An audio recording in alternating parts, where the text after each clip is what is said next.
Chapter 299. The surface of the Great Wall was divided into two parts.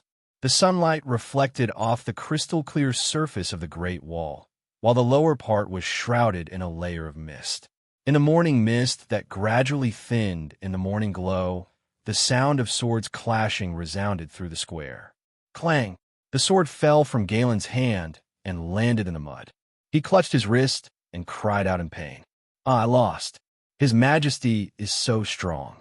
If it was a real sword that had been unsealed, your head would have been split in two. Elisa laughed loudly at the big night watchman. You really are a stupid ox. After fighting with His Majesty for 10 rounds, you were stabbed twice in the head, once in the shoulder, once in the chest, and now your wrist is broken. Danny commented, Galen, you're stronger than me and John, but your body's coordination and flexibility are a bit lacking. You'll be finished if you meet a master swordsman. I was even worse 2 years ago. When I first started, my swordsmanship was still improving. But in the last 6 months, I can't seem to improve anymore. The big Galen said dejectedly. You're using the wrong weapon. Danny pulled down her mask and exhaled a long breath of white mist. She stabbed her sword into the ground and held the hilt with her left hand. Her right hand pointed at the hammer on the weapon rack. You should learn hammering skills. Wear full body armor and have a companion to protect you. Swing the hammer as hard as you can. Maybe you won't be as invincible as Robert, but at least it's better than you, who can't even drag someone down with you. You can try. The former martial arts instructor of Dark Castle, Sir Elisa, said thoughtfully. All right, who's next? Danny pulled down her mask, raised her sword, and asked the night watcher beside her. Me. It's my turn to spar with His Majesty. An old man raised his hand excitedly. Danny saw that the old man was hunched over, his beard was gray, and his limbs were loose. She couldn't help but doubt him. Old man, can you do it? Don't break your bones with one strike. Your Majesty, don't look down on me. I'm the most elite warrior of the Night Watchers, a ranger.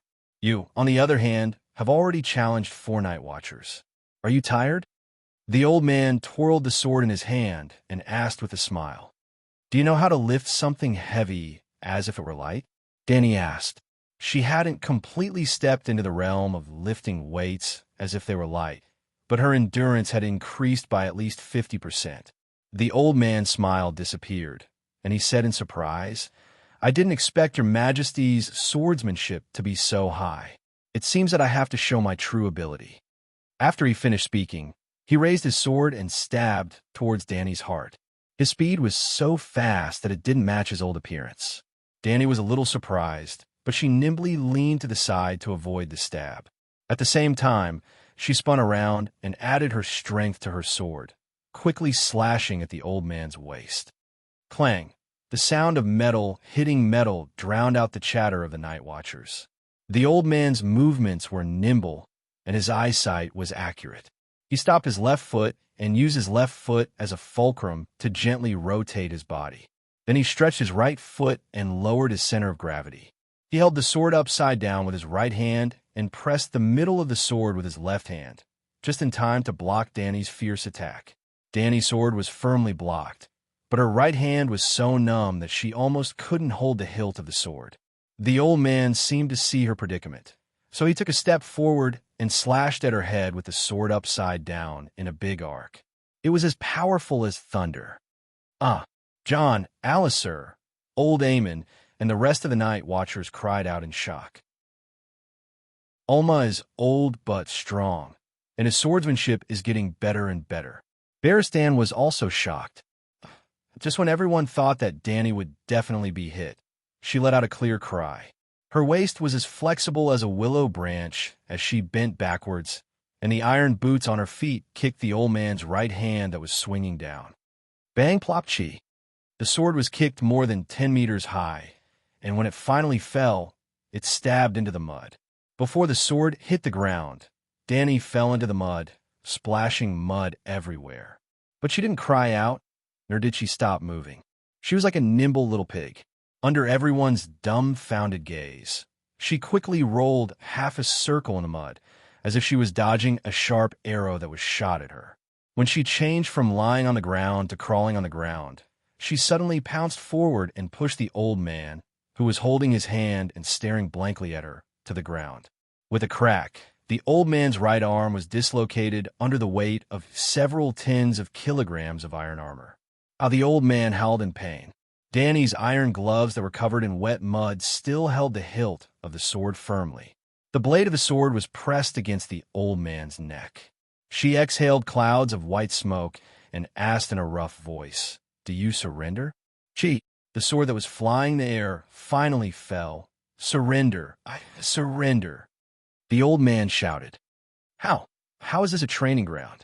The one-armed blacksmith murmured in shock. She must have participated in many battles." "No, she is only 16 years old. It is impossible for her to have experienced hundreds of battles. This is talent, a perfect talent for fighting on the battlefield, exactly the same as Robert." "What's going on? Why is Her Majesty fighting so hard?" Todd looked around and asked in confusion. "That is her conditioned reaction," the Shadow Tower's commander, Sir Malister, said with a serious expression. Red Pomegranate Marcy nodded and said, "After she fell to the ground, Olma should have pounced or used his left hand to throw a dagger at her. Although Olma didn't do anything, she immediately turned around and dodged. What a terrifying battle talent." Barristan said proudly, "Her Majesty almost never held a sword before the age of 15, but her talent is very good. Under my training for more than a year, she has achieved achievements that many knights would never be able to achieve in their lifetime." "What? Only a year training?" Sir Malister said in disbelief. "This doesn't make sense. All of us started training from the age of 5. Even the extremely talented Prince Riga started practicing martial arts at the age of 12 and only achieved some success after 4 years of training." Barristan smiled bitterly and asked, "In the past 14 years, she didn't even have enough to eat and wandered around with Prince Viserys. Who taught her martial arts?" Everyone fell silent with a complicated expression. "She has strength, speed, and skills. In a few years, Her Majesty might be able to achieve something in the tournament. Yes, she will participate as a mysterious knight," Scholar Yimont said with relief. Barristan glanced at him with a wooden face and said strangely, "In a few years, Her Majesty will become the first female knight to win the tournament in the history of Westeros." "7 gods above," Red Pomegranate Marcy said in shock. "When did this happen?" The red-nosed old man said, "A few days ago, in the Old Town. In order to recruit free riders to deal with the pirate attacks, the Hyder and Tyrell families jointly organized a Honey Wine River tournament. Her Majesty changed her name to Layla Vesuvius and Sir Barristan as her knight attendant. When the two of them came to the Old Town, they happened to encounter this matter, and she signed up as a mysterious knight." "Layla Vesuvius," Yamant said thoughtfully. "Her mother's name is Layla, and Vesuvius is the surname of the king's illegitimate son. Did anyone recognize her identity?" Master Tanner asked curiously. "She looks very similar to Queen Layla and Madame Layla. Even I can see that something is wrong. She dyed her hair black, her eyebrows and temperament changed." The old professor shook his head. "She defeated Valiant Garan, Laughing Baylor, and Horned Hill Deacon consecutively. She won the crown of love and beauty and took off her helmet on the spot to put on a golden rose crown. There were thousands of people here, including me. I have never been so shocked in my life, but no one doubted her identity. The crown of love and beauty? Gosh, what a legendary experience. I reckon the people of the Old Town will never forget such a scene." Scholar Yimont was fascinated. He could not wait to see the scene of the Targaryen descendants in the Glory Martial Arena with his own eyes. "Isn't that so?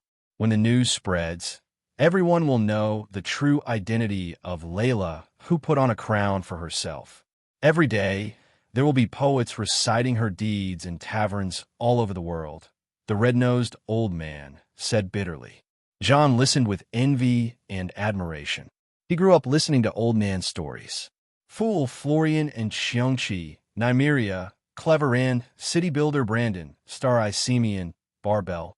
There was no doubt that soon, Queen Dany Rise, who fought for her crown for herself, would also become one of those legendary heroes. This was the dream that he, Rob, Bran, and even Theon the Chameleon, the four brothers, shared when they listened to the stories. Legendary heroes were too far away, but he did have the intention to make a name for himself in the tournament. He even fantasized that after he won the crown of love and beauty, he would give it to his little sister. Little sister was Jon's exclusive name for Arya. Maybe his father would think better of him. Maybe Catelyn. Ani would not be so sarcastic to him. She would often mock him until he ran away from the crowd with tears in his eyes. But the dream became a dream. He became a night watcher and no longer had the right to participate in the tournament. As for Rob, Theon, Bran, and the rest, Peristan. The queen's voice came from afar. "I'm here." The red-nosed old man on the stone steps craned his neck and asked curiously, "What's the matter, your majesty? Why are you so blind? Come down and treat this old man's injuries." Oh, I'm coming." The old man was stunned. Only then did he remember that he had become a night watcher. "Old man, your swordsmanship is very strong. If it weren't for your old age and slow movements, I wouldn't be your opponent." Dany wiped the mud off her body as she spoke to the hunchbacked old man who was groaning on the ground. "Alma is actually better at archery." Barristan walked over with a half-filled wooden bucket and helped Dany clean the mud on her armor. "I didn't expect a white raven like you to still remember me." The hunchbacked old man glanced at the white knight and snorted. "I also didn't expect a bandit like you to not be taken away by the stranger." The white knight said bluntly, "You know each other?" Dany was interested. His hands paused for a moment before Barristan said in a complicated tone, "Ulma once shot an arrow through one of the hand of the White Bull Sergino. He's a bandit of the Imperial Forest Brotherhood. He's somewhat similar to the Brotherhood without a flag in Hajin. A few decades have passed in the blink of an eye. Both of our companions are no longer around. Your Majesty, I'm more willing to let you remember that I once stole a kiss from a Dornish princess." The old man who was lying on the stretcher and being examined by the doctor winked at Dany and said with a smile, "Woo, woo." As the few of them were talking, a long and loud horn sounded from the Great Wall. "Two horns! The barbarians are here." Chapter 300. The horn sounded twice. The barbarians had arrived. A 4-meter-tall giant riding a woolly mammoth arrived at the city wall. He held a 7-meter-tall banner with 7 stripes in his hairy hands and let out a deafening roar. The banner represented peace. The barbarians accepted Dany's request for negotiation. "Your Majesty, I'll represent you. The barbarians are cunning and barbaric. It's hard to guarantee that they won't attack," Barristan said worriedly in the main hall of the castle. Dany shook her head and refused. "The 2 dragons are guarding the city wall. If anything happens, they'll slide down. We're fully armed knights. We can't hold on for more than a few breaths, right?" Barristan thought for a moment and reluctantly agreed. "What about you?" Dany looked at the leaders of the Night Watchers. "Who will represent the Night Watchers?" "There's no commander-in-chief. We've decided to send a representative from Dark Castle, Shadow Tower, and Eastwatch." Red Pomegranate stood up and introduced, "Sir Mallister will represent Shadow Tower. Sir Glendon Havert will represent Eastwatch as the head instructor. Lastly, Jon Snow will represent Dark Castle." "Why Jon?" Barristan frowned. "The young man is a good man. He's brave, and his swordsmanship is superb. But isn't he a bit too young?" In fact, Barristan wanted to say that the fact that he was judged as a prisoner yesterday meant that his position here was not high. How could he represent Dark Castle? Tanner explained. "In fact, Jon is the successor of Commander Mormont. Everyone knows why the old commander chose him as his personal secretary. And Jon did a good job. His knowledge, loyalty, and fighting skills are unmatched among the new generation of Night Watchers." Jon had 3 supporters at the Great Wall: Commander Jerome Mormont, Scholar Yimont, and Master Blacksmith Tanner. At the same time, the 3 of them were also Jon's mentors. Jon could not become the representative of Dark Castle without the support of Yimont and Tanner. Of course, Dany's suppression of Elisa and Slint last night had also helped him eliminate 2 great enemies and 2 competitors. Okay, Danny nodded. I won't interfere with the internal affairs of the Night Watchers. Just make sure that he can represent Dark Castle. The city gate was opened. Glenn, Todd, and more than a dozen Night Watchers passed through the twisted and narrow tunnel and crawled out of the city gate. Under the gaze of the flag-holding giants, they each carried a high-back wooden chair to 400 meters away from the city wall, which was almost halfway between the Great Wall and the Wildlings' camp. The chairs were arranged in a circle with a diameter of 10 meters. Behind each of the 4 chairs was a flag with a black background and a red, 3-headed dragon, as well as 3 similar black flags. Well, the Night Watchers were dressed in black, wore black robes, and held black flags, just to represent 3 different castles. The patterns outlined on the flags were different simple drawings of 3 different castles were drawn in gray paint. After the Night Watchers planted the flag and left, the giants holding the colorful flag rode the mammoth back to the camp of the savages. About 10 minutes later, the sun dispelled the last trace of the morning fog on the ground. Under the clear sky, everyone could even feel the warmth of spring. Danny, who was wearing a black striped shadow lynx cloak, led by Barristan, John, the tall Glenn, and the gray-haired Malister followed behind her. At the same time, the fence of the opposite camp opened, and a middle-aged man with black hair and a ragged cloak walked out first, followed by more than 10 barbarians who were either wrapped in animal hides, wearing rusty mail armor, or weird bone armor made of beast bones. On the wide snowy ground, the 2 groups of people slowly walked towards each other. The sky was blue, the snow was white, the sun was warm, and the breeze was gentle. Glenn, who was leaning against the battlements on the city wall, pulled his collar and found that his clothes were wet with sweat. He panted nervously and complained to Eddie beside him. The savages are too cunning. There are only 5 of us, and there are 16 of them. Yeah, if we really fight, we'll be at a disadvantage. Eddie swallowed and stared at the group of savages with his eyes wide open, as if trying to distinguish the expressions of each of the savages. However, until both sides sat down on the wooden chairs in the middle of the snow, no one pulled out their swords. Danny took off her helmet. The warm wind blew, lifting the fine bangs on her forehead. I'm Danny, Liz Targaryen. The leader of the group of savages pulled down his hood. It was an ordinary-looking, gray-haired, middle-aged man. It was obvious that he liked to smile, and there were very obvious smile lines at the corner of his mouth. Seeing the beautiful queen who seemed to be shining in the sun, his eyes flashed with undisguised surprise, and his smile lines unconsciously formed. You're so beautiful, your majesty. Sir Malister frowned and said, Man's Red, you're too cowardly to bring so many people here. Why didn't you bring the giants too? Man's Red looked around and shrugged. These commanders each lead a large tribe, and their status is similar to mine. If Giant Marg hadn't been captured by you, I would have brought him here too. Danny sat down on her own chair. Barristan stood behind her, armed to the teeth, and Man's Red sat opposite her. There were not enough chairs, and a few of the savages began to quarrel. In the end, in order to snatch the wooden chairs, the 2 bearded men even hugged each other and wrestled. Danny and the others were stunned. Now I believe you. Their status is similar to yours. Danny's mouth twitched. She glanced at the gloomy king of savages and said strangely, I thought you were the king of beyond the Great Wall, and your words carried weight. She really didn't plan to play the game of 2 peaches against 3 men. The Night Watchers had prepared 12 chairs, and the Night Watchers had only taken 4. The remaining 8 chairs should have been enough for the savages. She didn't expect so many of them to come. Those without chairs, stand behind me, Man's Red growled. The savages also felt a little embarrassed. A few of the commanders who had snatched chairs reprimanded them loudly, and those without chairs glared at their companions with red faces. They also felt embarrassed to say that the Night Watchers were unfair for bringing out too few chairs.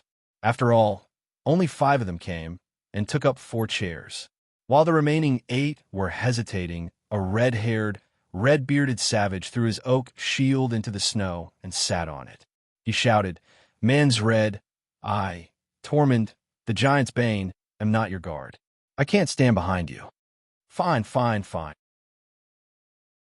You can sit anywhere you want, Mans read helplessly. So, the other 7 followed suit. They either sat on the shield, squatted, or rolled out a snowball to use as a stool in the space between the 8 chairs. After 7 or 8 minutes, when everyone was seated, Mans read coughed softly and looked at Dany. Has Targaryen regained the Iron Throne? No. Dany shook her head.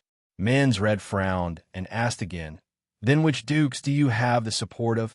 In the Westeros, none of the 7 dukes explicitly support me. But once the threat of the savages is resolved, I will take Dragonstone Island, Dany said. Then how will you negotiate with us on behalf of the 7 dukes? Mans read angrily. Squawk, Blackie roared. Squawk. Whitey followed Blackie's lead and roared. Dany did not say anything. She only glanced at Mans read and the other savages who were looking at the Great Wall in fear. Alas, the king of savages sighed and said helplessly, I remember that the Megalosaurus went extinct hundreds of years ago. Where did your dragon come from? Even if the dragon is gone, there's still dragon eggs. Dany laughed. Dragons are not invincible. Tormund, the giant's bane, shouted. Dany nodded in agreement and said, Of course dragons are not invincible, especially when my dragon is still a young one. The scorpion crossbow developed by the City of Knowledge and the giant's longbow can successfully kill a dragon if you can shoot their eyes or neck. But you don't have dragon crossbows. The number of giants is limited, and the area of your camp is too big. The giants are too eye-catching. My dragon can easily avoid them and use its dragon flames to devour your wives, children, cows, sheep, and other livestock. There are no cowards among the savages, and they are not afraid of death. Mans read glanced at Jon and said in a threatening tone, Chameleon, you know that we are looking for the Horn of Winter, right? Let me tell you, I've already found Jomon's grave and the horn buried with him under a glacier in Frostfawn. If the dragon comes to burn our camp, I will blow the horn immediately and make the Great Wall collapse.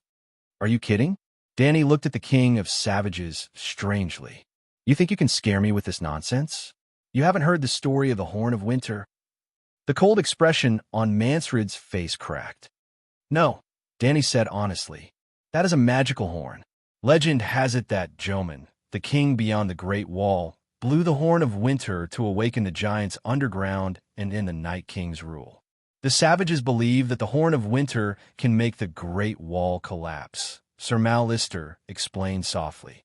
Dany rolled her eyes and said, Brag all you want. Brag or blow the horn all you want. Do you think there's a turnip growing on my neck to scare people with a lie that even children can't deceive? Mansred's face twisted. He really wanted to go back and blow the horn immediately if he had won.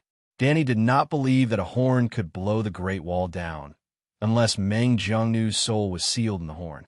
However, the savages all believed it, and Mansred really did lead a few thousand of his subordinates to rob a few hundred tombs near Frostfawn, hoping to find the legendary Horn of Winter. Mansred did indeed find a huge bull horn, but it was found in the giant's grave and not Jomon's horn. Seeing that the Horn of Winter did not scare Dany, he gritted his teeth and threatened again. I will immediately disperse the team. There are places to climb the 500-kilometer Great Wall everywhere. Climbing the Great Wall is not foolproof. Many people will die, Jon said. When he was undercover as a savage commando, he followed the savages to climb the 200-meter high Great Wall with iron rods and ropes. But halfway through, ice fell off the wall, falling and smashing almost a quarter of the savages to death. If he had not reacted quickly, he and Jurgrit would have died in that accident. I know, Mansred nodded and said with a heavy expression, thousands of old and weak have died all the way from the Windy Gorge to the Great Wall. If we let them climb the Great Wall, maybe half of them will die. After crossing the Great Wall, being chased by the Night Watchers, the Megalosaurus, and the people of the northern region, more than half of those who survive will die, but there is always hope for us free people. There will always be many people who can survive. But if we stay north of the Great Wall, when the real winter comes, we will all die. Deviant ghosts? Dany asked. A savage wearing a snow bears fur cursed loudly.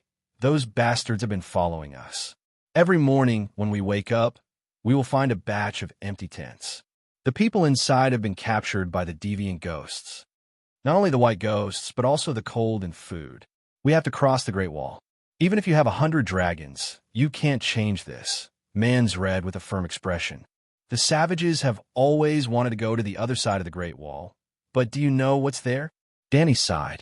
The barefoot commander stared greedily at Danny and said loudly, "There are women, food, clothes, a big house for the winter, everything we need." Sir Mallister gripped the wooden chair's armrest tightly and leaned his upper body forward like a furious lion about to pounce and bite someone. He roared, "No, there are swords, spears, armored knights in the northern region, and even women with bows and arrows. The strangers are waiting for you there." The subterranean dweller with blue paint on his face spat on the ground and mocked loudly. "You think we're afraid of you kneeling people?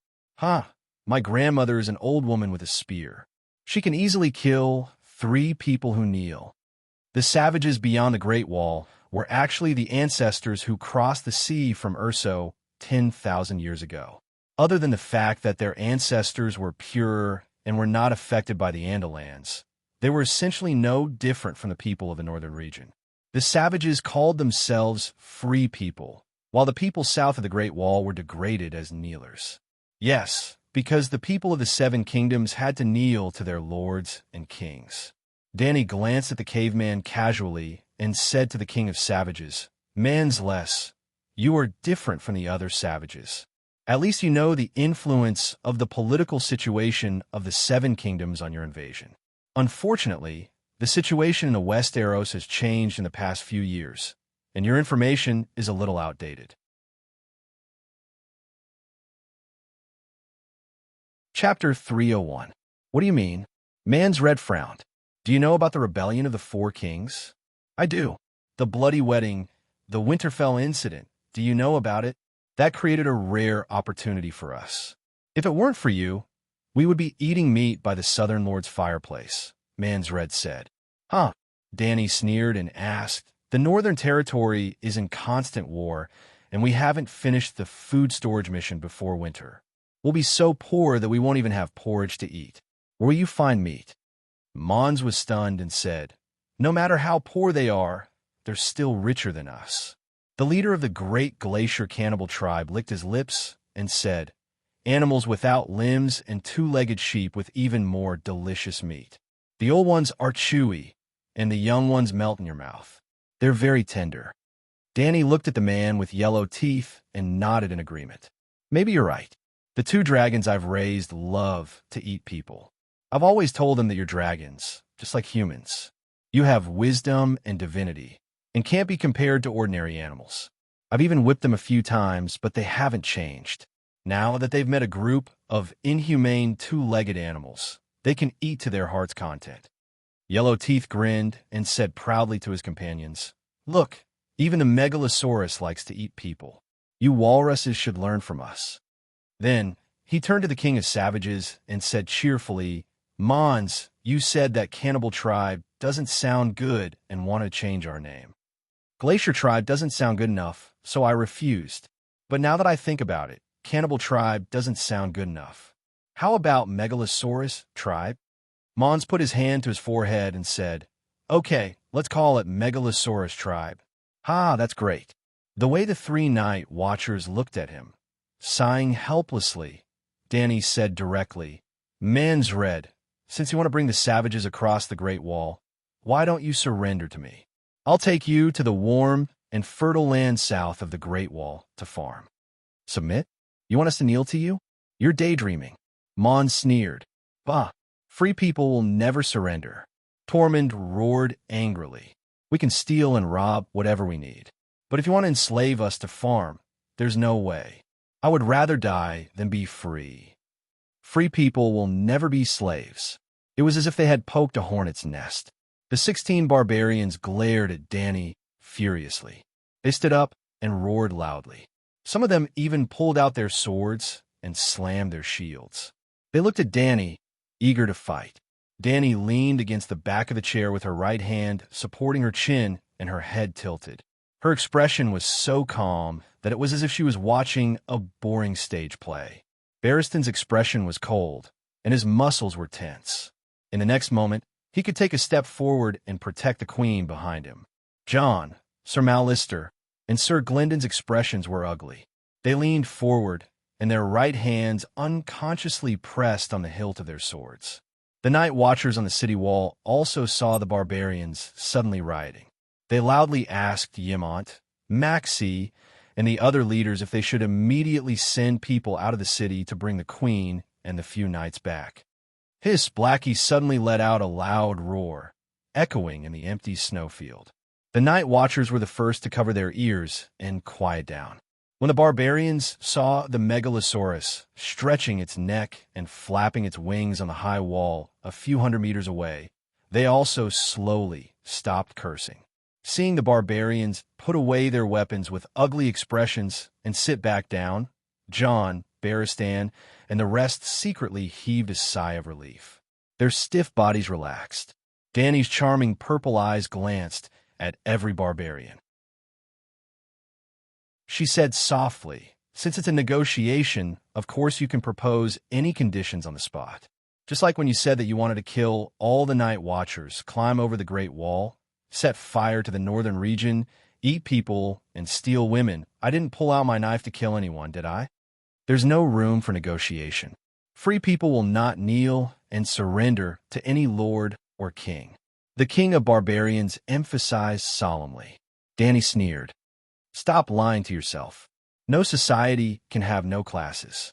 The 16 of you are equivalent to the lords of the barbarians. You represent a privileged class. The people under your command live a life even more miserable than the lowliest peasants in the 7 kingdoms. What freedom do you have?"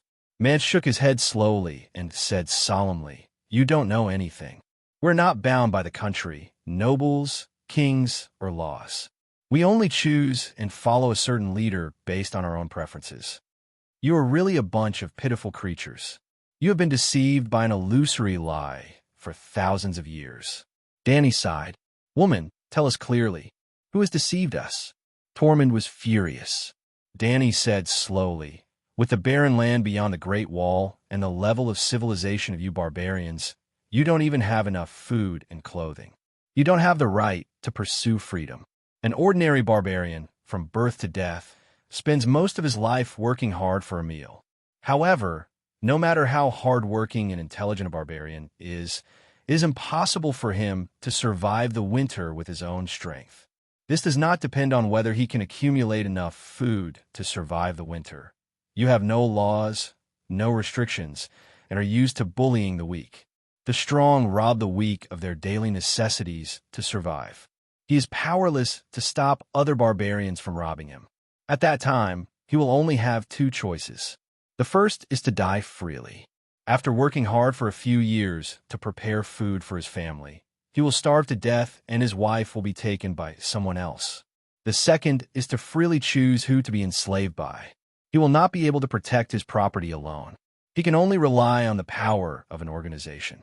He can rely on an overlord. However, this will form the most primitive bureaucratic system. It goes against your idea of complete freedom. It is not as advanced as the Westeros feudal system. May I ask, what kind of freedom is the above 2 situations? You just have no morals and etiquette. Is the naked law of the jungle the survival of the fittest? What is there to be proud of when you live a life no different from a wild beast? In other words, the wild boars and wolves in the forest are also free, but whoever envies them is a fool. After listening to Danny's words, John suddenly felt enlightened. He had not forgotten Yrgrit's preaching to him about knowing nothing. Bound by his identity as an illegitimate child and the strict discipline of the Night Watchers, he actually envied the freedom of the barbarians deep down.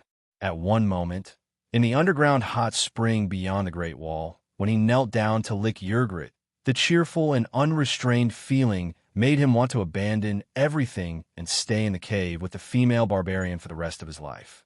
Now, after Her Majesty's analysis, he suddenly realized that the so-called free people of the barbarians was indeed a lie. Sir Mallister and Sir Glendon smiled and nodded. They said proudly, "Your Majesty is right. We are humans, not beasts. We understand etiquette, justice, shame, and morality." Manslade's face was gloomy, but he could not find a rebuttal. He sat there in silence, thinking hard. What's wrong with the survival of the fittest? The strong are born to enjoy better women and food, Tormund said righteously. Between civilizations, countries, and races, the survival of the fittest is a matter of course. But within a civilization, benevolence, justice, and the public are more important. The survival of the fittest is possible, but it must be moderated. We are humans after all, and humans are born with compassion. John nodded, feeling that he had never thought so clearly in his life. He felt enlightened. Barristan, Mallister, and Glendon were also deep in thought. They admired Her Majesty's wisdom even more. But on the side of the barbarians, even the most civilized Manslade could only think hard, as if he had encountered a difficult problem. The others, like Tormund, were at a loss. What are you talking about? Get to the point. The leader of the hard-footed people, whose skin was like boiled leather, cursed. Okay, I'll give a simple example. Dany rubbed her face and sighed. Let's say you're king, Manslade, and I have the same number of soldiers. There's no Great Wall, no Megalosaurus, and no giants. Winter is coming. The barbarians can't survive, and the people of the Northern Territory lack food. He wants to go south to steal food, and I want to protect the people of the Northern Territory. But we have the same number of soldiers, and neither of us is confident of winning. In order to win this battle, we must think of ways to improve the combat power of the army. Magna, tell me, how can we improve our combat power? Well, the leader of the barbarians is called Magna, and the leader of the centaurs is called Khal. If a free man can beat 5 people who kneel, we will definitely win, Tormund said immediately. Yes, without the Great Wall and the Megalosaurus, we would have defeated those stinky crows. The barbarians nodded in agreement. Mallister frowned and said, "Not to mention the equal number of soldiers. Just give me 2,000 cavalry, and I will beat this army of tens of thousands of barbarians until they are not afraid of the deviant ghosts. I promise, my armored army can kill more people than the deviant ghosts." What did you say? The crows are bragging, Dany said with a straight face. Quiet down. I said, give me an example. Let's say that the soldiers of Mansred and I are exactly the same as the barbarians. This, Tormund muttered. Only the gods know who will win and who will lose in the end. Our forces are equal, and neither of us is confident of winning. The best choice is to avoid fighting. But this battle is too important. Whoever wins, their people will survive. Whoever loses, their people will be wiped out in the winter. In order to win this battle, I have decided to improve my own strength, research smelting technology, and refine steel from ore. I will hunt horses from the grasslands and train them to tame horses. I will cut wood from a forest to build warships, fish for food, and also cross the sea to attack Mantred's rear. I will also send scholars to draw maps, build camps based on the terrain, and then develop walls from these camps, which will be the prototype of the Great Wall. Well, you have seen everything I have done. What will you do, Lord King of the Beyond the Great Wall? Mantred's face was pale as he muttered, I will learn from your methods, and even go one step further. I will invent more advanced technology than you, forge better steel, train more warhorses, build bigger and stronger warships. Why? Tormund was confused. Dany smiled faintly and said, because I have the same number and quality of soldiers as him. If I want to win, I have to improve the quality of my weapons. It's simple. You with the iron sword can definitely beat you with the wooden stick, right? Yes, Tormund said bitterly. His face also turned deathly pale. Just like Mance, he also understood the deeper meaning of this. Chapter 302. Let's continue with our previous deduction. Since Mansred is learning from me and constantly developing technology, Dany paused and explained the concept of technology before she continued. Both sides have the same level of technology. Although the quality of the soldiers' weapons has been improving, the degree of improvement is about the same. Just like Tormund and Magna, both Tormunds threw away the wooden club in their hands and switched to bronze swords at the same time. Then they switched to steel swords, and in the future, they might even switch to Valyrian steel swords. This meant that technology was advancing and civilization was developing. At this point, we still can't do anything to each other, so we have to continue to improve the combat power of the soldiers. Apart from weapons, it's obvious that the cowardly Tormund can't defeat the fearless Tormund, right? Yes, Tormund and Mons were both attracted by the story. They were eager to hear what Dany was going to say next, so they cooperated with her and did not struggle at all. Jon and Barristan were also fascinated. The Queen's words were easy to understand, but they seemed to contain some great wisdom that they had never seen before. In order to make Tormund braver, I have to make him understand that winning the battle is more beneficial to him than losing it. As the winner, he can get more. Tormund was puzzled. Isn't this natural? Of course. He can get more if he wins. Is that so? Dany smiled mysteriously. The crows you speak of are the Night Watchers. What difference does winning or losing make to them? To be more specific, Jon Snow did not have a good time at the Great Wall. His family either died or went missing in the war, and his former family fell apart. The new soldiers on the Great Wall were jealous of his identity as Stark, and the old soldiers hated Stark for some special reasons. The life of the Night Watchers was even more austere and abstinent. On the contrary, when he killed Colin the Broken Palm and surrendered to the savages, not only did he have your freedom, but he also had a good status. He had the gift of the wolf spirit. He even had a lover that the Night Watchers could never have. Yep, Yrgert was a good girl. At that time, he would have two choices. One was to completely integrate himself into the group of barbarians, break into Dark Castle, and let the hundreds of thousands of barbarians go south to wipe out the warlords of the northern region. At the very least, he would be able to avenge his family and destroy the Bolton family. If the barbarians were stronger, they might have been able to destroy Fry and shake Lannister's rule. To be able to take revenge, have a lover, and be free, that's great. However, he did not hesitate to make the second choice.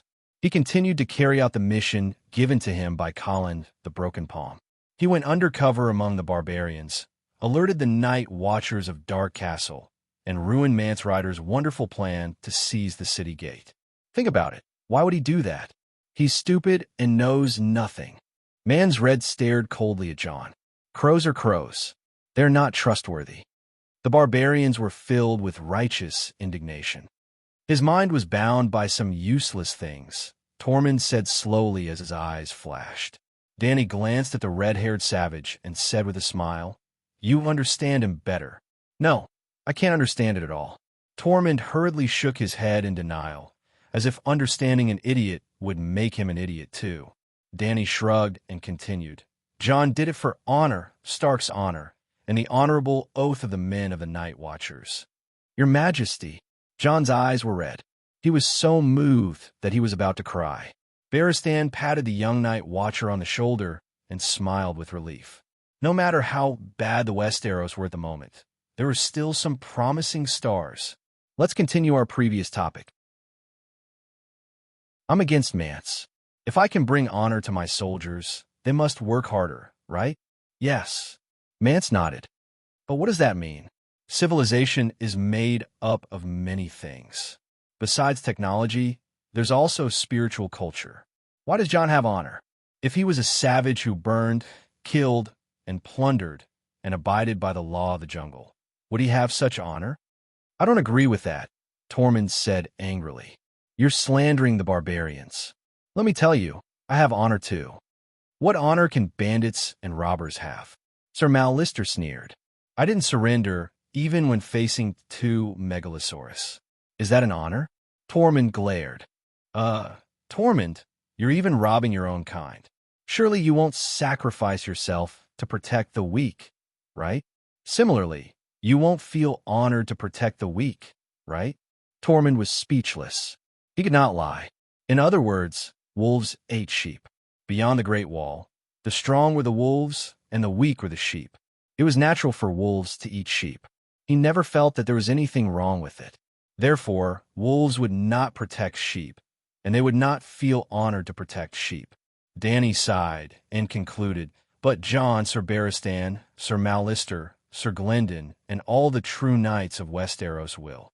Because the spirit of chivalry requires us to take pride in eliminating the strong and helping the weak, but the spirit of chivalry should not bind you barbarians."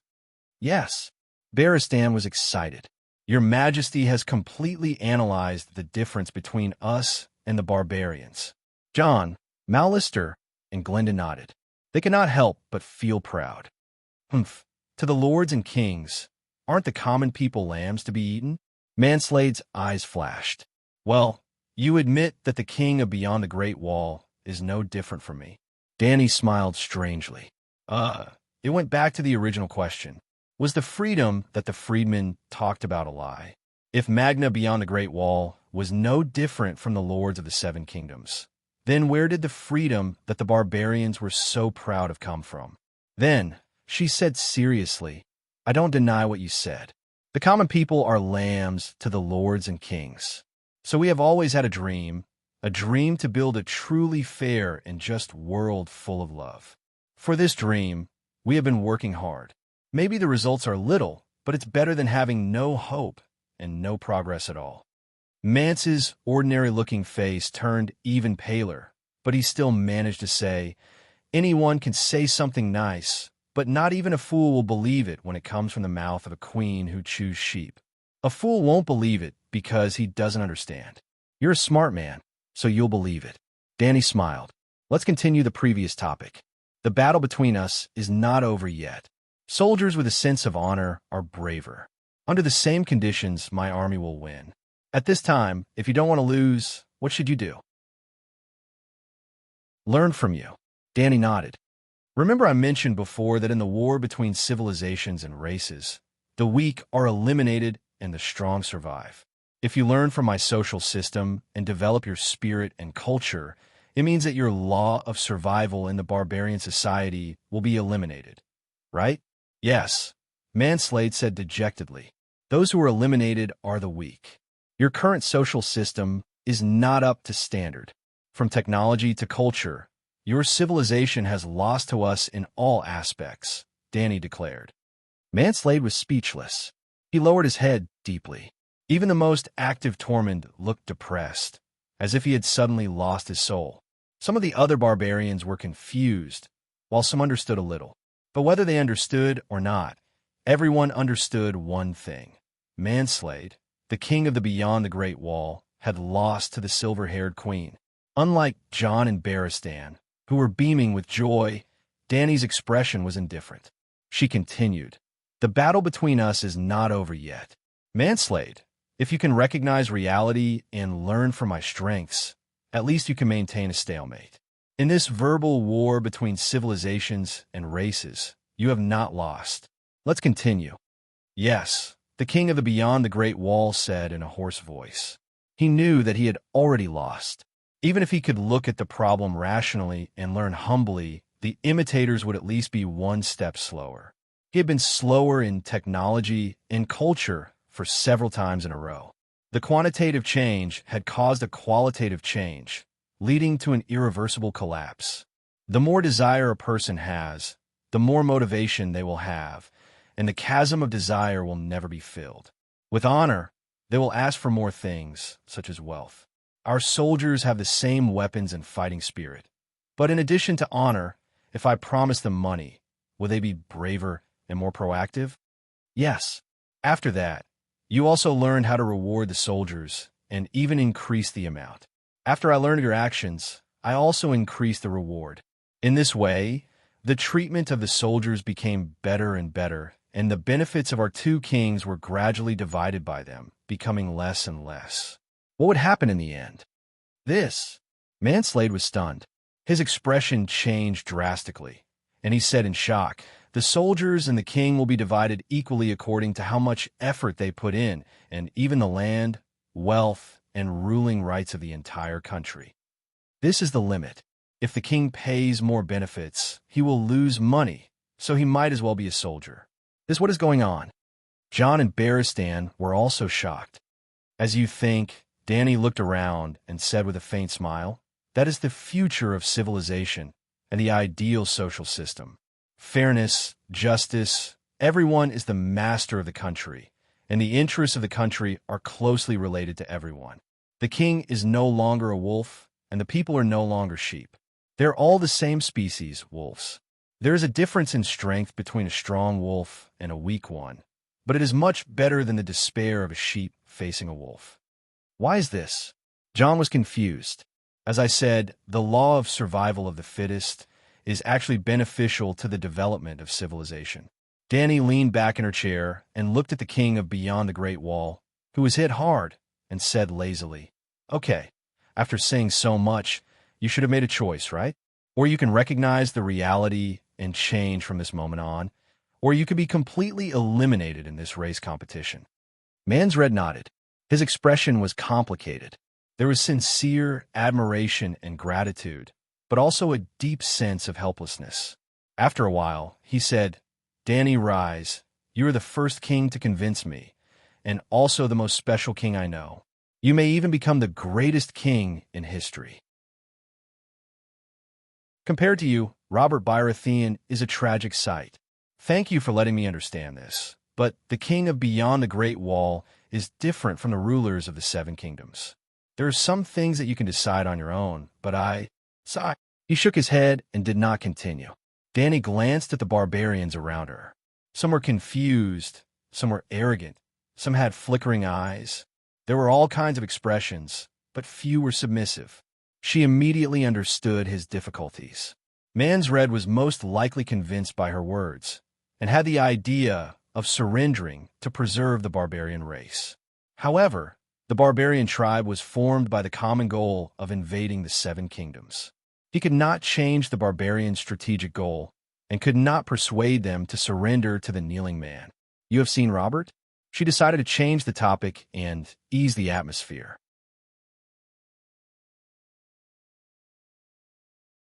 Chapter 303. 3 years ago, I received news that Robert was bringing his family to Winterfell as guests. I brought my lute, classical guitar, and a pack of silver deer. I climbed the ice wall near the carriage tower, crossed the new land, and traveled 10 kilometers to the south to buy a horse. I didn't enter Winterfell directly. Stark's guards knew every villager in the vicinity. I rode another 600 kilometers to the south and found Robert's Great Wheel Palace. Freelance riders and mercenary knights often gathered around the royal family, hoping to serve them. I was better than them. I could play the lute and sing, and I was proficient in all the obscene tunes inside and outside the Great Wall. Bards were more easily accepted.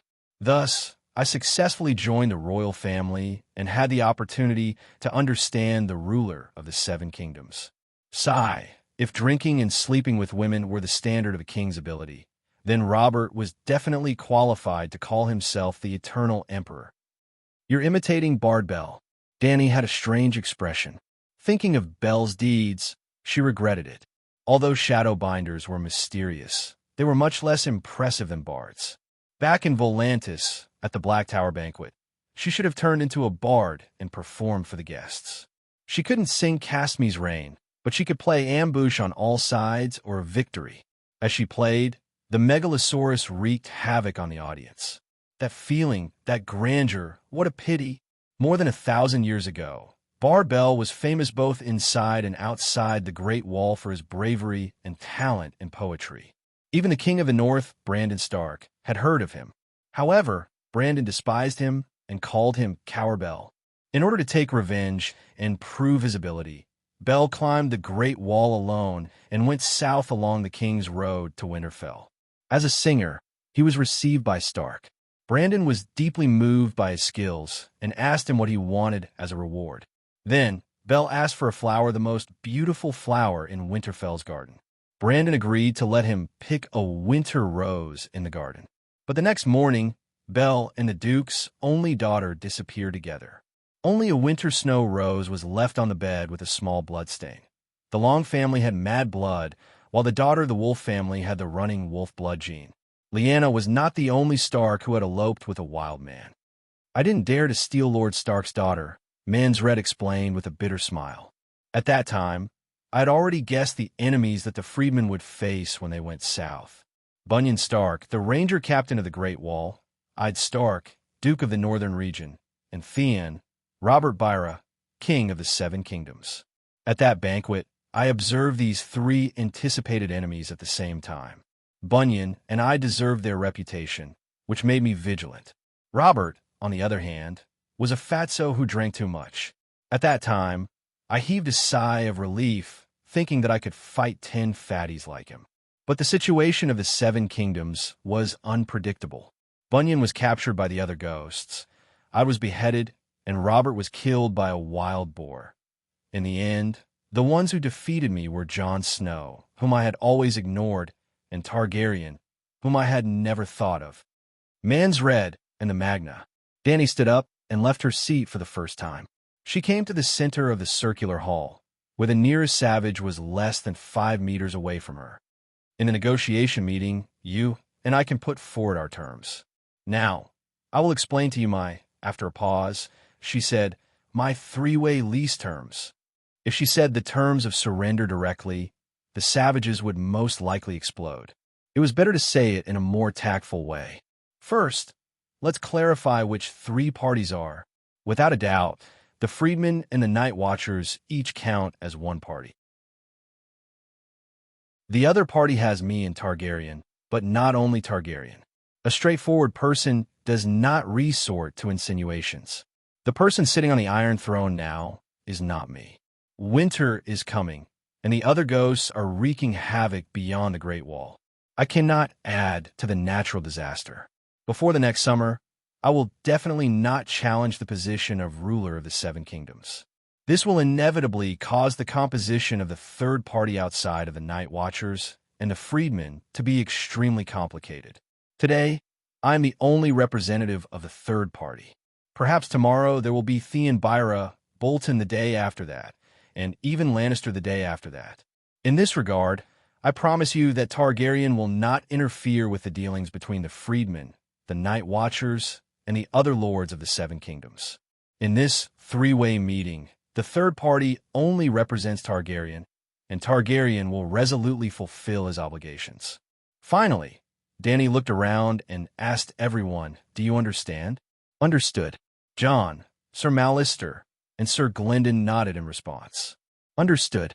Tormund nodded as well. I understand. The savage leaders also expressed their opinions.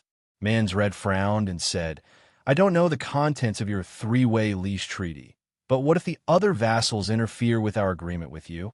This will require the other party of the 3, the Night Watchers, to step in. Dany pointed at the 3 Night Watchers representatives.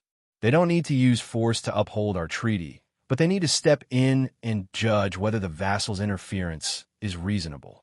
For example, there's a clause in the 3-way treaty that allows the freedmen to farm new land given by the Night Watchers. At my request, the Night Watchers reluctantly agreed. However, when the vassals of the Seven Kingdoms arrive, they will likely raise different opinions. If the Night Watchers are pressured to agree with the decision of the vassals of the Seven Kingdoms, Targaryen and the freedmen can only admit defeat. Alternatively, I will provide an alternative, or I will compensate with gold royals, or we will break up and the treaty will be annulled. If the interference of the vassals is unreasonable, for example, there is another clause in the 3-way treaty. If the freedmen are hired by the Night Watchers, I will compensate the freedmen with food and gold. If the vassals want to rob you of your food and gold, and the Night Watchers decide that their actions are unreasonable, there is no need for the freedmen to step in. I will help you deal with them, and use my force to ensure that the treaty is enforced. The right to speak, is in the hands of the Night Watchers. What if they deliberately take sides? Tormund frowned. Dany said firmly, I believe in the wisdom and honor of the Night Watchers. Jon, resolute your majesty, for these words of yours, I am willing to be a Night Watcher for the rest of my life, with no regrets. Mallister, quietly wiping away the tears at the corner of his eyes, only the wise can see through the wisdom of others, and only those who value honor can appreciate the honor of others. Your Majesty has great wisdom and a noble heart. Glyndon, clenching his fist, even if I'm dressed in black, I still want to say I am willing to die for your Majesty. But we don't believe it, the savage shouted. You must believe it. Trust is the basis of cooperation. Not only must you trust the Night Watchers, but the Night Watchers should also trust you. Everyone must understand one thing. We have a common enemy, Winter and the other ghosts. If we don't work together, it will be difficult for any one of us to overcome this difficulty. Mans Red pondered for a moment and said, Explain the tripartite lease treaty first. Well, let's reach a consensus first. The freedmen are short of food, right? With the food reserves now, we can't even last until winter comes, Mans Red said. The North doesn't even have enough food for themselves, right? Even with the food reserves at the end of summer, it will be difficult for the North to survive more than 2 years of winter. This time, Mallister shook his head worriedly. The winter is likely to last for more than 5 years. Without relief, I'm afraid that 70% of the population will starve to death. The Night Watchers also don't have enough food, right?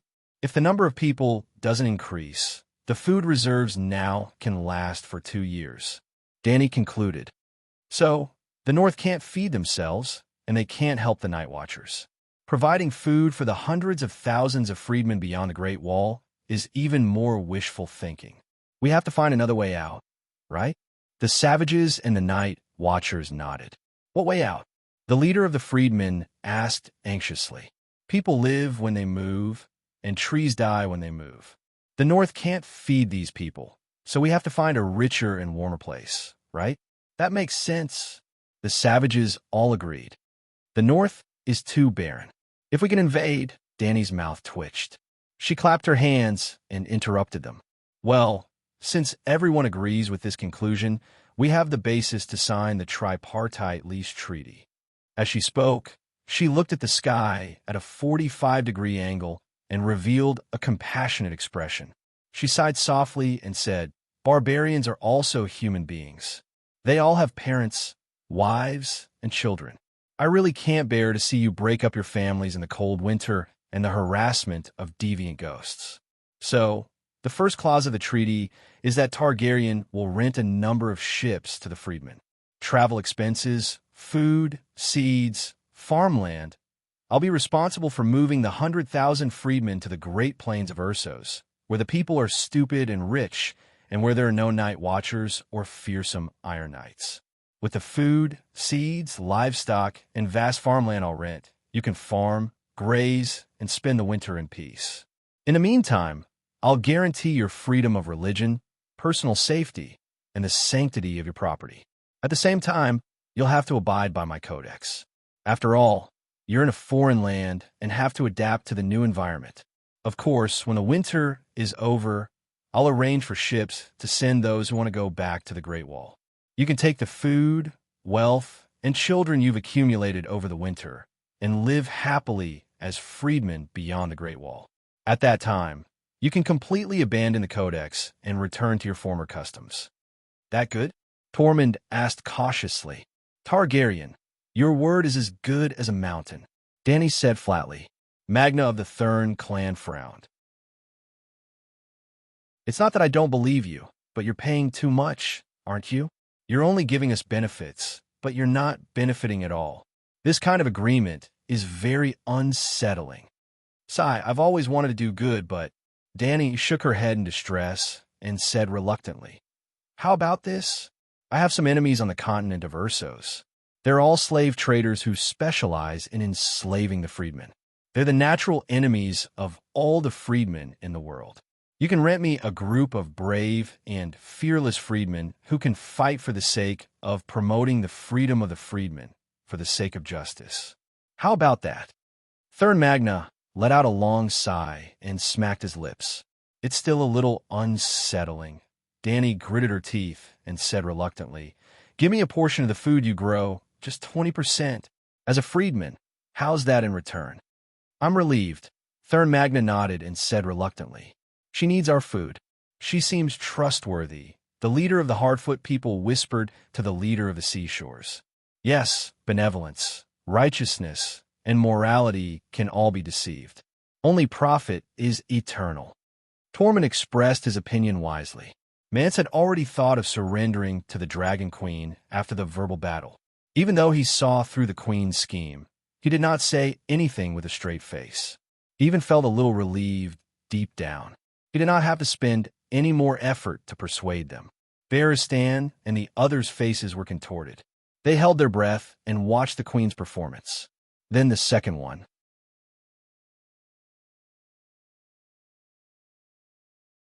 Chapter 304.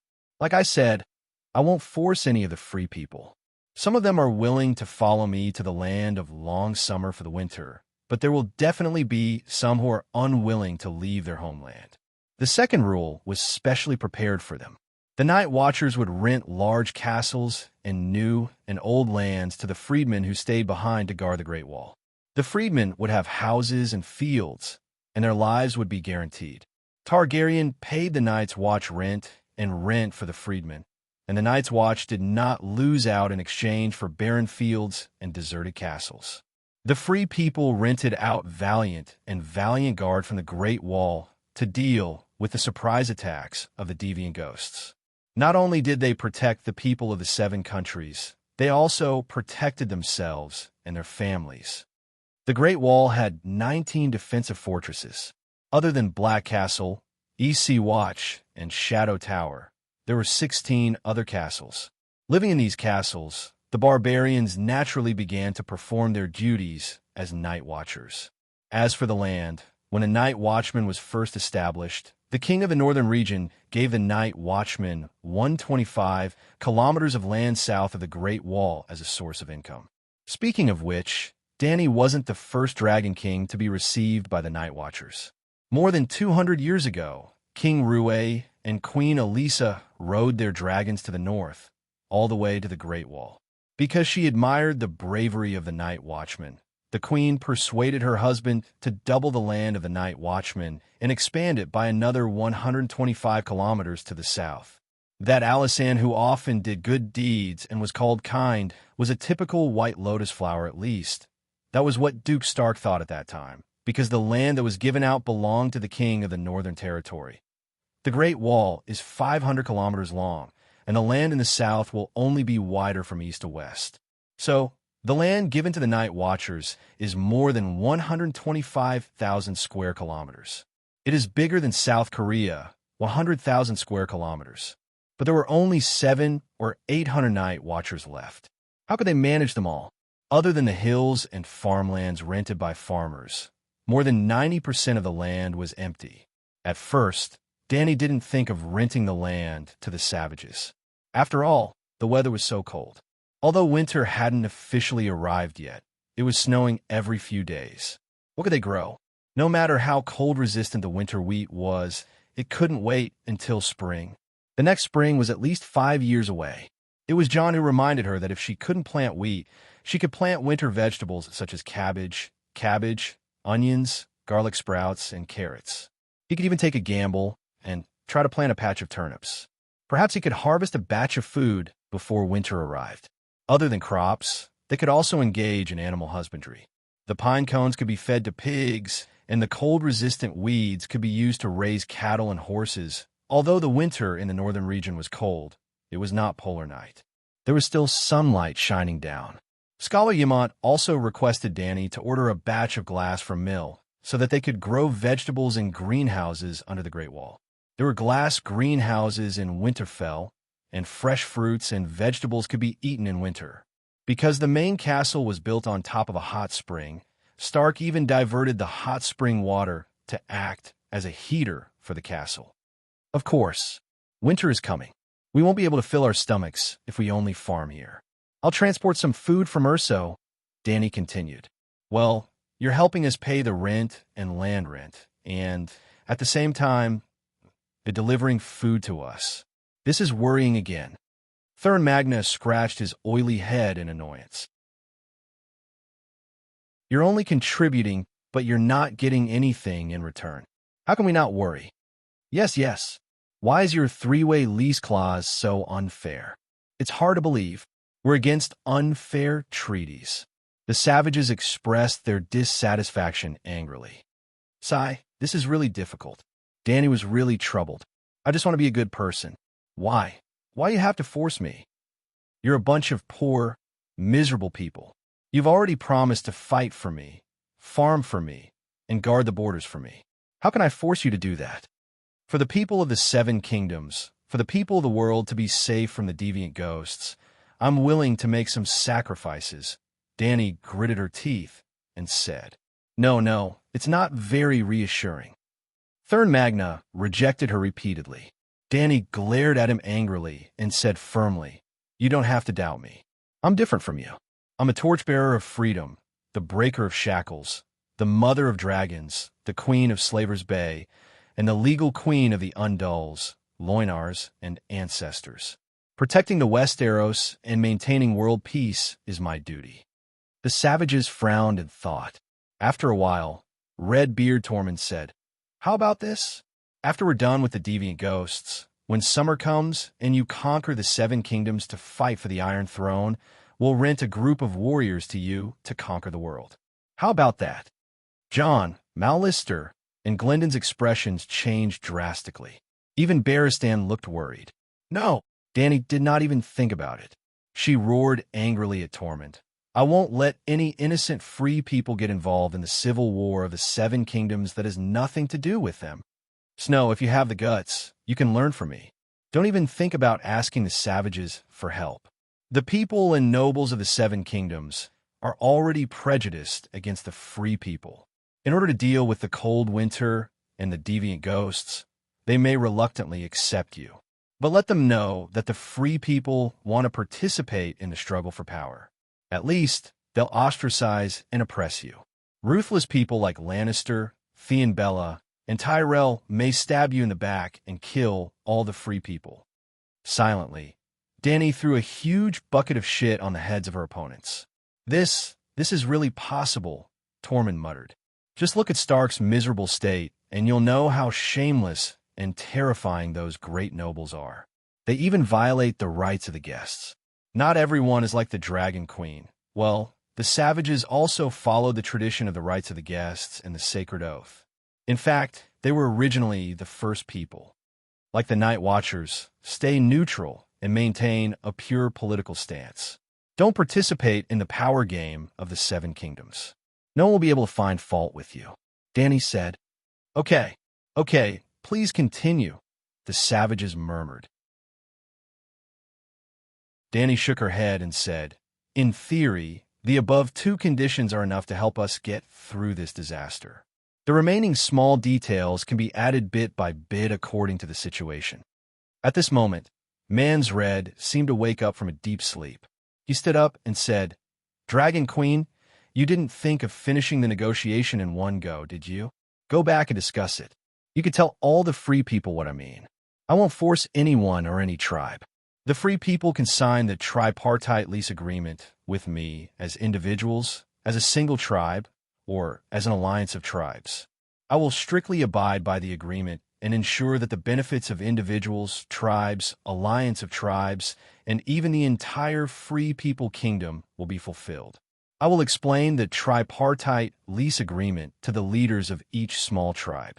Mans Red looked deeply at Danny and was the first to turn around and walk back to the camp of the savages. As soon as Danny and the other four came out of the city gate, a group of Night Watchers immediately surrounded them to ask about the negotiation.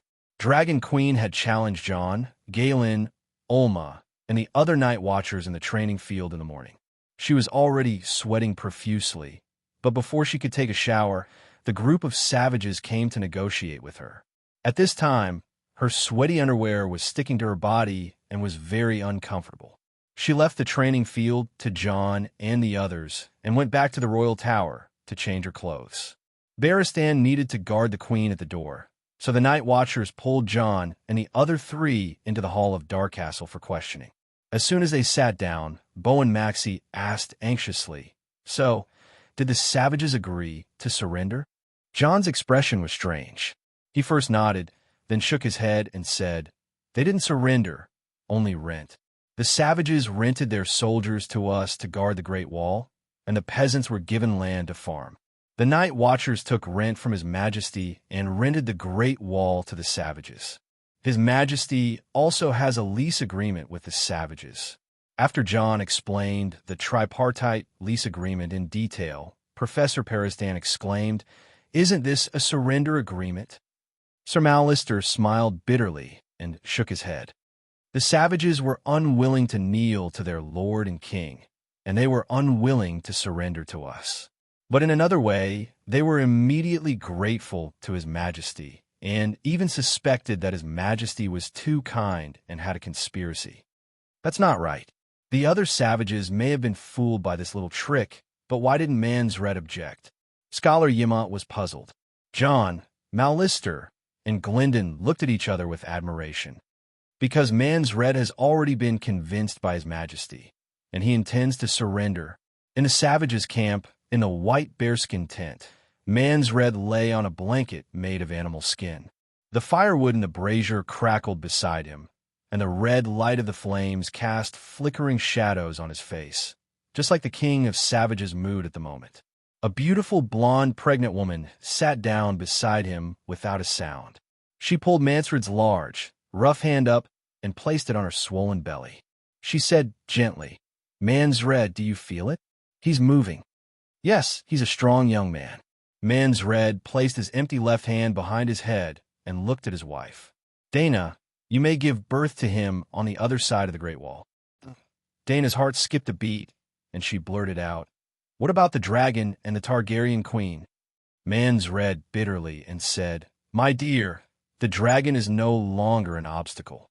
Instead, he may become your and your child's protection." "You?" Dana's eyes widened, and she said in disbelief, "You want to surrender?" "Yes, I was convinced by that woman, and I plan to surrender." After saying this, the king of savages felt as if a heavy burden had been lifted off his shoulders, and his body relaxed. Dana slowly calmed down and gently stroked her husband's cheek. She asked, "How did she convince you? With a dragon?" "No, something even more terrifying than a dragon." "What's more terrifying than a dragon?" "Reason." Mans read bitterly. She used simple and common language to explain a reason that changed my worldview. That reason made me understand one thing. The ideal I'm working hard to pursue now has no meaning to the free people beyond the Great Wall. It may even lead to the destruction of the people who trust me. Dana, the title of king beyond the Great Wall doesn't bring me much power, only responsibility. If I can be sure that the woman can bring a better future to the free people, should I give up my hostility and support her instead? The king of savages looked into his wife's eyes and asked for help, as if her answer could help him get rid of his confusion. "I believe you," Dana said with a smile. With just a simple sentence, Mansred was like a car that was fully charged, and it started running again with great vigor.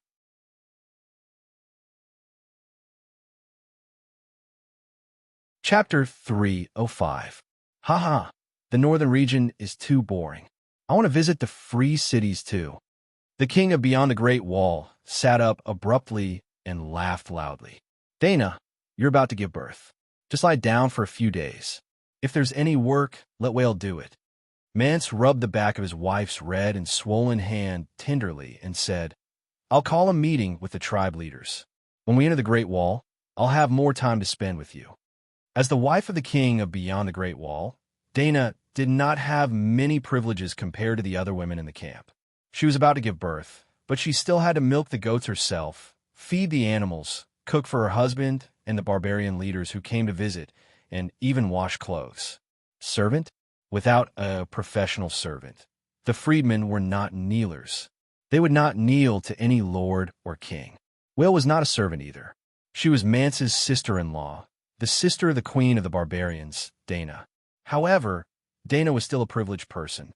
The other barbarians struggled to fill their stomachs every day. Mance's family did not farm, herd, or hunt, but they never lacked food or drink. They had plenty of wine and meat. They just had to cook by themselves. Just as the night watchers surrounded John and the other two to ask about the negotiation process, the barbarians, raiders, and spearwomen also surrounded the dozen or so Magners and asked questions. Mance did not chase away the irrelevant people. Instead, he asked people to clear out an empty, muddy area and light a dozen fires. He stood in the middle of the crowd and explained the lease agreement. In the end, he began to talk about the plight of the barbarians. I won't lie, that woman is very smart. There's no way to trick her. With 2 dragons guarding the Great Wall, it's almost impossible to break through it.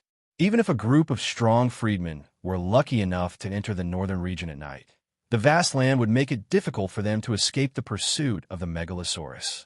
At the very least, some of them could hide in the forest and escape, but there are too few of them to take down the tall castle of the Lord of the northern region. Mance, are you saying that you've decided to accept the Dragon King's agreement? A barbarian questioned loudly. No. Mance shook his head. As the king of Beyond the Great Wall, my main duty is to lead everyone to achieve a common goal. Just like this time, they had taken down the Great Wall and plundered the northern region. If you all decide to resist to the end, I will resolutely stand on the side of the freedmen, strive to lead everyone to a path of survival. A short man sitting on the back of a giant white bear roared, then reject the agreement. We will not work with the queen of the kneeling people. Immediately, a large group of savages chimed in. The freedmen will not cooperate with the lords of the South. Mance had expected this to happen.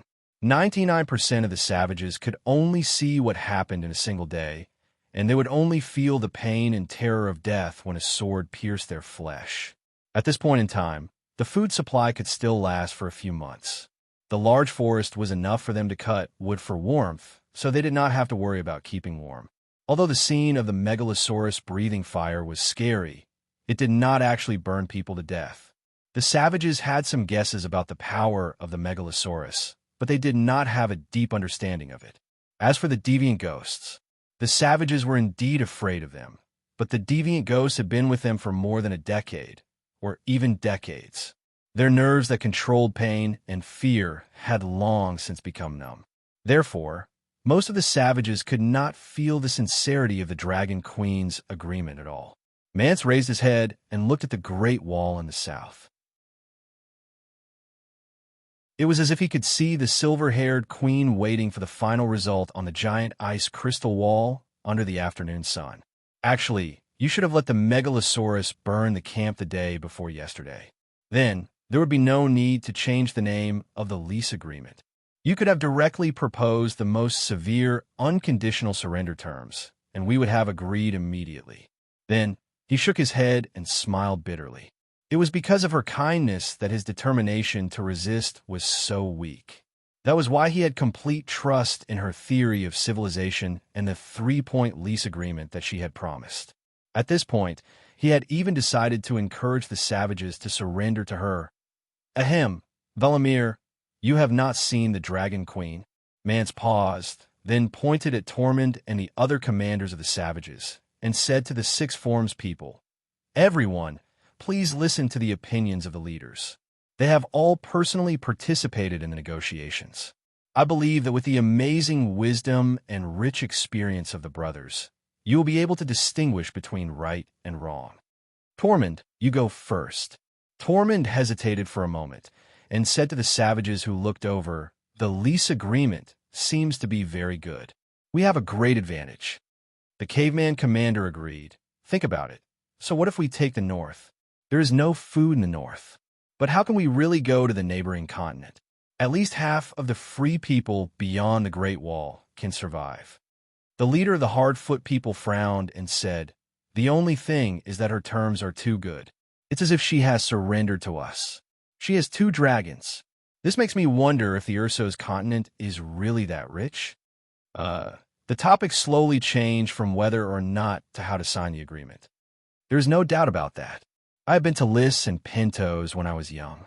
The other side of the narrow sea is vast and sparsely populated, and the climate is warm.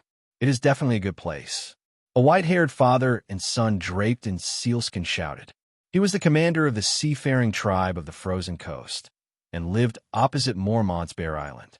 He had once traveled to the sea with sea merchants who purchased sealskins and was considered a knowledgeable, wise man among the savages. Will the people of Ursos allow us to take refuge there? The leader of the cannibal tribe asked doubtfully. The Dragon Queen said that she will arrange it. Magna of Thurn said nonchalantly. Besides, she has 2 dragons. Our brave and invincible warriors are not to be trifled with. Who dares to refuse? What can we do if we refuse? The key is the benefits. Then, Magna of Thurn clapped his hands and concluded solemnly. The treaty is too unfair. We, the free people, have taken too much advantage. What if one day she suddenly realizes that she has suffered a great loss and runs away on a dragon, leaving us floating in the sea? What should we do then? Snow, what do you think we should do? Tormund and the others looked at him.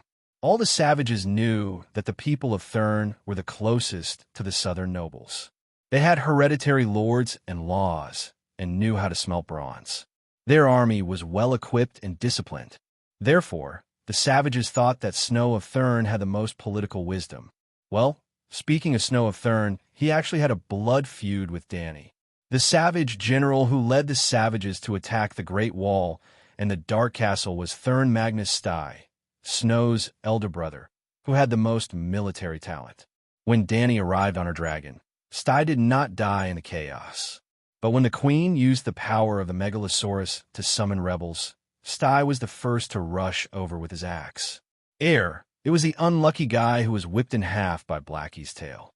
Because the captive who delivered the negotiation letter to Mance knew that Sty was dead, Snow succeeded in taking the throne yesterday afternoon and became the new Thurn Magna. But Snow did not plan to take revenge on the Dragon Queen. If his elder brother was not dead, how could he take the throne? If the Dragon Queen did not have a dragon, he might have shouted, "Revenge for my elder brother," in order to win people over. But obviously, she had a dragon, and the whole tribe could not do anything to her, so he might as well let it go. After all, Sty died on the battlefield, not in a conspiracy like the Red Wedding. Thurn Snow glanced at the King of Savages and said bluntly, "Mance's mission has been completed. Maybe we can choose a new king." Tormund was furious. "What did you say? You want to be king when you're such a loser?" Mance's pupils contracted, and a cold light flashed in his eyes. "It's not that I want to be king."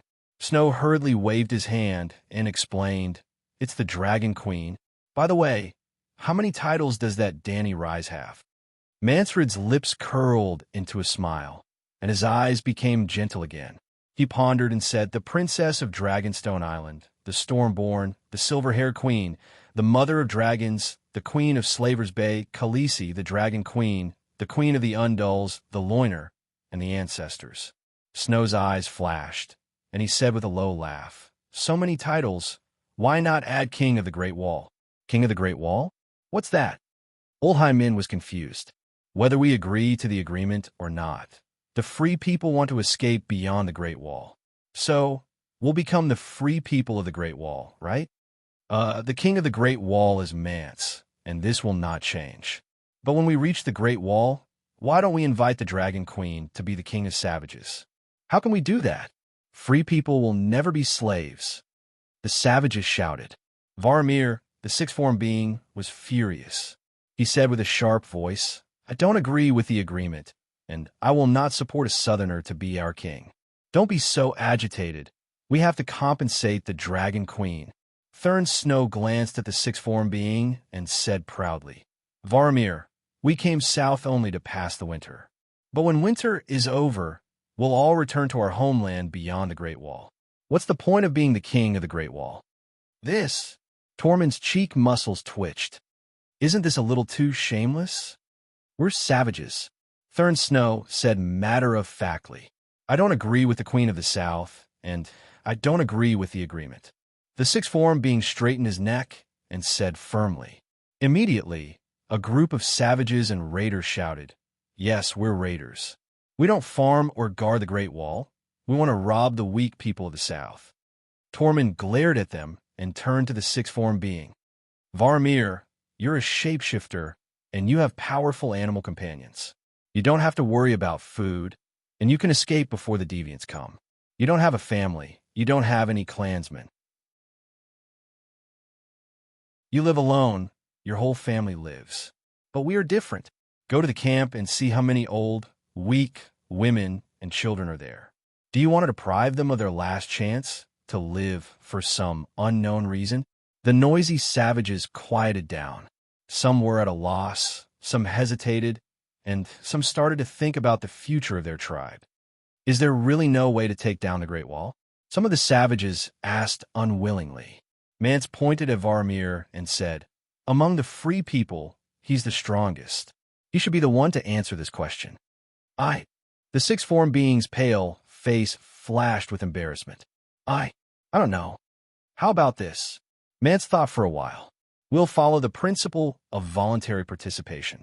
The free people with families can form a large tribe and sign a lease agreement with the Dragon Queen. Those who think they can feed themselves and their families can continue to stay beyond the Great Wall. Those who can't survive beyond the Great Wall can sign a new contract with the Dragon Queen. They can also cross the Great Wall and go to the north to rob and make a living. You want to divide the free people? Varmir asked in disbelief. We've never been united. Mance smiled bitterly.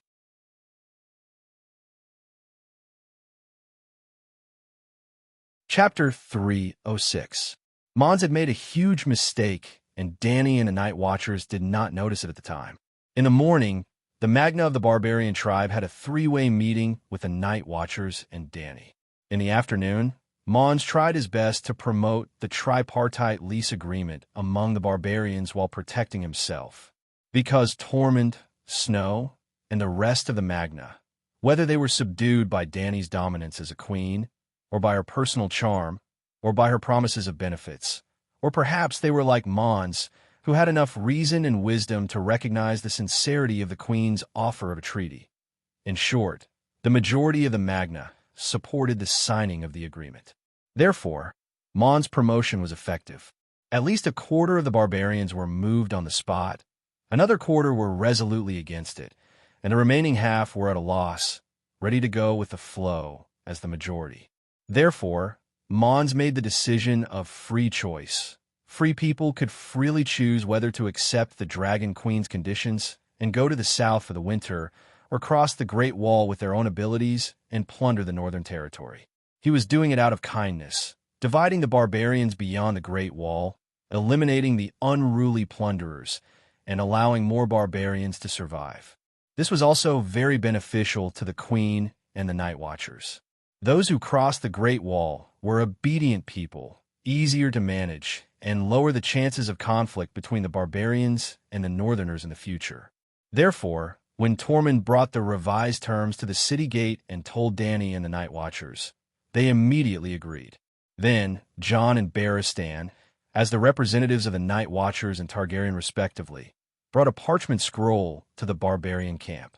The parchment scroll contained the full amount of the tripartite lease agreement, 2 official terms, one of which was proposed by Mons. The barbarians could freely choose to become the barbarians of the Great Wall in batches, and the Dragon Queen and the Night Watchers had to abide by the first 2 terms of the agreement, treating all barbarians equally. This was Mons' effort to resolve the hostility between the barbarians and the Southerners. At the barbarian leaders' meeting at noon, he promised the barbarians, "It's all voluntary. Those who can't stay beyond the Great Wall can find the Dragon Queen to sign another contract." To put it simply, the third revised clause of the agreement changed the one-time surrender activity to retain honor into immigration, and the surrender that signed the agreement became an immigration visa. Danny thought to herself, transporting nearly 100,000 people to the other side of the Narrow Sea would require too many ships and a huge amount of work. If the barbarians came in batches, and she sent them in batches, it would definitely be easier. The Night Watchers also thought that if they took in tens of thousands of savages at once and something happened, the hundreds of Night Watchers would not be able to manage them all. It was better to tame them batch by batch. If they encountered any problems, they could slowly solve them under control. Mance thought to himself, instead of arguing endlessly and even causing internal strife among the savages, it's better to divide the savages. Those who are willing to live can live, and those who are die-hard can die. First of all, the divided barbarians would lower the Southerners' wariness of him and the barbarians. After all, only the barbarians who were united under the king of beyond the Great Wall would be feared. The scattered barbarian tribes would never be seen as a threat by the Southerners. Secondly, he really couldn't think of a second way to survive other than surrendering to the Dragon Queen. She had a dragon. However, none of the three parties had ever considered the thoughts of the unruly people. The savages were all unruly people. The unruly people thought to themselves, I don't know the Dragon Queen. Although the big shots all acknowledge her reputation. What if? Why don't I let the others migrate first? My family still has a few months of food storage, and there are still more than 3 months before the end of autumn officially ends. After the first batch of migrants is settled in the south, I will decide whether to migrate them based on the situation. After all, my life is mine, and I only have one life. If the life of the migrants is harder than it is now, then anyway, I'll migrate sooner or later. The conditions that the Dragon Queen offers are the same. Therefore, in the spacious square of the barbarians' camp, John, Barristan, and Mance, who were standing behind the wooden table and waiting for the barbarians to come forward to sign their names, were dumbfounded. Under the setting sun, John and the other two scanned the barbarians in a daze. Hundreds and thousands of barbarians surrounded them. Their blue, gray, black, and brown eyes blinked like innocent little stars as they stared at the three of them in a daze. Barristan looked at Mance resentfully. Why don't you even know how to arrange a few support staff? Such petty tricks, and you call yourself the king of the Beyond the Great Wall. Mance seemed to understand the meaning of the old knight's gaze. He rubbed his nose and said awkwardly, Tormund, you were the most enthusiastic before, and you have always been very supportive of the tripartite lease agreement. Come and sign it. Tormund gave him an innocent look and replied, I have 4 sons and a daughter, a big family, and thousands of people in the Red Hall. Barristan said angrily, His Majesty and the Night Watchers have promised your safety. His Majesty has also sworn to the 7 gods and all the old gods in front of you. The tripartite lease agreement is a sacred oath. You should understand the meaning of the sacred oath. Yes, we all understand the meaning of the sacred oath and the rights of the guests. The 6 Forms people stood on the back of the White Bear and sneered loudly. The King of the North, Robb Stark, has violated the sacred oath. The Southern feudal lord has trampled on the rights of the guests in the bloodwedding, and the Night Watchers have killed Karst, who was serving them in Karst's house. He, the king, the feudal lord, and the Night Watchers are all untrustworthy people. Why should we believe you? Mance looked at the shapeshifter expressionlessly and said in a low voice, The day before yesterday, when we were charging at the gate of the Great Wall, that woman rode on a dragon and flew over our heads. She could have burned our tents, people, livestock, and food, but she didn't. The Megalosaurus' terrifying dragon flames burned the mud, snow, and soldiers in the forest. She could have easily disintegrated our troops and helped the Westeros to solve the crisis of the Freemen invading the South. But she chose to negotiate. She chose the most complicated, time-consuming, and money-consuming method to help us survive the winter and avoid the invasion of the other ghosts. I think her actions can be called benevolence. Valamir, what kind of person do you think she is? A soft-hearted, cowardly woman.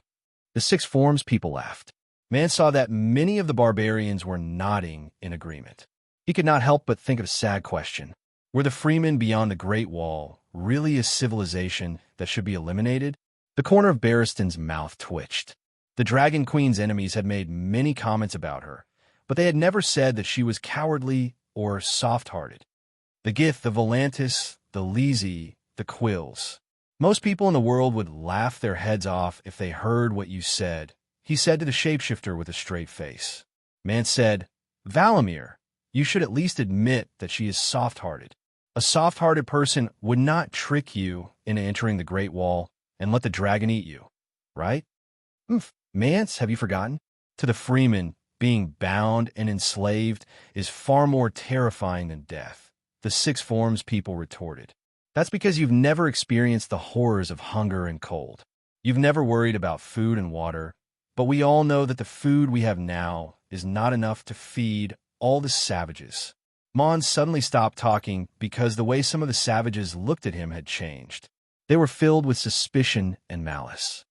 Do as you wish. It's all up to you. He said this and lay down on the chair without saying anything else. Seeing that the sky was getting dark, and that a tribe of barbarians who were willing to be the guinea pigs did not appear, Tormund became anxious. He pulled a few of the tribe leaders to discuss for a while. In the end, a group of widows who had lost their husbands but had children to support were selected from their tribes. They formed a group of about 1,000 orphans and widows with orphans under the age of 10. These people were a complete burden to the barbarians, and they were not afraid of sacrificing them.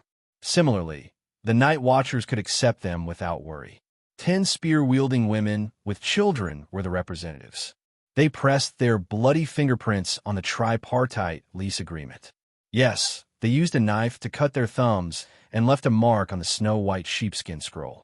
Beside it were the signatures of Dany and more than 10 high-ranking members of the Night Watchers. The sacred contract was signed.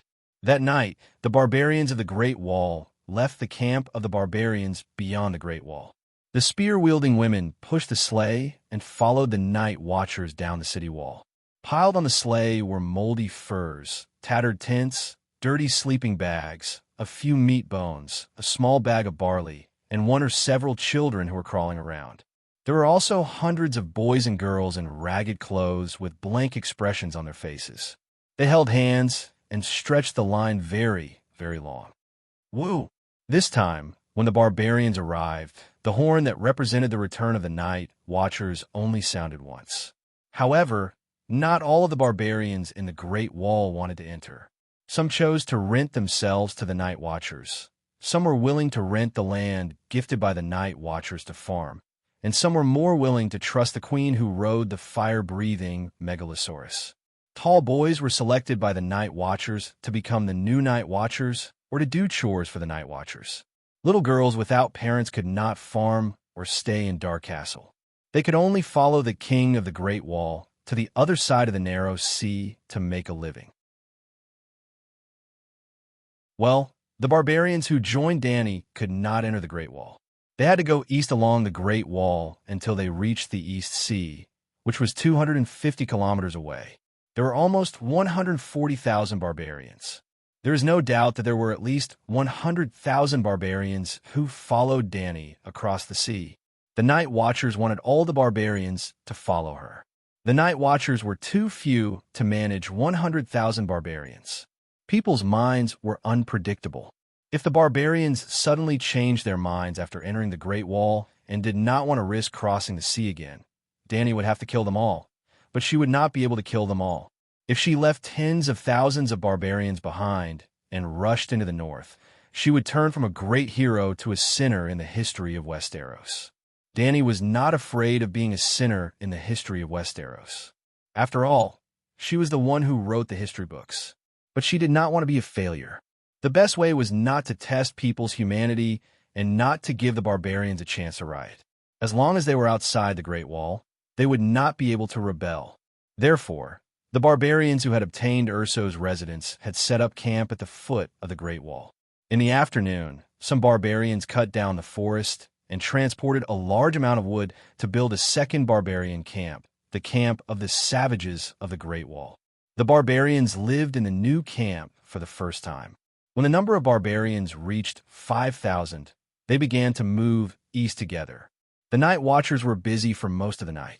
In total, they accepted 147 young Night Watchers and 183 spear-wielding women with children. The spear-wielding women would take their children to the land given by the Night Watchers to farm and hunt. The next morning, Jon and Barristan came to the barbarian camp again and sat at the table as immigration officials. But not long after they sat down, the urgent bugle call suddenly sounded in the east.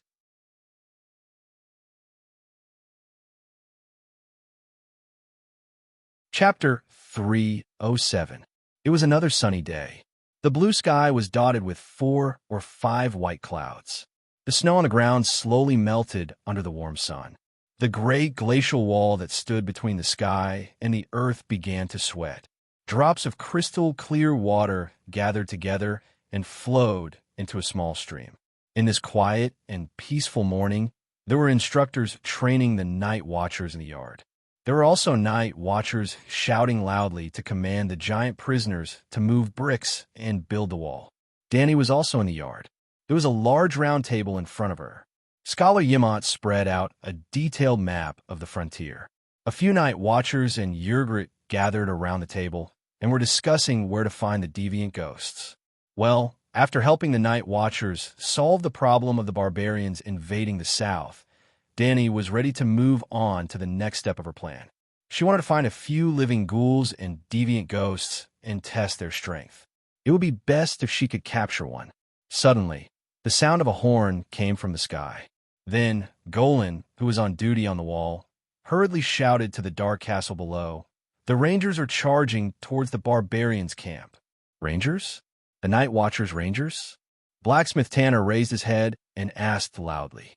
"The Eastwatch's Rangers," Golan shouted from the wall. "Is Katek crazy?" Bowen and Maxie were shocked.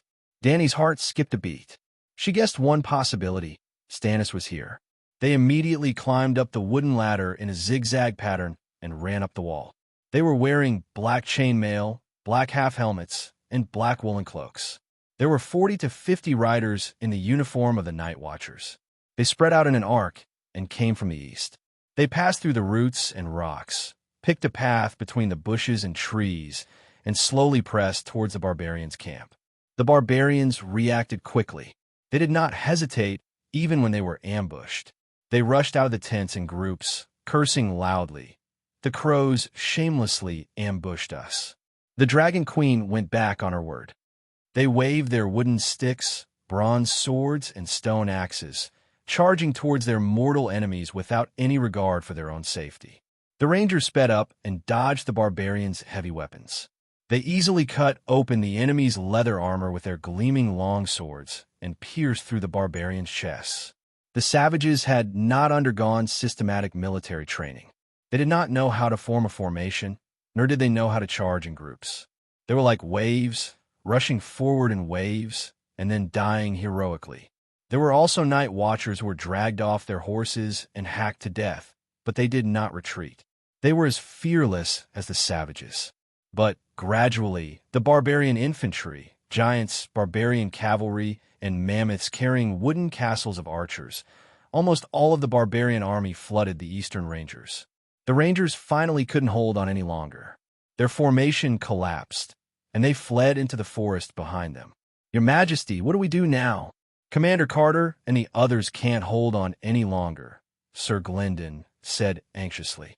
"Don't be nervous. The barbarians have fallen into a trap," Danny said calmly. "What?" While everyone was puzzled, the barbarians had caught up with the Rangers. They scattered in all directions to hide. The barbarians laughed and cheered as they swung their weapons, chasing the black-clothed men to the edge of the forest. They saw a group of heavy cavalry pass by the Rangers and suddenly emerge from the forest. The barbarians were shocked, and Magna immediately shouted loudly for the barbarian cavalry to gather around him to deal with the next attack of the heavy cavalry. However, the new cavalry had already sped up and rushed forward, and the barbarians' light cavalry was scattered into a mess. Toot, toot, toot, toot. Something even more terrifying happened. Suddenly, from the east, northeast, and north came the sound of charging horns. The savages found that they were surrounded by enemies in all directions.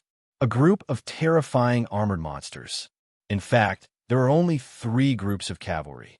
The only group of heavy cavalry was the one that rushed out from the northeast, and there were only about 200 of them. The remaining 2 groups of cavalry were mainly free riders wearing short leather vests and round helmets, mounted archers, and ordinary soldiers without horses. Each group had about 400 to 500 people. The scary thing was their leader. There were close to 200 true knights. They were noble knights wearing steel armor and bright wool jackets, with obvious clan emblems painted on their chests. They charged the savages from two directions. A surging torrent of armored troops suddenly came out of the wood in the north and struck the upper flank of the savages. A cavalry came from the east, along the base of the wall, and struck the lower flank of the savages on the other flank. The Rangers used the main force of the barbarians as bait. Then, a group of heavy cavalry blocked the barbarians' front. The other two groups of light cavalry were like pincers, cutting the barbarians' waist in half. It was a very simple tactic. It would probably be useless against the regular army of the Seven Kingdoms. But the savages did not form into groups. They fought in their own tribes and did not have a perfect command system. They ran in all directions in confusion. Some of them shouted and rushed into the battle, while others ran away in a panic. There was also Magna, who beat the war drums, trying to command the savages to form a square formation. But they were slow and disorganized. There were hundreds of true knights with excellent military training opposite them. The barbarians were split up and scattered. The barbarians' camp was trampled by the cavalry and set ablaze by the fire arrows. The flames spread from one tent to another. The tall ironwoods, pine trees, and soldier trees near the camp were also set ablaze. Smoke filled the air, and the sound of killing filled the air. Stannis did everything that Dany could, but did not do. That's right, Erlu is here. In the midst of the blood and fire, a large flag stood out. It was 5 meters long, and the flag was as big as a bedsheet. One side of the flag was yellow, with a long and sharp tongue of flame drawing a burning red heart. The other side was like gold leaf, embroidered with a black crowned stag. Erlu's flaming red stag flag. The armored knights rushed into the camp and shouted, "Long live Stannis! Long live the Light King! Long live the Holy Son of Fire, King Stannis!" Roar, a snow bear the size of a horse carriage rushed out of the forest, roaring and swinging its paw the size of an iron pot. A noble knight, holding a black dagger piercing through the red heart flag, was slapped into a pile of meat paste along with his horse. Then the giant snow bear rushed into the squad of knights. Its sharp claws flashed as it went on a killing spree. Its snow-white fur was stained with blood, some from the enemy and some from itself. A squad of 20 knights was wiped out in half a cup of tea's time. But when the giant snow bear ran to the next squad, a shocking scene occurred. A red-haired woman in a red robe rode a horse in front of the giant snow bear, as if she was taking a stroll in the park. She only glanced at the snow bear before she continued to move forward. Boom! The snow bear seemed to have been drenched in a rain of gasoline and then set ablaze by a lighter. Its huge body was instantly enveloped in yellow flames. Roar! The giant snow bear roared as it rolled on the ground. Even the night watchers on the city walls could clearly feel its pain and anger. But no matter how it struggled, the flames showed no signs of extinguishing. Instead, it set the nearby tents and trees ablaze. But in Dany's ears, she also heard another person's voice. It was a man's wail, a wail that came from his soul. Chirp! The goshawk flew through the clouds and under the blue sky. It was like a sharp arrow piercing towards the red-haired woman in a fluttering red robe. At the same time, 3 gray wolves and a shadow lynx the size of a warhorse ran quickly through the crowd, silently sneaking to the side of the red-robed priestess. The moment the goshawk, cat, and 3 wolves pounced towards the red-robed woman from the ground and the air, time seemed to have slowed down. From the perspective of the dragon spirit, Dany could even see the mocking smile on the priestess' lips. Boom, boom, boom, boom, boom. With a light wave of her sleeve, the 4 beasts on the ground and the goshawk 500 meters in the air were set ablaze at the same time. Roar! The man's soul howled again, filled with hatred and despair. The goshawk turned into a ball of fire and smashed into the forest. The 3 wolves and shadow lynx only had a small part of their bodies covered in yellow flames as they fled into the depths of the snow forest while howling. What happened? Why did the giant bear and the goshawk burst into flames? Professor Perez Dan was puzzled. Dany glanced at him and said with contempt, "Don't you still have the Valeglia steel chainring hanging on your chest? You didn't even notice such an exciting and intense battle between mages?" "Mage? Shapeshifters?" the old man asked, The strongest shapeshifters of the barbarians, the Six Forms person, fought against the Red Priestess of Stannis. The Six Forms person lost miserably and was almost unable to retaliate. Dany said calmly, "Ah, how tragic." The Night Watcher suddenly shouted. It turned out that the heavy cavalry had pierced through the barbarians' cavalry and infantry and crashed into the group of giants behind them. Like a naughty child playing with a doll, the giants easily lifted the armored cavalry from the horse's back, pulled off their heads, and broke their arms. One of the giants, who was 4 meters tall, lifted the heavy cavalry's legs with both hands and pulled with all his might. Red blood, green intestines, and brown liver flowed into the giant's bloody mouth. Roar! The giant chewed on the innards of the cavalry and pulled with both hands. The corpses on both sides hit 2 of the heavy cavalry like cannonballs. The horses neighed and flew back 4 to 5 steps. Stannis' 3 cavalry units, including the footmen without horses, had a total of less than 1,500 people. There were only 200 heavy cavalry units in the middle that were responsible for holding off the barbarians' main force. However, there were more than 100 mammoth cavalry units and more than 300 footmen running barefoot. The heavy cavalry units against the barbarians' light cavalry and footmen who were armed with wooden sticks and bronze weapons was like a tiger in a flock of sheep. It was like an iron pot smashing into a glass bottle. However, when faced with the real heavy giant footmen, just one collision was like an iron pot hitting a hydraulic press. Bang!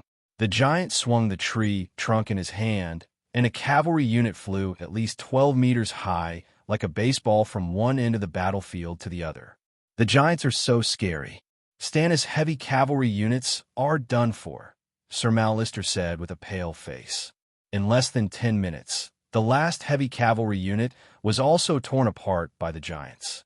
Nearly 200 heavy cavalry units were wiped out, and the giants only lost 2 small men who were only 3 meters tall. Roar! The giant's gray hair was stained with blood, and he roared angrily in the direction of the Great Wall. Those idiots still think that a certain queen betrayed them and ambushed the barbarians' camp. Well, the barbarians' camp was indeed filled with the slogan Dragon Queen's shameless ambush. However, after seeing the flaming red stag flag, most of the barbarians gradually fell silent. Even if they did not understand the meaning of the flaming red stag flag, they could tell that it was not a 3-headed dragon. "Your Majesty, should we go and save them?" Bowen Marcy leaned over and asked softly. "Save who?" The giants are ferocious. I think the barbarians are going to turn the tables." The chief of Red Pomegranate huffed. "Ha! The barbarians are our potential allies, but Stannis is our clear enemy. I didn't ride my dragon down and spray that guy's face with dragon flame because I was giving you Night Watcher's face. I didn't want to fight for power on the neutral Great Wall."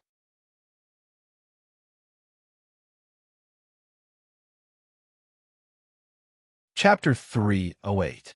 "My Lord Steward, look," Sir Glendon exclaimed. "The giants are in disarray. His Majesty Stannis is so powerful. He personally led the team to disperse the mammoth cavalry."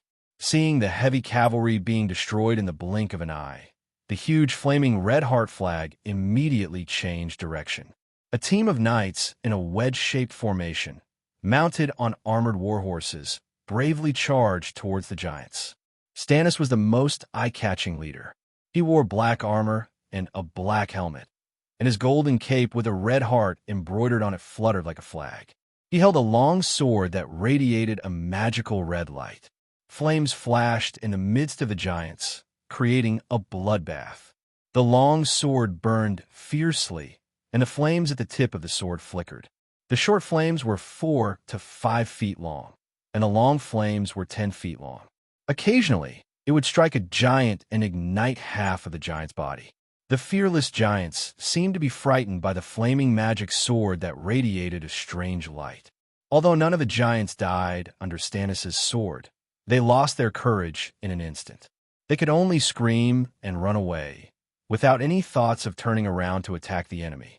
Less than 500 knights were chasing after 100 mammoth cavalry and 300 giant foot soldiers. It was a complete mess. Good. The night watchers felt their blood boil as they cheered excitedly. It was as if they had become one of the brave knights chasing after the giants.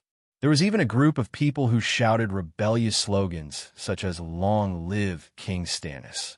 Sir Mallister frowned and said doubtfully, "Strange, why are the giants so useless?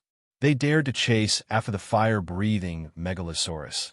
Why would they be afraid of the magic sword that radiates a strange red light?" Professor Pereston's face darkened. "That is the Lightbringer, the weapon used by the legendary hero Asal Ahai to end the long night. There are also rumors that Stannis is the child of prophecy, the reincarnation of Asal Ahai. I used to scoff at these rumors, but now—" Dany stared suspiciously at the red-robed woman who was running alongside Stannis. Stannis's Lightbringer was indeed bursting with red light, and a flaming sword aura that was 2 to 3 meters long flew out. However, it only burned the giants until they screamed in pain. It did not have the flying limbs of Abyss Annihilation when she charged into the 5 element flags with the heavenly sword. "Don't you think that the Radiant Envoy is too weak?" She could not help but ask. "That's weak?" Even the giants were forced to flee in panic. "I don't think dragon flames are anything special," Slater exclaimed. Dany glanced meaningfully at the guy who had never seen the dragon flame. She left the battlements and walked towards Dahe, who was lying on the ground meditating. After condensing the meditation rune in the Sea of Spirit, Blackie's requirement for food was much lower. Whenever it was free, it would immerse itself in the strange meditation rune in the Sea of Spirit. As soon as the horn sounded, Barristan, who was sitting behind a wooden table in the empty space of the camp and waiting for the tribe of savages to come over to sign the contract, stood up alertly and climbed onto the table to look into the distance. Just like Dany, he guessed that they were just bait when he saw the scattered cavalry slowly approaching the campsite. The reason was simple. There were no more than 800 night watchers at the Great Wall, and they were scattered in Dark Castle, EC Watch, and Shadow Tower. The 300 night watchers from Dark Castle would never break the agreement between the Queen and the barbarians. Therefore, the cavalry coming over were either from Shadow Tower or EC Watch. The total number of cavalry from those two places did not exceed 200. The cavalry were never idiots. Less than 100 people dared to attack the barbarians' campsite. They must be bait. There was a large army behind them, and that army was not an ally of the Targaryens. In fact, none of the vassals of the Seven Kingdoms were the Queen's allies. Therefore, White Knight immediately pulled Jon and prepared to escape. Since the other party dared to take the initiative to attack the barbarians' campsite, they must have the confidence to win. He deeply understood one thing. No matter how much the Queen wanted to subdue these barbarians, it was impossible for her to help the barbarians stop the attacking army before the agreement was signed. She had no position. If she really did that, she would violate the oath she made to the Night Watchers that day. She would never treat the Great Wall as a battlefield for power games. She would not take the initiative to provoke any army that came to the Great Wall, no matter what grudges they had with the Targaryens. If you're not stupid, you should understand that they can't be Targaryens. Barristan said loudly to Mons and the leader of the barbarians, "The other party came with ill intentions. If you trust me and Queen Dany Liss, please follow me to the new camp immediately. I promise on behalf of the Queen that I will not take advantage of the situation and force you to sign the tripartite lease agreement. As a guest, I will only provide Her Majesty with a reason to protect you from the other vassals of the Seven Kingdoms." The ones who attacked the campsite were the Rangers. "You broke your oath and attacked. We will no longer trust the Raven and the Mother of Dragons," a barbarian shouted. The Hexagon Valamir stared at the old knight viciously and said in a dark voice, "They deliberately used negotiations to make us lower our guard. These two idiots are abandoned pawns. Mons, let me kill them." Barristan was so angry that he laughed. He stared straight at the gloomy king and said, "Mons, I don't understand this shapeshifter. Don't you know my identity? Abandoning the captain of the King's Guard just to attack you? Do you think that Her Majesty's 2 dragons are decorations?" Or do you think that a megalosaurus kills faster than a sword? She doesn't intend to stop those people. Mon's expression was ugly. It was not because he believed the hexagon, but because he guessed the Dragon Queen's attitude towards this matter for Barristan's reaction. If you sign the contract immediately, Mons raised his hand and interrupted him. We will take your words as a threat. The freeman will be even more disgusted by the agreement. I know. That's why I didn't intend to mention this at all. The old knight smiled bitterly and shook his head. You also understand the current political situation of the Seven Kingdoms. If the queen helps the freemen deal with the vassals who come to the Great Wall, not a single soldier, a single grain of wheat, or a single copper coin will be sent to the Great Wall in the future. The barbarians were never the reason for Her Majesty to come to the Great Wall. The deviants are our real enemy. We need the Seven Kingdoms to unite and deal with them together. This is also why Her Majesty has always been tolerant of the freemen. You are also an important force against the deviants. I understand. Mons slowly exhaled. As he put on his leather armor, chainmail, and raven-winged helmet, he ordered loudly, Hamo, lead the raiders to mount and form a cavalry. Tormund, form 3 rows of spears with your son. Wong Wong, blow the horn and summon the giants. Valamir, hide in the forest and use your animal companions to help us tear apart the bastards who have broken into the camp. Snow, you lead. At the end, he turned around and said to the White Knight who was about to climb onto his horse and leave, My wife is about to give birth. Please take her to the new camp and ask Master Yimont to help take care of her. After a pause, Mons pointed at the simple wooden fence beside the camp and smiled bitterly. I have been thinking about how to deter the megalosaurus flying in the sky. The barricades and other defensive measures against the megalosaurus are ineffective against the megalosaurus. This is bad. Sir Barristan, take as many women and children as you can from the camp. Wail, wail. Mons shouted at his white bearskin tent. When a tall, blonde woman in animal skin lifted the curtain and walked out, he said loudly, Wail, the camp did not prepare any barricades. The cavalry might charge in.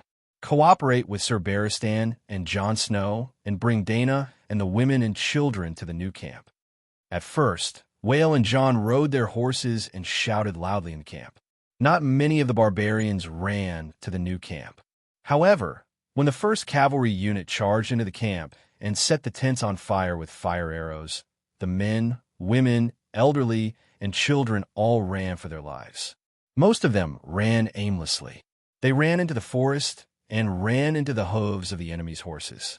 When they saw some people running down the wall, a group of them immediately ran in that direction. The new camp at the base of the wall was opposite the barbarians' camp. The outer fence was less than 600 yards away. Even the children could reach it in 2 minutes. By the time Stannis chased the giants into the forest, the new camp was already full of people. The new camp was a temporary base for the settlers. When the number of barbarians reached 5,000, they began to move to Eastwatch. Therefore, the maximum number of people in this camp was 5,000. Many of the barbarians were herding sheep, sled dogs, pigs, chickens, ducks, and other livestock. Such a large group of barbarians naturally attracted the attention of Stannis' cavalry. However, the flag at the gate of the camp made them hesitate. The flag of the Red Dragon on a black background represented the former royal family, the Targaryens. When Stannis and his army completely defeated the giants and the barbarians were left without any resistance, a group of riders finally came to the gate of the camp with the flag of the Red Heart of Fire. I am Sir Gordy Farron, a subordinate of King Stannis. A young and powerful voice came from under the visor. He shouted at the night watchers outside the camp gate. You are the night watchers. Why are you helping the tyrant and stopping the king's army? Jon stepped forward and explained, Sir Gordy Farron, this camp belongs to Queen Dany Liss. In fact, how dare you? Before Jon could finish, Gordy Farron shouted and raised his bloody longsword at the night watchers. Do you want to be a traitor? There is only one legitimate king in the Seven Kingdoms, and that is King Stannis. She is a Targaryen, a dragon, a megalosaurus, a true dragon. Toad shouted behind John. Gordy Farron waved his sword as if he wanted to cut Toad and his rebellious words in half. He declared loudly, "Only King Stannis is a true dragon." Without Dany Liss, the Targaryens have been completely destroyed. Get out of the way, or I will execute all of you for treason. The 100 or so knights behind him also pointed their long swords at the Night Watchers, issuing a silent but real threat. John frowned. "Sir, before your arrival, the barbarians beyond the wall were no longer a threat. Instead, they might become our allies." The Night Watchers colluding with the barbarians? He admitted it. Kill. Gordy Farron kicked his horse's belly and was about to speed up towards the camp. Squawk. The never-before-heard roar of a beast caused the hearts of the knights and their horses to tremble. As soon as they looked up, they saw a ferocious beast that had walked out of a nightmare and was charging towards them. Dragon, it really is a dragon. The knight screamed in horror. His voice was shrill and filled with fear and despair. Boom! The bright red dragon flames descended upon the world like a pillar of fire.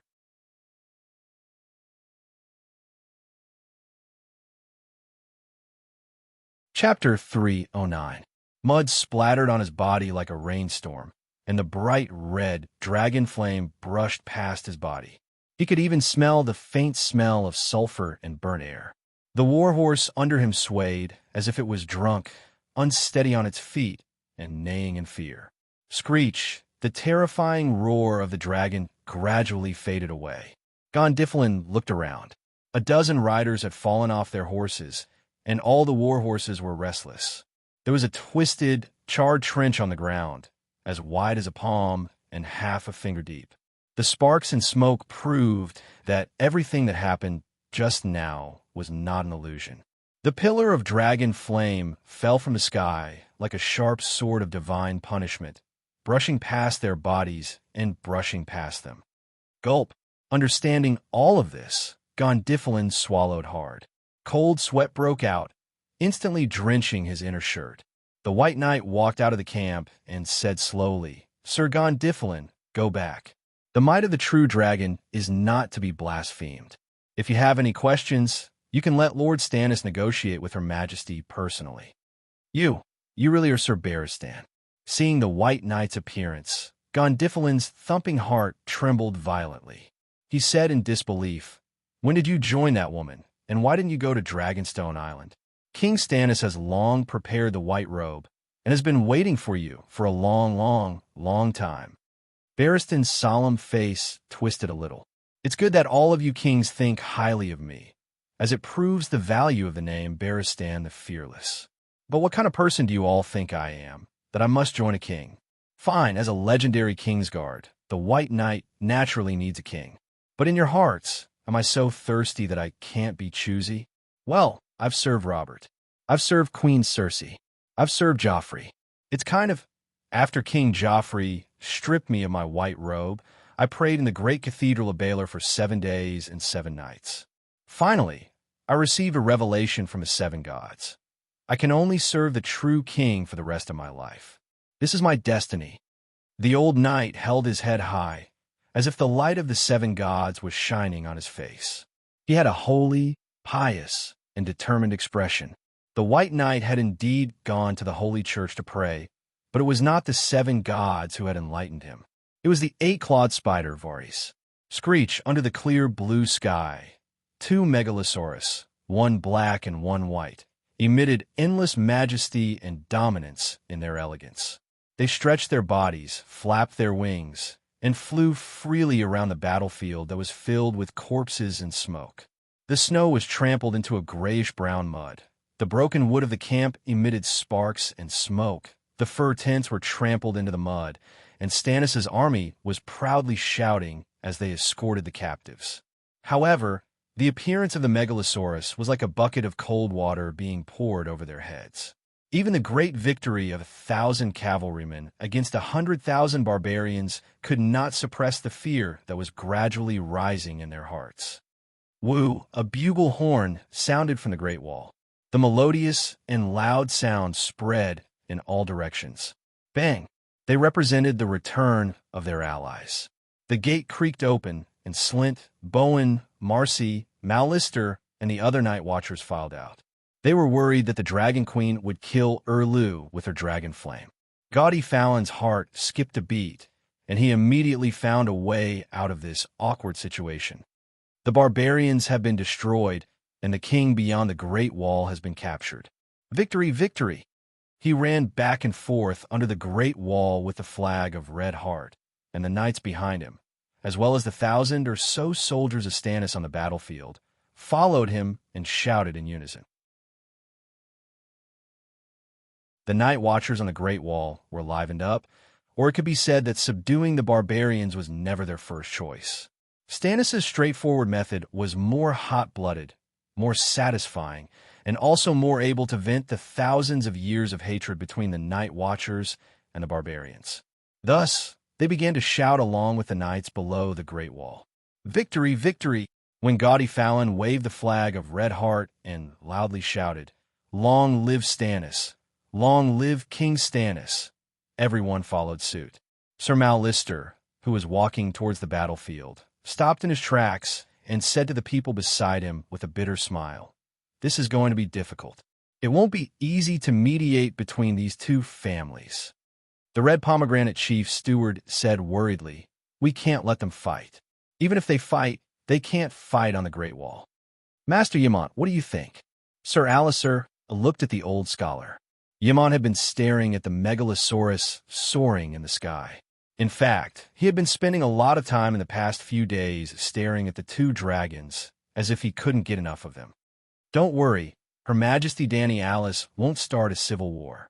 Under normal circumstances, His Majesty Stannis won't take the initiative to provoke her, the old man said softly.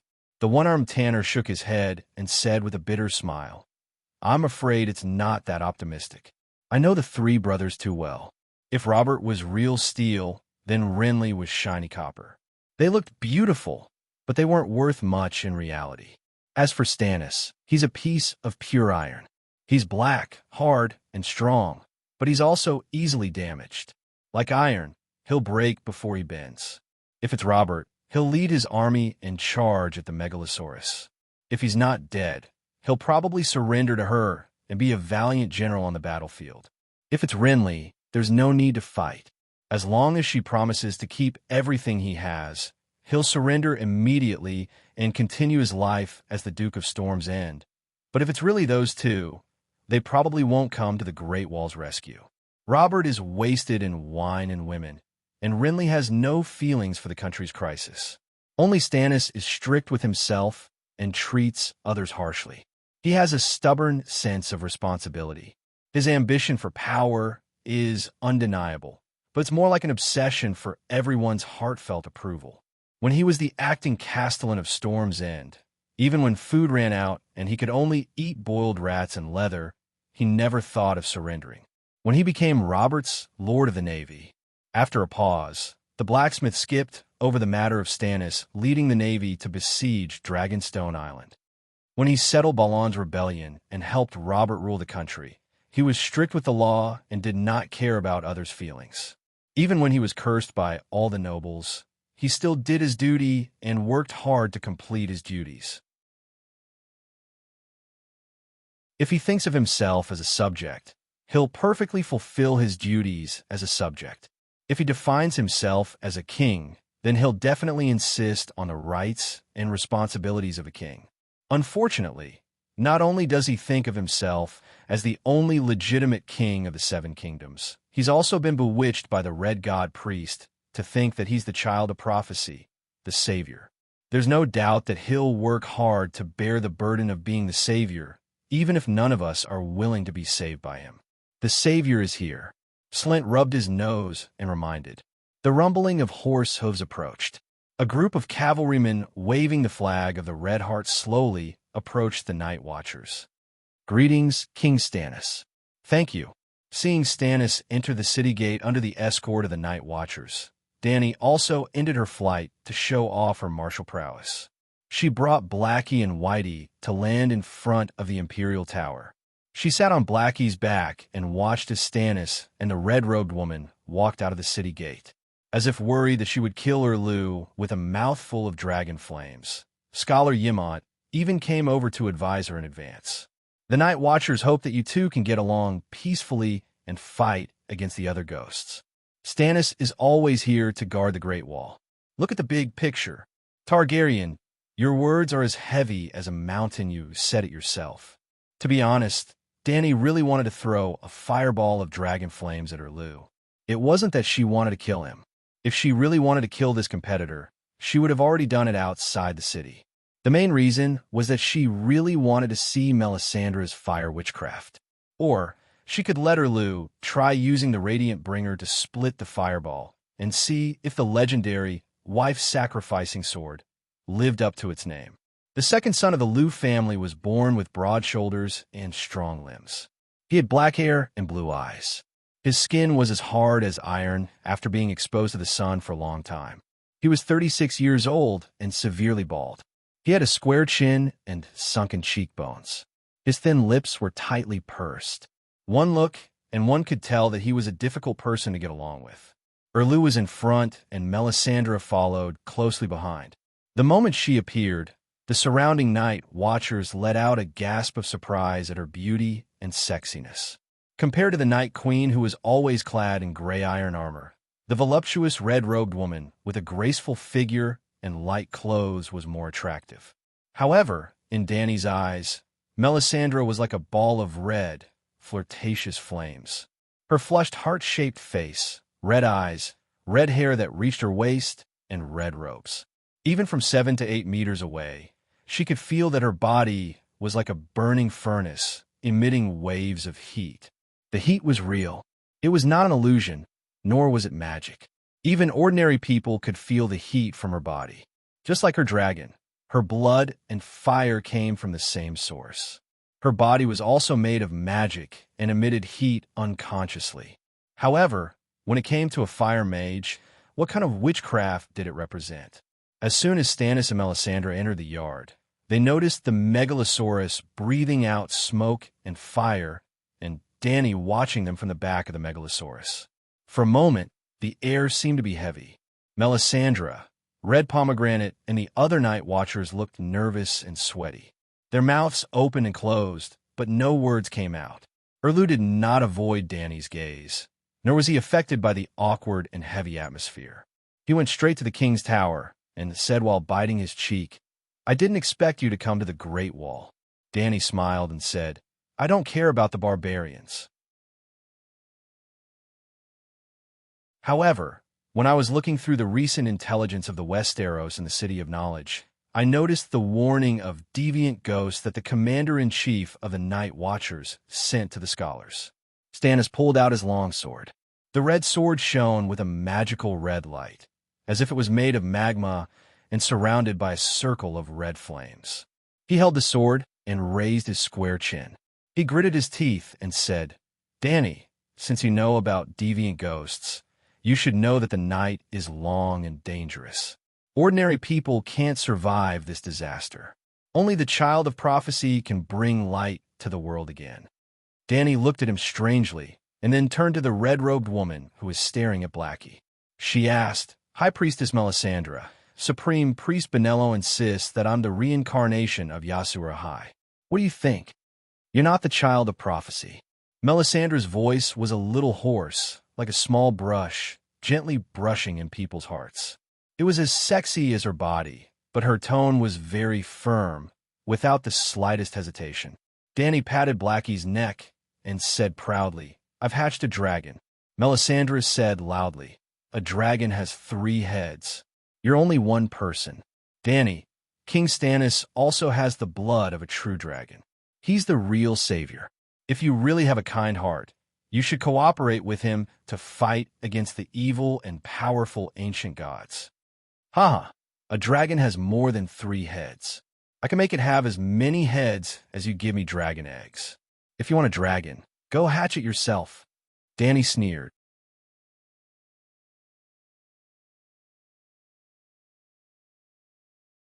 Chapter 310. Then, Dany glanced at the knights and Night Watchers who were looking at her with complicated expressions and said loudly, There has never been a savior. Even if the supreme priest Benello believes that I am the child of prophecy, even if my experience is somewhat similar to the prophecy of Ishaiah, I have never thought of myself as a savior. The night is long, and there are dangers everywhere. The only one who can save us is ourselves. When we are hungry, food will not fall from the sky. We can only work hard to open up the fields and graze the cows and sheep. When we are cold, winter will never end suddenly, and then summer will come. We can only cut wood to get firewood to keep warm. Men will hunt, women will weave cotton clothes and leather coats. When we are sick, the 7 gods, the red gods, and the old gods will not help us. Only healers with medical knowledge can cure our illness and restore our health. When we die, we can pray for our souls to be converted to the kingdom of God, but the world after death has never been seen by a living person. From birth to death, from summer to winter, from kings to monks, to ordinary people, from beyond the Great Wall to the Old Town, there has never been a savior or a god to help us. Now, the barbarians are here, and the deviant ghosts are following closely behind. The ones who can stop them are the night watchers, the Great Wall, you with swords, me, my dragon, Stannis, and his priestess. This is the result of everyone's hard work. No one can take all the credit alone. Acknowledging a savior is denying yourself and denying the kingdom itself. Night watchers, knights, your swords are still stained with blood. You are still injured and bleeding. You are fighting for your lives. Are you going to deny your own life because of a prophecy, an unconfirmed reincarnation of Yasur and Ahai? Danny shouted loudly, like the head of a shipping organization, trying to push an idea into everyone's mind. The effect was not bad. Almost all the night watchers agreed. Many knights, under the banner of blazing red heart, were also thinking and nodding silently to show their agreement. Good, well said. Dr. Peristan, whose gray robe was stained with blood, squeezed out of the crowd. He was so excited that his eyes were brimming with tears. He waved his arms and shouted, "We can only rely on ourselves. Gods, saviors, children of prophecy, magic, and dragons are all illusory and unreliable. In this real world, only our hard work is the most real." Danny blankly glanced at the red-nosed old man and asked, "Why are you back?" The old doctor was startled and said, "The barbarian queen's child has been born. It's a son. Both mother and child are safe." When Stannis attacked the wildlings' camp, old Dinamance had a difficult birth. Jon had planned to ask Scholar Yemont to help Dana deliver the baby, but Danny thought that the old scholar was too old to take the trouble of dropping him off the city wall in a hanging basket, so she asked the red-nosed old doctor to do it. Almost all of the scholars knew medicine, not to mention that he was an experienced doctor. Danny waved her hand and chased him away. There are still many injured people outside the city, including the wildlings, the rangers, and Theon Bella. You're already wearing black clothes, so be careful. The old man felt wronged. Didn't I stand up for you because you were alone? Melisandre looked around and smiled charmingly. You don't know what you're about to face. The ancient ES god is gathering power. It's terrifying, evil, and powerful. Mortals can't fight against it. The cold wind is already blowing. Soon, it will be a long night that will never end. I don't deny the power of everyone, but kings against kings, soldiers against soldiers, farmers grow food, and lords rule. Compared to the deviant ghosts, the wildlings are just appetizers. However, compared to the ES god who preaches death and coldness, the deviant ghosts are not worth mentioning. Then, we can only rely on the children of prophecy. The ES god you're talking about is the old gods. Danny frowned.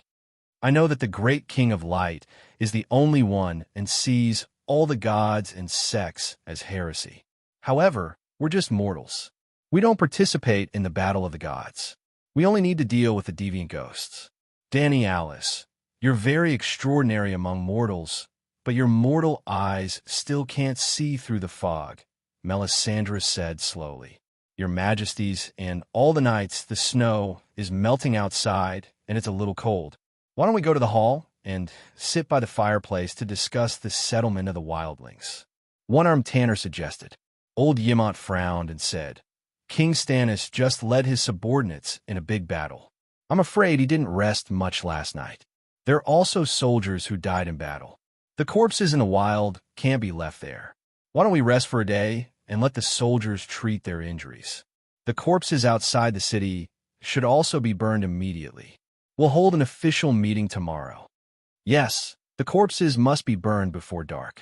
Otherwise, we won't be able to find them tomorrow, Ygritte said. You are. Stannis coldly glanced at the wildlings and giants in the yard. They were clearly different from the Night Watchers. Why aren't you locked up? You're not even wearing chains. Yes, I'm a prisoner of war. I was captured by the Dragon Queen. Ygritte rubbed her flat nose and smiled, revealing her uneven white teeth. With a dragon watching from the side, we wouldn't dare to rebel. We're helping the ravens to build the wall. It's not convenient to work with chains on. After Redhead's reminder, Stannis noticed that there was an additional curved stone wall around Dark Castle. The foundation was still being laid, and the wall hadn't been built yet. Stannis's face turned serious. His eyes were like small lanterns. He roared at Red Pomegranate. The Night Watchers aren't allowed to build a wall. Are you trying to rebel by building a wall? Bowen Marcy's face turned pale. He said with a trembling voice, Yes, it was Her Majesty Dany Alice who ordered us to build it. Dany explained, Last time, only 150 raiders almost took down Dark Castle. If the Deviants follow suit, the Night Watchers will be finished. Deviants can climb over the wall? Stannis frowned. I don't know, but Deviants are intelligent. Even the resurrected ghouls retain their memories. They pretend to be corpses and are brought into the wall by the Night Watchers. Then they get up in the middle of the night to attack Commander Mormont. Deviants were much smarter than zombies. When the Night Watchers didn't know about them, they deliberately arranged a few ghouls to pretend to be corpses at the gate of the wall. The Night Watchers naturally had to bring their brothers' bodies back to be buried. In the middle of the night, the ghouls would crawl out of the cellar and sneak into the commander's tower, according to their original memories, to avoid the patrols of the Night Watchers. If Jon's direwolf hadn't been alert enough to wake Jon up when it sensed the danger, many senior officers of the Night Watchers would have died. In the end, Dany added meaningfully, and I'm not afraid of the Night Watchers rebelling. The wall is useless against dragons. Stannis gritted his teeth and turned his horse around without saying a word, heading towards the commander's tower. Melisandre pursed her lips and glanced at Dany, then followed her Lou and left. Dark Castle could accommodate 5,000 soldiers at most. Even if the king's tower was occupied by Dany, there was still enough space for Stannis and his men. Soon, Erlu's knights were busy. Some of them were injured, while the rest were escorting captives and cleaning up the barracks. Under the lead of the Night Watchers, they went out of the wall to collect the corpses. Melisandre even led some people to burn a big horn. When Dany was about to enter the new camp outside the wall to check on the surviving barbarians, old Yemont suddenly came over and grabbed her arm.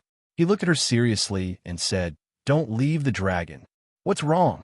Dany was shocked. She immediately looked around and found that there were only busy knights and Night Watchers around her. There was nothing out of the ordinary. When she entered the dragon spirit state again, her sense of danger was not strong, but it was more than 10 times stronger than before. She understood Yemont's concern. She helped the old man into the king's tower and said, Old man, are you worried that the knights under Stannis will suddenly attack me? You are too young to understand the cruelty of the game of power. Yemont seemed to be worried. Stannis is right about one thing. He has the blood of a true dragon. If you die suddenly, your dragon will most likely be inherited by the person closest to you. At this moment, other than me, an old man with one foot in the grave, only Stannis is left. My dragon is different. Dany emphasized. I know what you want to say. Your dragon egg is from Asha and not from the Targaryen family. But the Dragon King and the Megalosaurus have a mysterious spiritual bond. The old man frowned and thought for a while. He said uncertainly, Maybe your soul can change the Megalosaurus. Sigh, let's put it this way. Without you, the black dragons and white dragons would not be too close to the Targaryen bloodline. They would be closer to the Targaryen bloodline than normal humans, but not as close as the ancestral Megalosaurus to the Targaryen bloodline.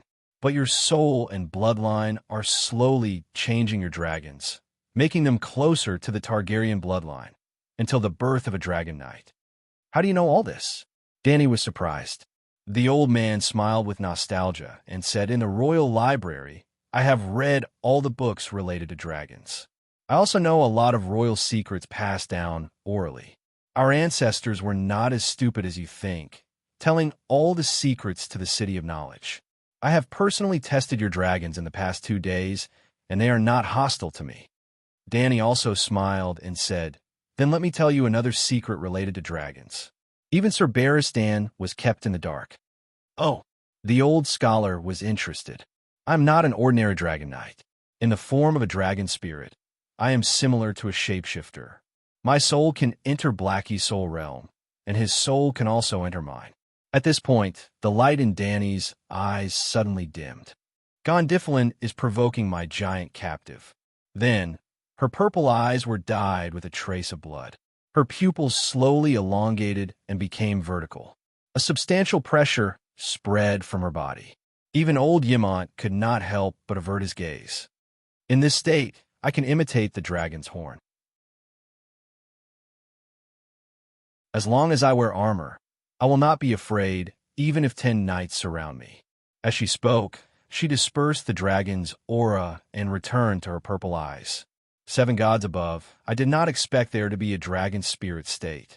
I always thought that the Dreamwalker Dany C was the most powerful and mysterious dragon king. Old Ymont widened his eyes and looked at Dany in surprise. That is a dragon dream. I could do it too. Dany smiled proudly.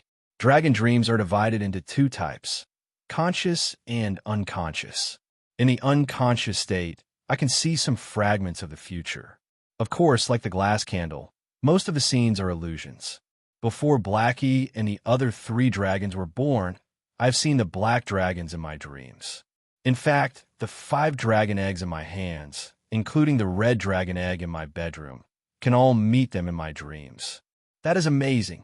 Our ancestors have never had a dragon king as gifted as you. Ymont said excitedly.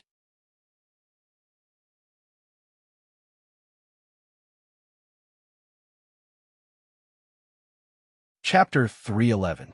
That's not the most amazing thing. Through the dragon spirit state, Blackie copied a full set of meditation runes from my mind. Now his magic power is increasing crazily every moment. In the future, he will be at least 10 times stronger than Balerion. By the way, old man, do you know the lifespan of a Megalosaurus? Balerion died of natural causes. He was not more than 300 years old. However, I've seen the information left behind by my ancestors. There's an old dragon in Valeglia who lived for more than 1,000 years. Dany nodded and guessed. I suspect that Blackie is not the first dragon to learn meditation. There are some powerful wizards who can enter the dragon spirit state like me. So, the necessary condition to hatch a dragon is a dragon spirit? The old man asked. No, if the Dragon King, Dreamwalker, and Dragon Spirit are the 3 levels of Dragon Rider, there's a 4th level above them, the Mother of Dragons, which is my current state. In the magic era where the magic tide surged, hatching a dragon is a natural phenomenon. As long as the dragon egg is alive, it can hatch when the time comes. However, in the magic era where magic is dead, hatching a dragon is equivalent to creating life. It is not creating life out of thin air. It is more like a kind of mending. The dragon's life imprint exists in itself. It is not creating something out of nothing. No wonder so many Targaryens in history failed in hatching a dragon. The requirements are too high. Ymont smiled bitterly. The ancestors of the Targaryens, did not need to waste time. They only needed to treat the dragon egg as an ornament and place it where all the Targaryens could see it. If someone can dream of a Megalosaurus, place the dragon egg at her bedside. After a year or 2, the dragon will naturally come out. I heard from Sir Barristan that you are also an immortal. Can you burn it to test the constitution of the Mother of Dragons? Old Ymont asked curiously. The Mother of Dragons was not born immortal. At first, I was just more resistant to high temperatures. After dreaming of the dragon soul and the dragon egg, my constitution slowly became stronger to the point that I could not burn. To put it simply, the mother of dragons hatching dragons was a process of mutual improvement between humans and dragons. I gave them life, and they gave me a megalosaurus, strong, physique, and heat resistance. Yes, there's also a huge amount of magic power similar to that of the megalosaurus. It's impossible for bright flame Elon to pour the wildfire directly into his mouth. Old Yimont was a little embarrassed and a little sad. Our Targaryen blood contains a crazy desire for dragons. Aaron is just a little more radical. Aaron called himself Bright Flame, but the others called him Aaron the Devil. He was old Yimont's second brother, Dany's second uncle, and a landmark figure in the history of House Targaryen's mad blood. That guy was the crown prince, the heir to the Iron Throne, and the future ruler of the Seven Kingdoms. He clearly had a great future, but he stubbornly believed that he was a dragon in human form, and that wildfire could help him recover his true form. Then he drank a can of wildfire, and burned until not even his bones were left. I saw a message when I was flipping through the royal blackmail in the Old Town Library. Dany had a strange expression. Aaron once sneaked into Igor's bedroom in the middle of the night, grabbed his manhood, gestured with a knife, and laughed that he would cut it off so that he could have a sister to marry. Is it true? The City of Knowledge even knows about this? My father explicitly ordered that this matter is not to be spread. Yimont was angry and embarrassed, and his face was red with anger. This is nothing. The City of Knowledge dared to provoke the royal family to start the dance of the blood dragon. Why would they care about this trivial matter? That's why I have to warn you. Old Yimont's expression became serious. You have to leave the wall as soon as possible.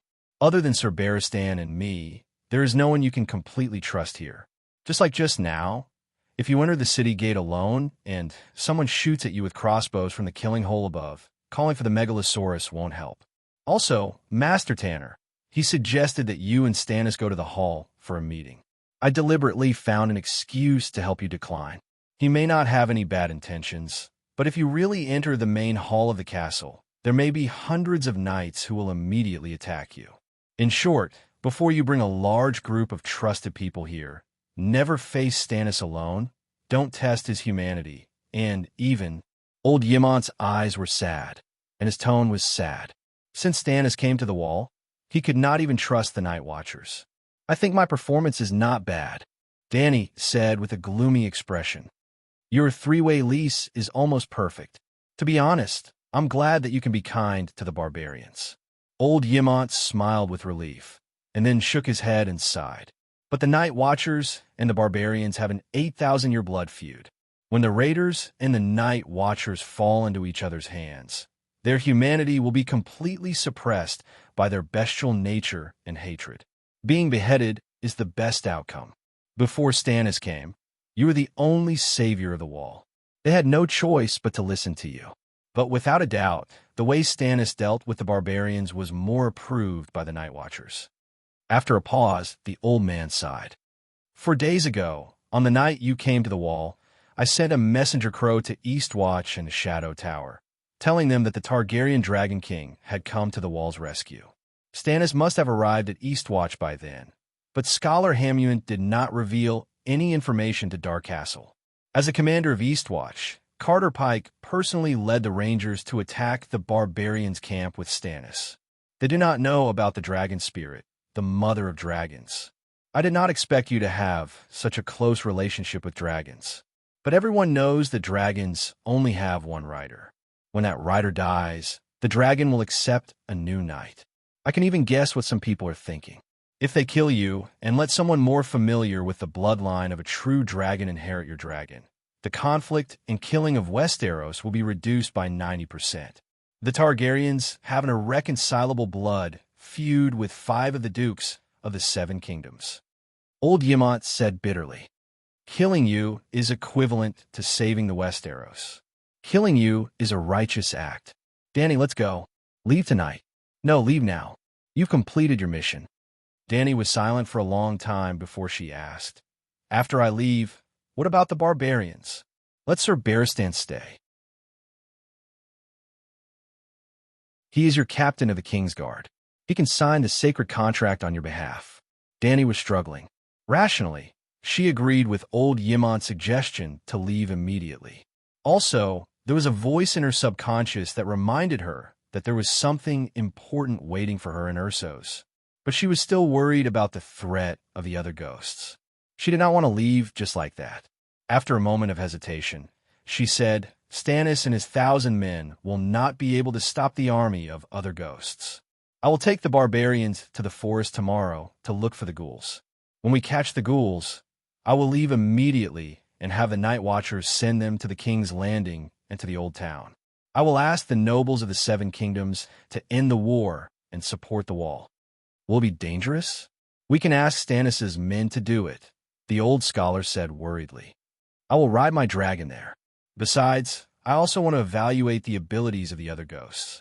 After chatting for a while, Guylan, the stupid bull, called for Yimont in the yard. "Master Yimont, there is not enough milk of the poppy flower. Night Demon, with a hole in his stomach, is waiting for you to stitch it up." "I will be right there," Yimont replied. He then reminded Dany again, "Do not go out after dark. It is hard to guard against a sneak attack. Jon is getting busier these days. He has no time to help you guard the gate. I will ask Guylan to take his place. If there is anything you need, ask him to do it." He dragged his old body to the door. Before opening it, Yimont turned around and reminded her, "I almost forgot. From now on, do not accept food from anyone. If you want to eat, you can wait for Sir Barristan to return. The White Knight knows this better than I do. Do not go to the hall for dinner. I will arrange for someone to send it over. Sigh, there's so many bastards in the shallow pond. Even the allied forces of the free cities did not annoy me this much. You have a dragon. You have an absolute advantage on a battlefield. Those who are unwilling to lose can only use methods outside of the battlefield to deal with you. Even if they lose their honor and go against tradition, the Seven Kingdoms now." Old Yimont shook his head and left with a sigh. Not long after Yimont left, Yrgrit called Dany out of the door. "Dragon Queen, those knights have been harassing Marg and the others," the red-haired girl said as she pointed at Godifalin. Godifalin had already taken off his helmet. He had a handsome face, a bum chin, and a short golden beard. He was in his early 20s and looked like a tough guy. However, his eyes were a little frivolous, which ruined his good looks. "I just want to compete with him," Godifalin said with a smile. "I heard that he is the Giant King. I killed a giant this morning and received the title of Giant Killer. If I can defeat the Giant King, I will receive more honor." The strong Marg was 3 meters tall. That day, he used his fist, knee, and shoulder to smash 3 iron fences that were as thick as an arm and an old oak door that was 10 centimeters thick. Yes, only the inner city gate was broken by him. The outer city gate was 30 centimeters thick and was smashed by a mammoth. At this moment, the giant King Marg was a little miserable. There was a white cloth wrapped around his back to his shoulder armor. There was also a large gray bedsheet that emitted the smell of herbs on his lower abdomen. He looked dispirited and weak.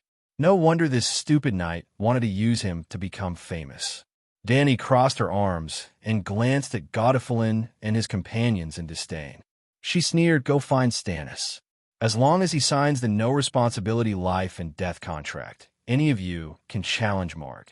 Godifalin looked at the big guy beside him in surprise. The giant Marg looked back at him indifferently. There was no fear. Instead, he clenched his fists and seemed to be eager to fight. Could it be that this sickly look was an act? The knight could not help but suspect. He smiled and said, "I mean a spear competition. There is no need to fight to the death." You took a seat in the latrine and stepped on a white maggot that was wriggling over. Could you control your strength and not step on it until its stomach is broken? This disgusting and vicious comparison made the young knight explode with anger. "I killed a giant," he emphasized. Dany raised her chin and said coldly, "Before Stannis used the flaming sword, the giant tore apart more than 100 knights like you without much damage. Wake up without that weird red sword and the red-robed witch. You wouldn't even be able to touch a single hair of the giant. Wah, wah, wah, wah, wah. While they were talking, the sound of a baby crying came from outside the newly built wall and the hole in the city gate. A fat man walked over from outside the wall and pulled out his longsword. He stood behind a blonde female barbarian who was holding a crying baby. He screamed in despair, "7 gods above, Dark Castle has been conquered by the giants? Gilly, we are done for." Sam? Gilly, who was beside Danny, quickly walked over and exclaimed, "Sam, you're not dead." Gilly. Sam, who was as fat as a pig's shoulder, was stunned. He asked in confusion, "Did you guys surrender to the barbarians?" Gilly's face darkened and said in a bad mood, "We won. These giants are all captives. They are helping us repair the city." Captives? Why aren't they shackled?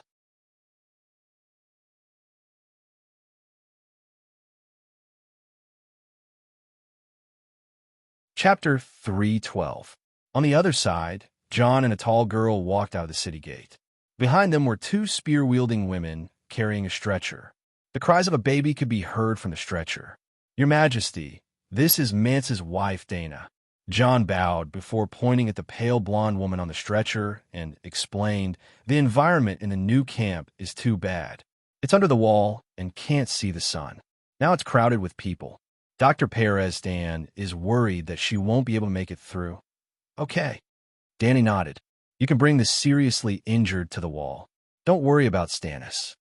Can you let my sister see Mance?" The tall girl looked straight at Danny.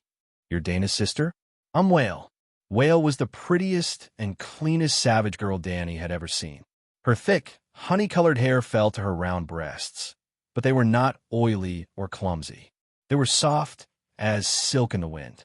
Her face was white and clean, and her white fox fur coat was not stained with much dirt. She was not like Yrgrit, who had lice crawling in and out of her greasy hair. Her neck was covered with layers of dirt.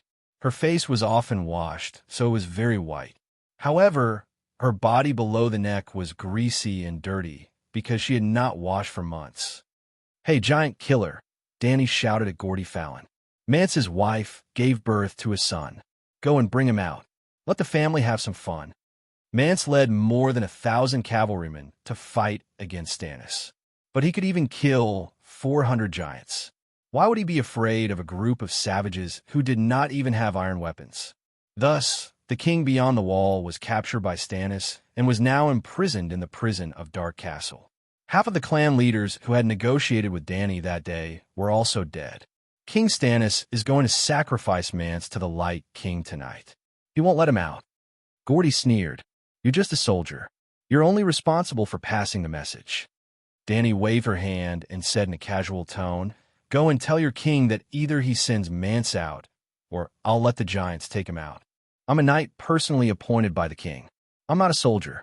Gordy was so angry that his butt and chin were trembling. In front of the queen, "You're just a small soldier." Gaudi held back a mouthful of blood, gritted his teeth, and said, "You swore that you would not stir up internal strife among the 7 nations at the Great Wall. If you dare to snatch our captives, you will have violated the sacred oath." "Wow, you even know about this. It seems like you guys know about my negotiations with the barbarians." I just heard it from the Night Watchman. We didn't know you were negotiating with the barbarians," Gordy said, his eyes flickering. "I'll pass on a message, but the king might not agree." With these words, the square-faced knight ran towards the command tower opposite the king's tower. The other knights also dispersed and left the courtyard. I didn't expect the infighting between the southern kings to be so serious. The king of Blazing Red Heart was afraid that you would gain the power of the free people. Knowing that the agreement was about to be signed, he purposely attacked our camp and destroyed the trust the free people had in you. Ur's gray eyes flashed with mockery. "Yes, you can despise Westeros as much as you want. Our civil war is endless, and the 7 dukes are in conflict. The old king on the Iron Throne is addicted to wine and women, and the young king is still a child. The lords with real power are addicted to the game of power, and the people are poor.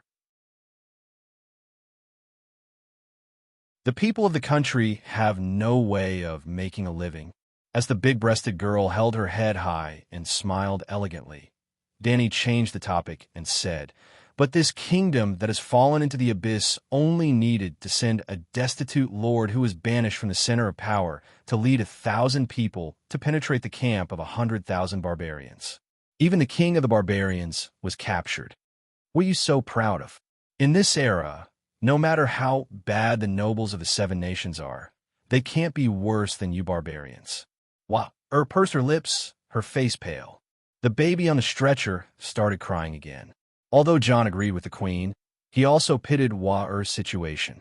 He pulled the fat man who was staring blankly at Blackie and Little White over and introduced him to Dany. "Your Majesty, this is Samwell Tarly, the affairs officer of Darkcastle. He has seen other ghosts and even killed a white ghost. Not a corpse ghost, but a white ghost."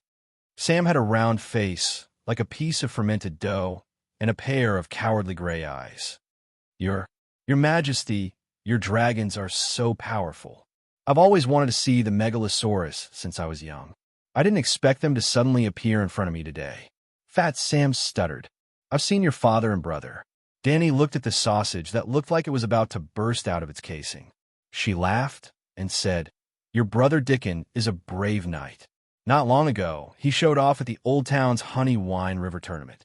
Dickon, Fat Sausage's gray eyes suddenly welled up with tears. "He's always been so brave and good at fighting. I haven't seen him for years. He's married. She's the daughter of the Mouton family in Nookwan City. I even saw your father at King's Landing. Old Tarly was so arrogant. He led 1,000 armored soldiers to massacre the great cathedral of Baylor." Dany continued. Everyone gasped. "Calm down. It didn't work. The Archbishop compromised." Then, Dany told them about Little Rose and Cersei. "I didn't expect King's Landing to be so chaotic."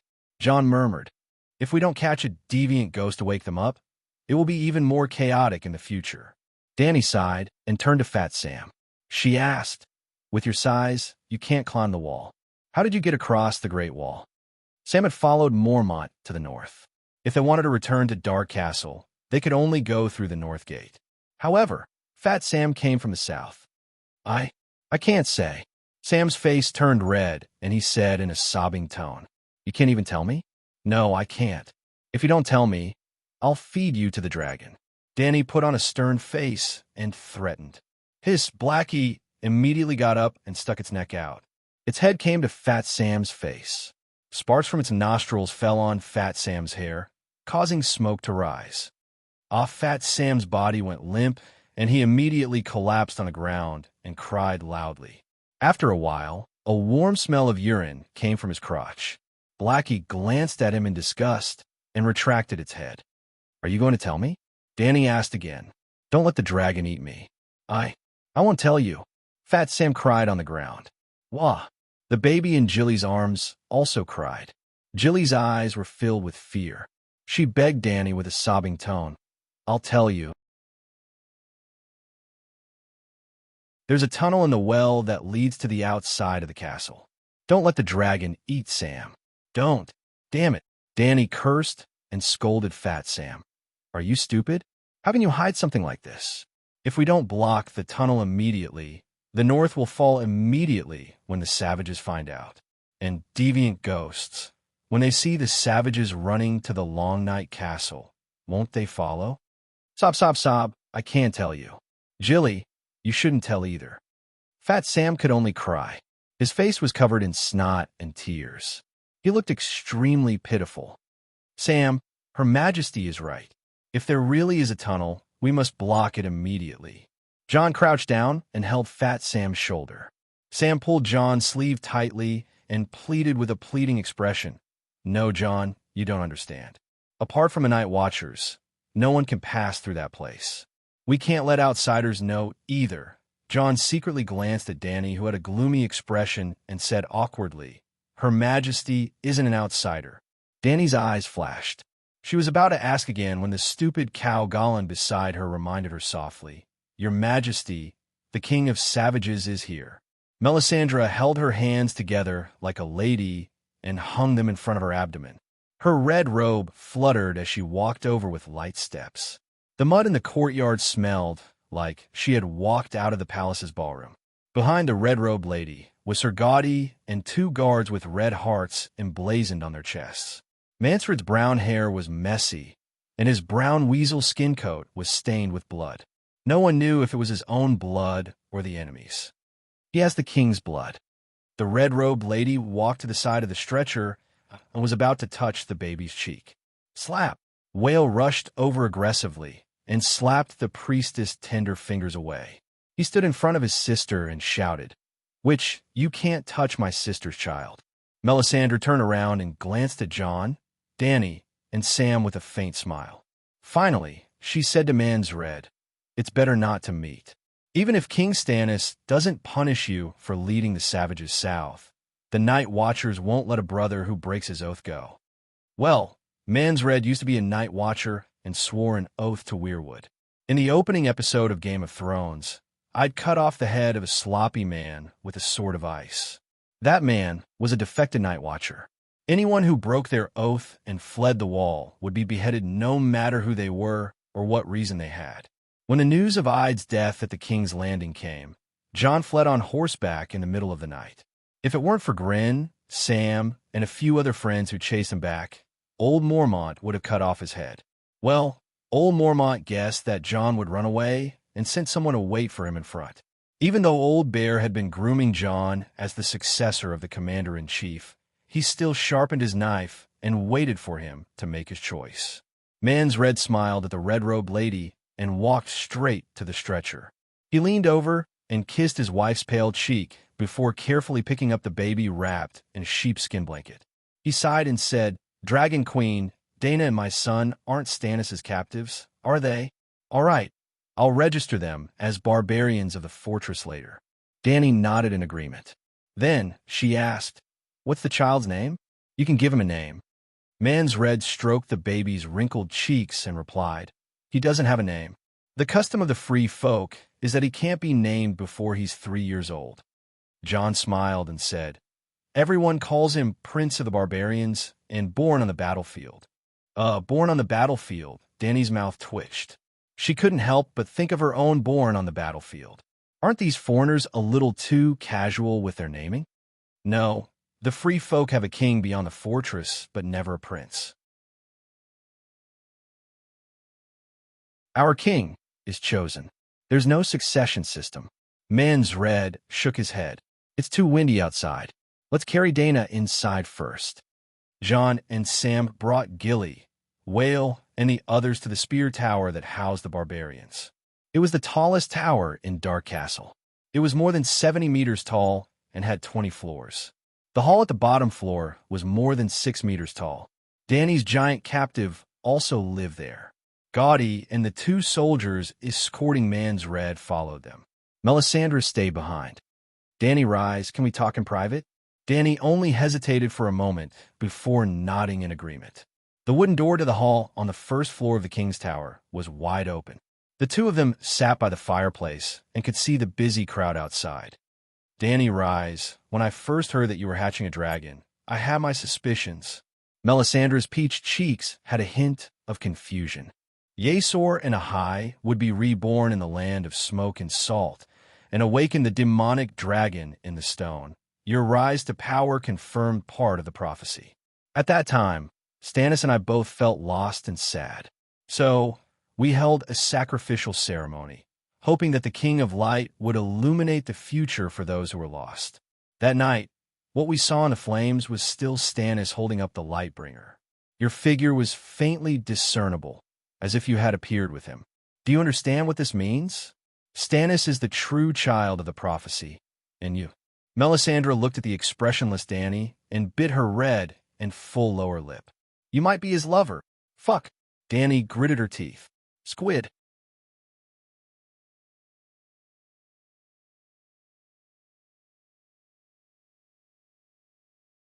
Chapter 3:13.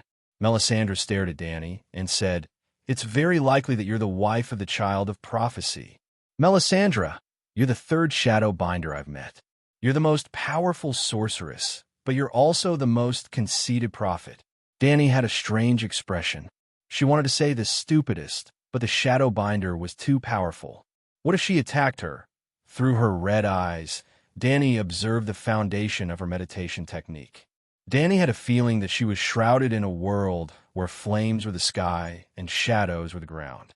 Her wizard power was 10 times, no, 100 times stronger than her own. This was terrifying. This red-robed priestess was most likely a demigod. However, the demigods of this world were a little weak. Dani did not back down. She mocked. Do you think a true dragon would marry a grasshopper from the ground? King Stannis is a true dragon, not a grasshopper. Melisandre frowned. He's a grasshopper after autumn. He won't be able to live for long. Actually, from the moment he killed Renly, he had no chance of ascending to the Iron Throne. In the Kingdom of Knights, no Westeros would accept a kinslayer as their king. Look at the history of the Seven Kingdoms. Targaryen was the rightful ruler. His family believed in the seven gods, and he had several megalosaurus as his military force. However, the marriage between a brother and a sister caused a rebellion that lasted for more than a decade. Even when Meg rode Balerion and burned the Great September of King's Landing, the Church and the Knights did not submit. Stannis is not popular, and he converted to the Light King. He doesn't have a dragon, and his kinslaying is 10 times worse than the marriage between a brother and a sister. Who in the Seven Kingdoms would support him as king? The red-robed priestess hesitated and said, Stannis is not a kinslayer. Ah, the news has spread. Lady Catelyn saw Stannis's shadow slit Renly's throat open with her own eyes. Dani waved her hand and said with certainty, that kind of magical scene is very mysterious to most Westerosi, but I have a few Shadowbinder friends who have seen them use blood witchcraft to control their shadows. I'm not the only one who knows. Many people in Ursos have guessed the truth. There's only one truth, and everyone will see it. The red-robed woman said calmly, the night is coming, and only Stannis can save the world. Do you believe your own words? In this world, individual strength is limited. No one can save the world alone. Dani sneered. If he hadn't ambushed the barbarians' camp this morning, he might have been the savior of the world. But now he has ruined his last hope. Why do you say that? Melisandre frowned and asked doubtfully. Melisandre, you're just a mage. You don't understand politics. Stannis is a good general, but not a true strategist. Dani sighed and slowly explained, you should know about the agreement between me and the savages, right? At least you know that I'm negotiating with the savages, right? After hesitating for a moment, the red-robed woman nodded in agreement.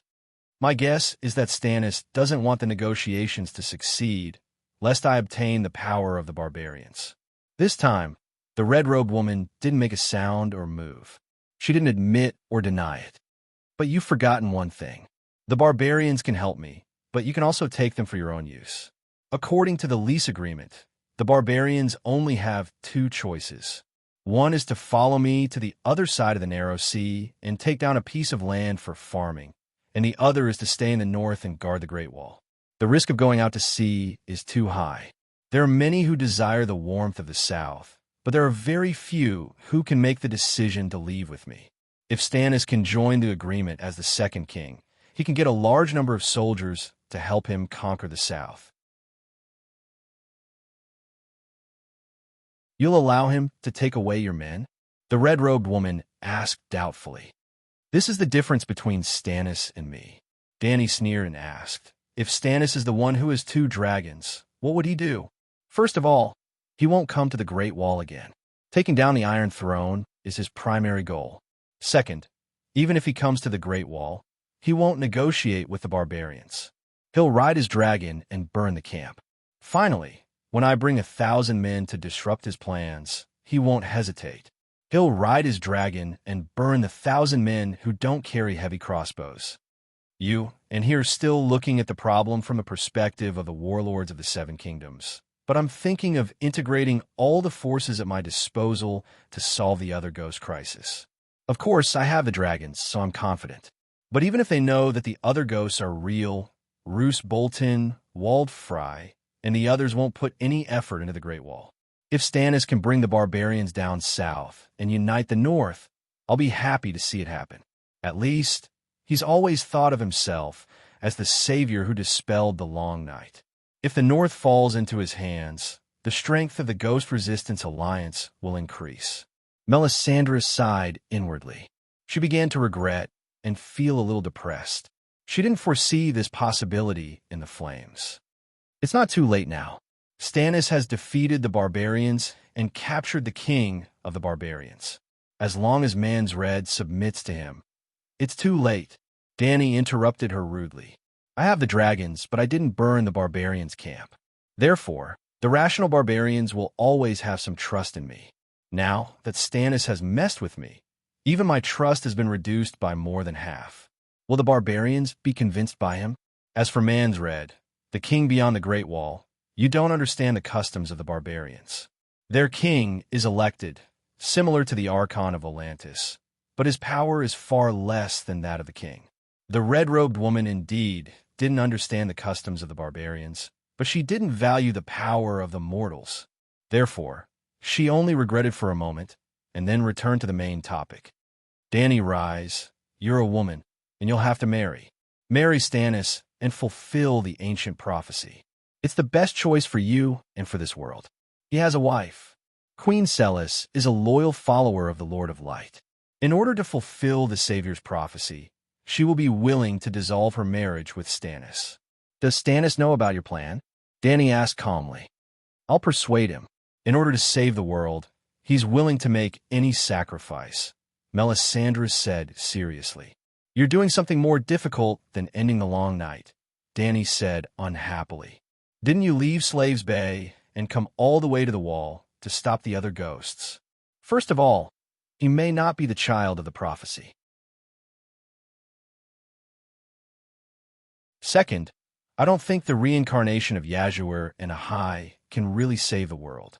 If the world has fallen to the point where it needs to be saved by ghosts from thousands of years ago, then let the other ghosts destroy it. Finally, destroying the other ghosts and ending the long night is for a better life. But marrying Stannis is more disgusting than dying at the hands of the other ghosts. These words were so vicious that even Melisandre, who had been calm all this time, had an unpleasant expression. You can't change your own fate, Dany Lilith. Two flames rose in the red-robed woman's crimson eyes, as if she could see through a person's soul and fate. The claws of the ES god have already targeted you. Your dragons can't help you. Your witchcraft can't help you. You're unsullied, and the guards of the Mother of Dragons can't help you. What do you mean?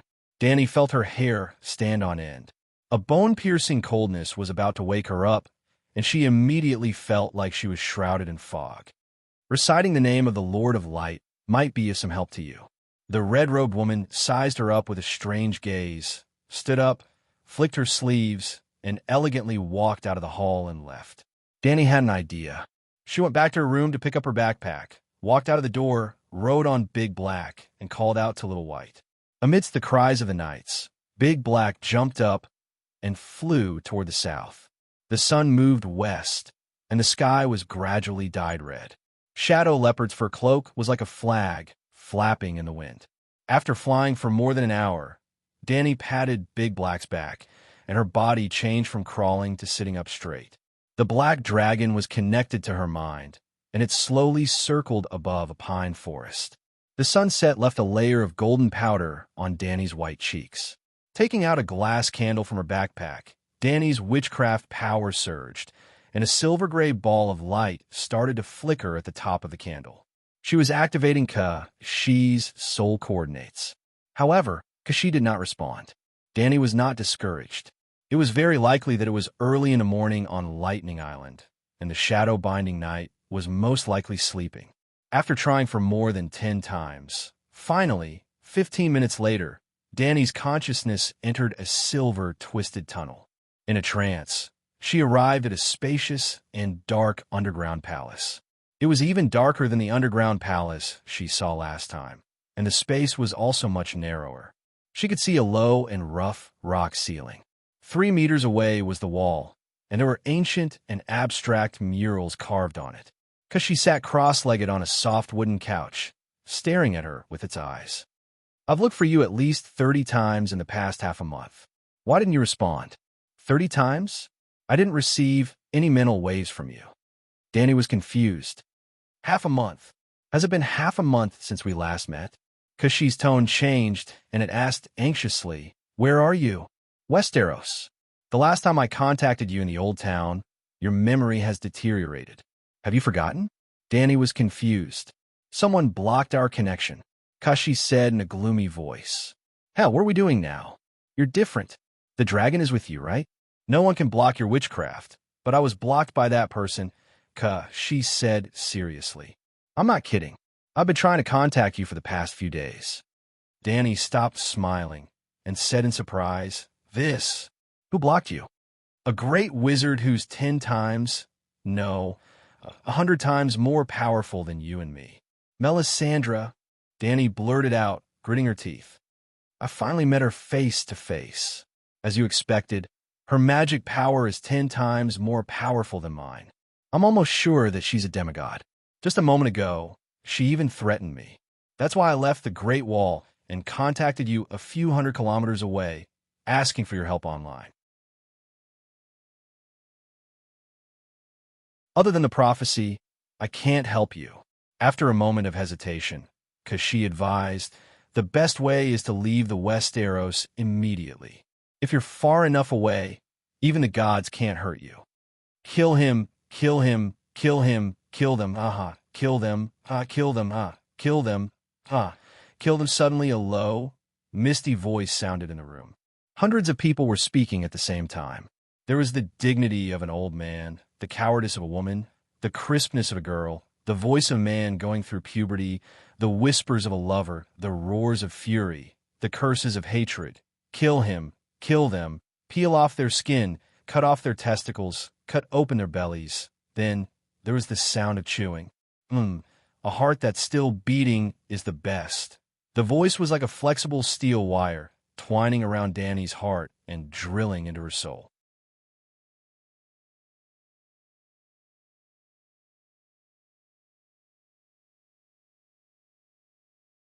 Chapter 314. 7 Layers of Hell. When a strange voice came into contact with the 9-colored whirlpool in her sea of consciousness, Danny suddenly woke up. She looked around nervously and asked anxiously, "Kueishi, what is this?" Kueishi sat cross-legged and didn't say anything. "Hey, Kueishi." The shadow-binding soldier didn't respond at all, as if it was dead.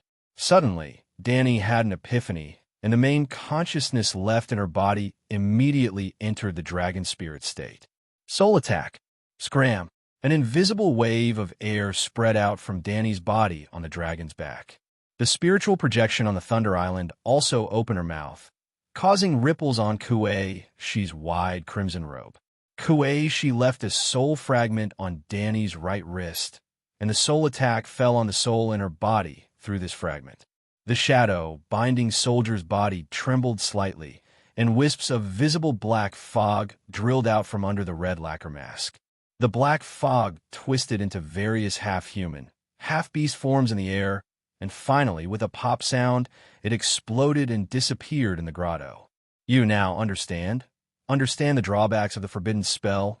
Soul coordinates, right?" Kueishi gasped and said intermittently. Danny nodded with a complicated expression. "I can attack your body through the soul fragment on my wrist." Witchcraft that played with souls was really dangerous, especially when it played with one's own soul. Since Danny could attack Kueishi with the soul fragment on her wrist, Barristan, Darkstar, and Faceless could also attack her with it if they mastered the soul attack technique. "It can also help me drive away the curse of the evil god." Kueishi stared at Danny with a complicated expression and sighed. "Megalosaurus is really the pinnacle of the material world, so powerful. Usually, when the curse breaks out, I have to spend half a day to suppress it. But now, your Megalosaurus only roared once, and the evil god's power in your soul was completely expelled. It's not just the roar of Megalosaurus, it's the dragon roar witchcraft that Blackie and I combined our souls."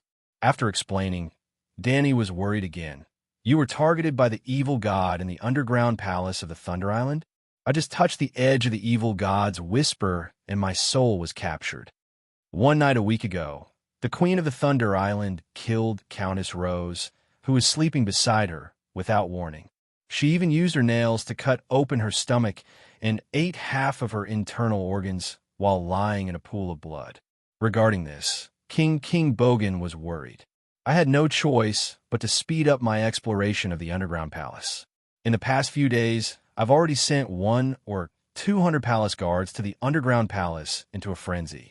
Danny's attention was diverted. She asked curiously, "A countess is sleeping beside the empress? Doesn't your centaur maid sleep with you too?" Kueishi said calmly, "It's not the same. A countess isn't a maid. She doesn't need to serve the queen. I didn't do anything strange to Eri or Jaisai." Danny hurriedly refuted. "Who knows? All right, let's stop talking. How is your situation now? Are you in danger?" Danny asked seriously. "The favor of the royal family is very important, but I won't joke about my own life." Danny tilted her head and thought for a while. Then she said, "How about this? Every night from now on, I'll roar at you from time to time. You don't have to light the glass candle to project your spirit. You just need to use the soul fragment on my wrist to cleanse your soul." Kueishi frowned and looked at her sincere face. She had mixed feelings. She nodded gently and said, "Thank you." Danny was also very happy to be able to help the big boss that she could only look up to in the past. She put on a serious face and warned her, "You have to take it easy.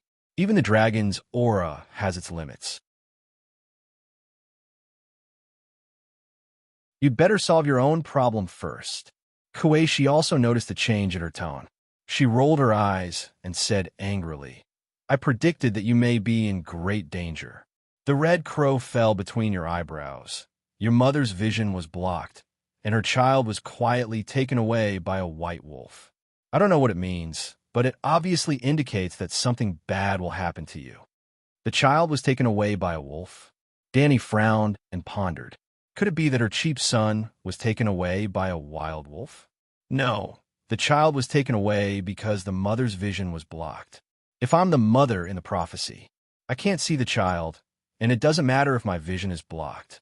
But the thing that blocked my vision is the red crow, and the crow fell between my eyebrows. Danny suddenly broke out in a cold sweat. "Why did I forget this?" She muttered with a pale face. "What? What did you think?" Kueishi asked hastily. "The red crow. Someone once warned me that it was a forest who was proficient in prophecies. She also said that the red crow fell between my eyebrows, but I didn't notice it," Danny said with an unpleasant expression. "Then do you know what the red crow represents?" Kueishi asked again. "I'm not sure, but..." Danny raised her head and looked at Kueishi. She asked, "Do you know about the three-eyed crow?" "I don't know." "A green prophet," Kueishi exclaimed. "The strongest shape-shifting person." "Yes, the green prophet is the person with the strongest soul talent in the transcendent world." "Damn it, I understand now." Kueishi's expression changed. She suddenly understood and was worried. She said anxiously, "A green prophet with the codename Red Crow has his eyes on you. A trace of his spiritual will sneaked into your soul realm and is subtly influencing you." "Where are you now?" "Exact location. At the Great Wall of the Northern region. I plan to catch deviant ghosts," Danny said hesitantly. "I remember clearly that you didn't plan to go to the Great Wall," she said coldly. "Indeed, I didn't. But I saw news about deviant ghosts in the City of Knowledge." "Do you know about deviant ghosts?" She said seriously. "What does that have to do with you? You have always been steady. Why are you so reckless this time? It's possible that your will has been distorted. But you said that the great wizard Valeglia is the strongest transcendent in the world. Even the gods stay away from them."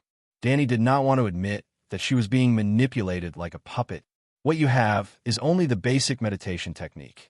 You don't know any of the secret techniques of the great wizard," she reminded her. "I have a dragon. A dragon can protect me from magic damage."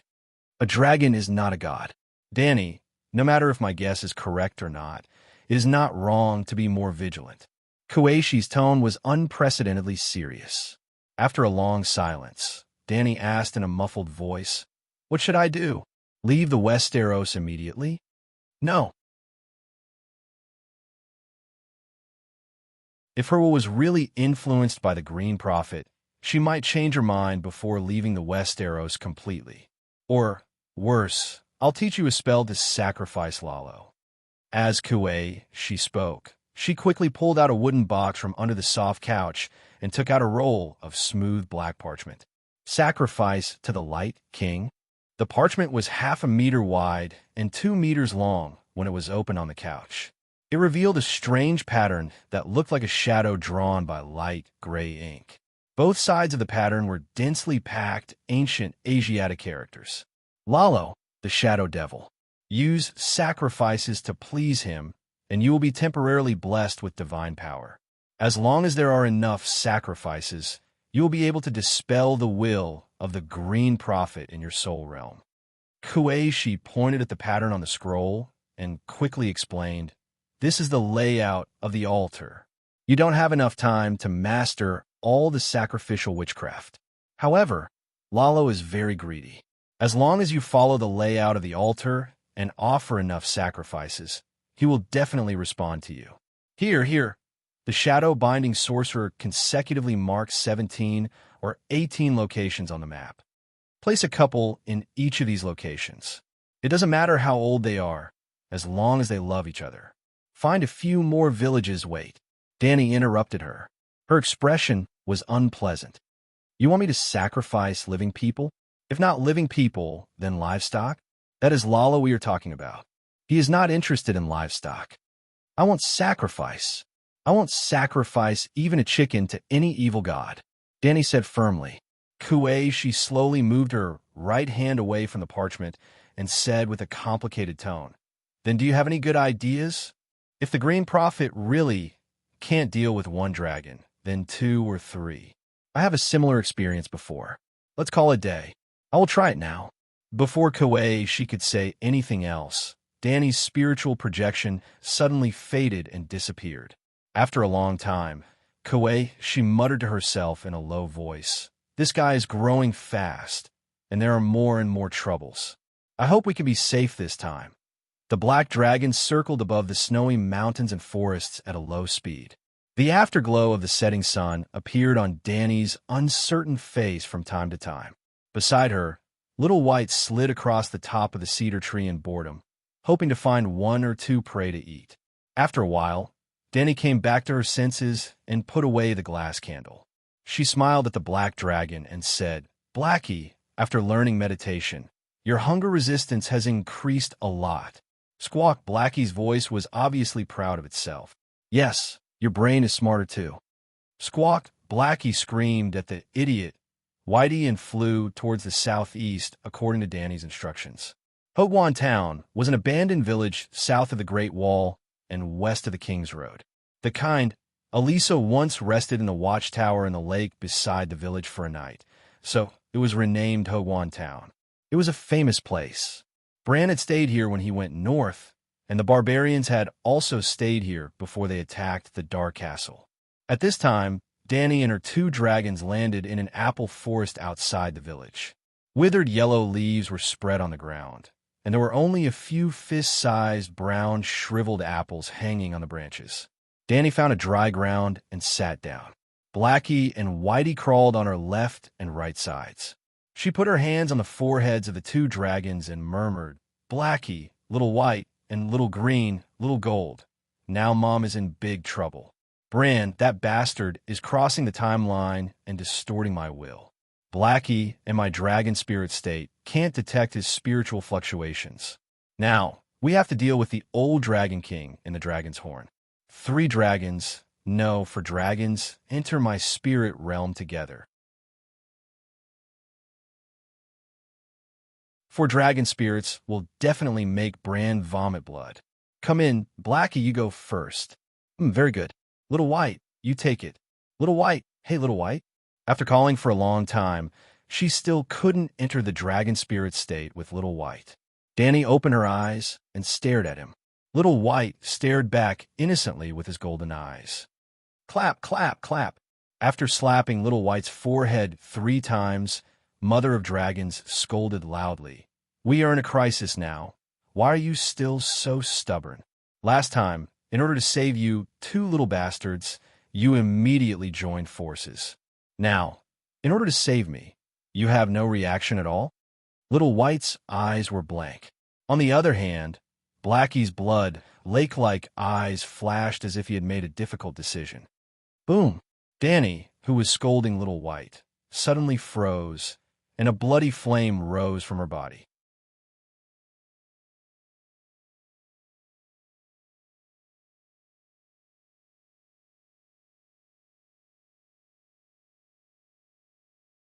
Chapter 315.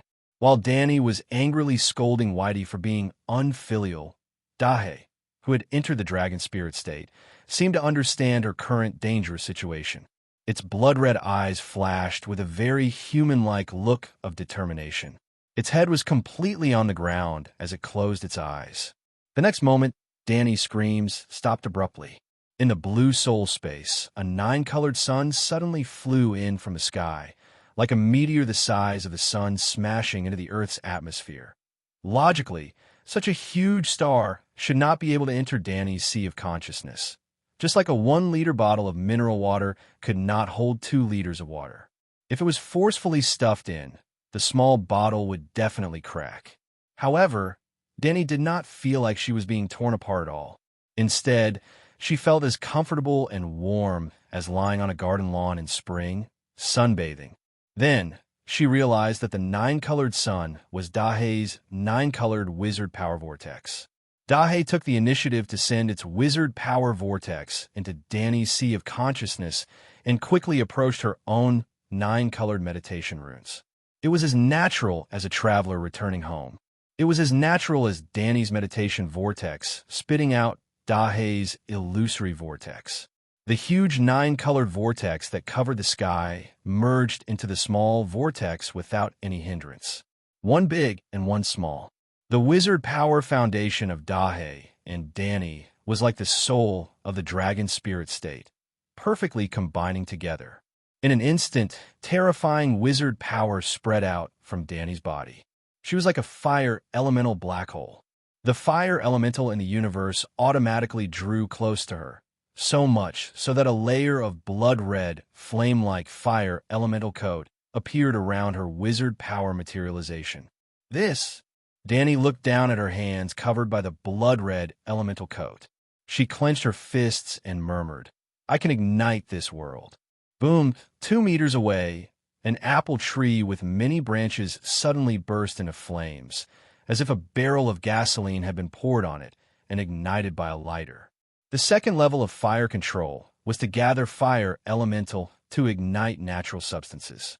Once, Lisbon had exhausted all his wizard power and was sweating profusely. However, he could only ignite a small flame on Tyrion's beard.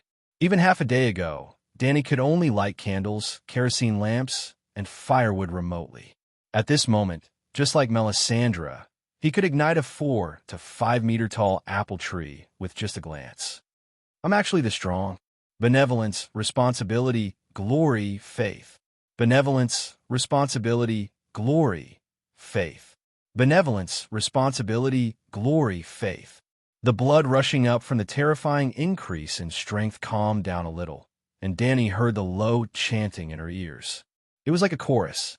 A man with a loud voice was leading dozens or even hundreds or even thousands of young boys and girls. They were singing along with the man with their childish and crisp voices, singing a holy song deep inside Danny's soul. Go to the north, go to the Great Wall. You have responsibilities there. Go to the north, go to the Great Wall. Help the people there and show them your kindness. Go to the north, go to the Great Wall. Glory will be with you. Stay in the north, stay in the Great Wall. The people need you.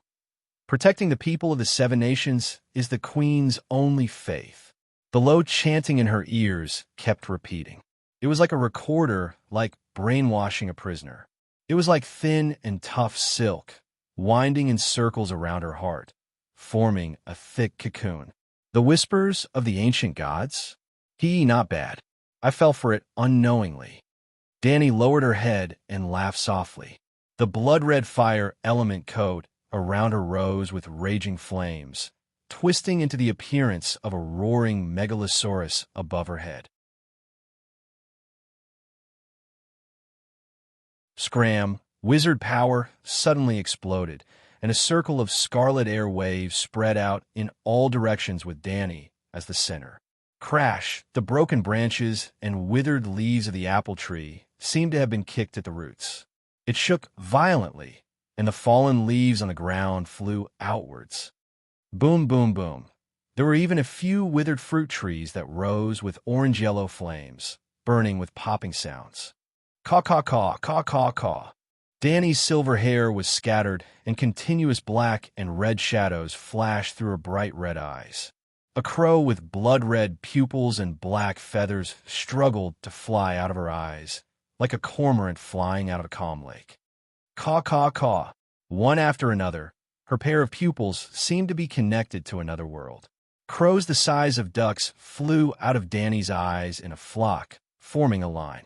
Caw, caw, caw, caw, caw, caw. Superman's eyes shot out red-hot lasers, and Danny's eyes shot out a black line formed by crows.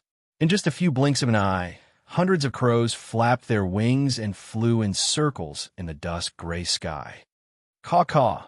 Whitey raised its head and screamed angrily.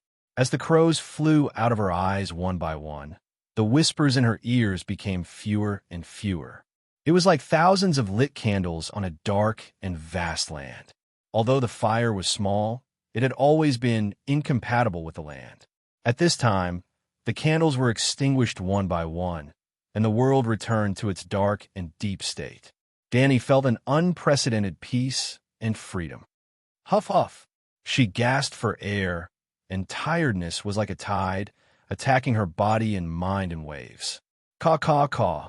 Before Danny could make her next move, the crows that were circling in the air suddenly exploded one by one. Like illusions, the black crows silently exploded into a cloud of thick smoke, like a blob of ink dripping into a basin of clear water. Gradually, more than 2,000 crows exploded, and the gray sky was dyed black into a huge face. The face mask was as big as a football field, with a nose, a mouth, and eyes. What caught Danny's attention was that it only had one right eye that was flashing blood-red light. Danny, rise. The black-masked face spoke, and it was exactly the same as the voice of the leader in the whispers. Without a doubt, Danny immediately believed that this guy was the mastermind behind the scenes. But when did Bran become blind in one eye? Could it be that she would blind his left eye in the future? That's not right. When did she, the Dragon Queen, become so easy to talk to? Based on what he did today, when she had the ability to take revenge in the future, she would definitely tear him apart. How about you just blind one eye? Or Bran would be evenly matched with her in the future? What state are you in? Even if he was curious, the one-eyed black face's voice was as cold as the cold stream outside the Great Wall. Never seen a pay-to-win player before? I'm in a cheat state. Danny sneered and retorted. Who are you? The Green Prophet? Cheat. What state is that? Your wizard power suddenly increased by 100 times, and you even have a trace of divinity. It's very strange.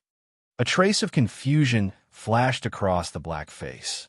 Then he said, I am the Green Prophet, and also the guardian of this continent. When did the Westeros have a guardian? Danny was puzzled. Could it be that the Green Prophet has always been protecting the Seven Kingdoms? The Green Prophet is not necessarily a guardian, but I am willing to dedicate my life to protect the peace of the Seven Kingdoms. Thus, I am a guardian. Danny, rise. I have no ill intentions towards you.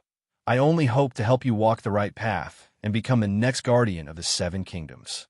Distorting a person's will is the greatest evil towards them. Danny sneered. Protect the Seven Kingdoms? Look at the current chaotic situation of the Seven Kingdoms. The disasters of war continue for years. The people are in a terrible situation. The winter is coming, but there is no food. Etiquette, justice, honor, and morality have all been abandoned. Is this the result of your protection? Other than you, I have not interfered with anyone's choice. I am a guardian, not a nanny. Most of the time, I only observe and do not make decisions. But you are different. Your thoughts, your stand, and your decisions can easily affect countless people. Danny, rise. I have no selfish motives. I only hope to help you become a good person, a better person, and at the same time, make this rotten world better. If he did not say this, Dany could still suppress the anger in her heart and communicate with him. Now that she heard this bastard sincerely preaching to her to be a good person, Dany could not hold it in any longer, her anger causing her wizard power to soar into the air, the fire elements turning into a cloud of fire that covered the black mask. At the same time, she roared into the sky, unleashing a soul attack in her strongest state. Demon die? Ugh. Even at a time like this, she still habitually put the blame on the enemy. Whoosh. Hiss. Under the dusky sky, a blood-red waterfall of flames suddenly rose, mixed with a powerful soul attack, upstream for 3,000 feet. The black mask's face was like the surface of a lake that had encountered a hurricane, rippling, black waves rolling. Caw! The huge black face let out a crow's caw. The red right eyes sunk into light gray spiral ripples, almost exactly the same as Abito's. Under Dany's shocked gaze, the black smoke was sucked into the bloody eye at the center of the whirlpool. Slowly, the color of the black mask became lighter and lighter. It turned from black to light gray. Finally, it completely disappeared. The only thing left in the sky was crow. Dany exclaimed, "It's just a crow." There was only a red-eyed crow flapping its wings left in the sky. Caw, caw, caw. A mental wave passed into the apple forest below. Dany could clearly hear the black-faced man's voice. Dany, rise. One day you will understand the great spirit of sacrificing yourself for righteousness. I will wait for you. This green prophet was unexpectedly Chinibu.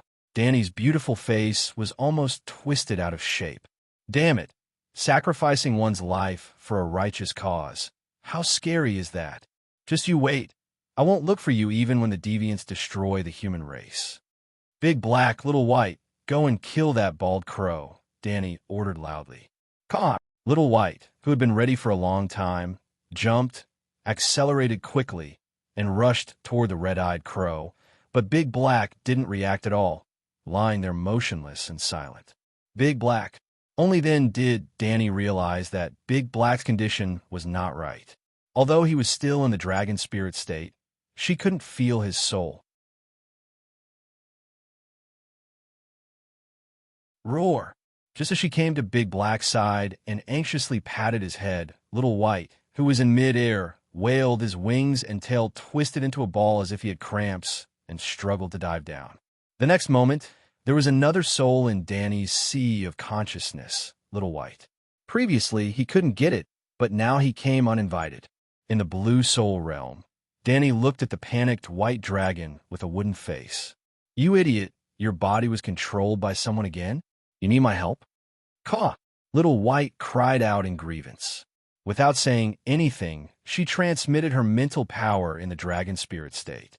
Little White understood what she meant, and she also understood Little White's current state. The Green Prophet's soul had entered Little White's sea of consciousness, intending to subdue the white dragon like a shapeshifter controlling an animal companion.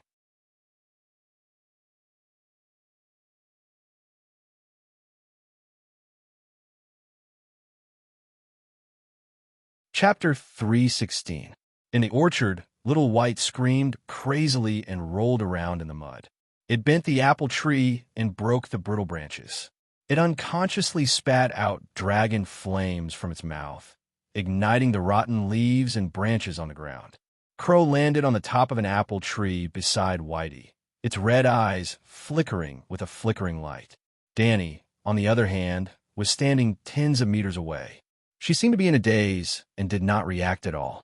Blackie was lying beside her and did not move at all. Suddenly, Little White's body stiffened, no longer struggling, opened its mouth wide, and let out a long and loud dragon cry. You're courting death. At the same time, in the spirit realm, Dany rode on Little White's neck, roaring angrily at the giant blood-eyed crow opposite her. With the experience of the three dragons working together to deal with the old Dragon King in the Dragon's Horn, Dany easily combined the power of Blackie and Little White, entered Little White's sea of consciousness, and attacked the Green Prophet's will. Oh, It was strange Blackie was not there, but he did participate in the second-level dragon spirit this time. It seemed that he had completely merged with Danny's soul and was one step further than when he was in the dragon spirit state. Caw-caw. Once again out of Danny's expectations, the crow was like an eagle in the eye of a storm, facing the soul attack of the second-level dragon spirit state. Although its wings were messy, its body was stable, and it was still soaring. Damn it, the Green Prophet soul is even more tenacious than the old Dragon King in the Dragon's Horn. Danny's face was pale, and she patted Little White's neck, shouting, "We are true dragons. True dragons are invincible. Rush up and tear it apart." Caw-caw, Little White howled, and quickly flew towards the red-eyed black crow. Pung! What surprised Annie was that she originally thought that the two giant beasts, one dragon and one crow, would pounce on each other and kill each other. Who would have thought that when she and Little White crashed into it, the red-eyed black crow was sent flying backwards with its feathers flying all over the place? The two were not on the same level at all. The crow was crushed. Ah, his soul is tough and his will is strong, but his body is not big, and his attack power is far inferior to the Megalosaurus. Danny suddenly realized and was very surprised. Shapeshifters specialized in the Tao of the soul and had high resistance to soul attacks. That was why they were immune to her soul attacks. They even sneaked into her soul realm and used the whispers of the ancient gods to distort her will. However, the combat style of shapeshifters was not suited for close-quarters combat, and they did not have any complicated spells. In just a short while, Little White had bitten the crows until their black feathers flew everywhere. Blood splattered all over the sky as they cried out repeatedly. Danny was also constantly using fire control techniques, turning the battlefield into a fiery hell, burning the crow's feathers and limbs. Of course, the black crow also retaliated. Its claws and long beak continuously scratched out bloody scales on Whitey's body, creating bloody holes. However, blood and fire came from the same source. Blood contained fire, and fire gave birth to life. The fiery hell that Danny summoned was very destructive to the crows, but it was a holy treatment for Little White. The dragon's blood, scales, and flesh were burned in the flames, turning into energy to replenish the white dragon's deficit. On the other hand, the crow's torn feathers, flesh, and limbs turned into black smoke in the flames, disappearing into Little White's soul space. The battle was obviously developing in the direction that Danny was going to benefit. Caw-caw, the black crow cried out miserably, and a man's voice came out. "We don't have to fight to the death, Danny Liz. Dragons have 3 heads. You are only one of them." "No, they are my children. No one can take them away." Danny roared. "A dragon only has 1 dragon knight, and a dragon knight cannot control more than 1 dragon. You should know this better than I do. The gods asked you to bring the 3 dragons back to the human world, and each dragon is not superfluous. Fate has its own plans for them. Let go. Not even the gods can take what is mine. If a human dares to reach out, I will kill. If a god dares to reach out, I can kill a god." Danny looked up to the sky and laughed. "Anyway, I have killed more than 1 or 2 gods. You are too greedy. Dragons belong to Targaryen, not just you." The crow cried out. Danny sneered. "Valeglia's ancestor Bellerus once said the same thing to me. Therefore, he is lucky enough to be at the top of my must-kill list. I swear that one day, when I have mastered my magic, I will go to the ruins of Valeglia and kill that bastard." At this time, the crow's torso was almost completely torn apart, and the remains of its body were annihilated in the fiery clouds, leaving only the head under Little White's foot. "You can't kill me," the crow cried out. "You are about to die," Danny said coldly. Bang! The crow's head exploded into a cloud of black smoke and disappeared under Little White's claws. But in the next moment, the crow's voice sounded again in Little White's magma-like soul space. "You don't understand. When you meet my original body, even 1,000 of me will not be a match for you and your dragon. But in the realm of the soul, I will never be destroyed. Outside the fiery clouds created by Danny, a cloud of black smoke turned from light to thick and slowly formed into a red-eyed crow as large as a hill. Shit! Danny was stunned. The Green Prophet's soul was so strong and indestructible. I really mean you no harm, the crow said in a complicated tone. There is nothing more vicious than twisting a person's will. Benevolence, responsibility, glory, faith, the crow said softly. Which one of them does not belong to the glory of humanity? You already have all of these qualities. I am only helping you to strengthen your faith and make you more determined and perfect. Danny pointed at the crow and said, I am the king. The king accepts advice, but refuses to accept the control of the king. Don't talk nonsense. You're going to die today. Squawk. Little White roared again and rushed over. He waved his claws and spat out dragon flames. The crow was badly mutilated and its limbs flew everywhere. Danny continued to summon balls of flames to burn the crow's limbs and feathers to ashes. The crow cried, It's useless. My soul is indestructible. Awe. The Green Prophet howled in pain as if his balls had been crushed. What did you do? My soul origin has been destroyed. Stop. Danny, Liz, you dare to say that your soul is indestructible in front of the Mother of Dragons. Do you know what the Mother of Dragons is? Danny laughed excitedly as her guess was confirmed. In Little White's consciousness, the crow's body was burning in flames. In the sky above Danny's soul realm, green spiritual rain fell continuously. Every time the crow lost a piece of flesh, it would immediately be cleansed into a pure spiritual quality. The Green Prophet had completely lost a part of its soul origin. However, unlike the colorful spiritual quality in the past, the spiritual quality transformed by the Green Prophet's soul origin was crystal green. Moreover, it did not immediately fuse into the soul realm.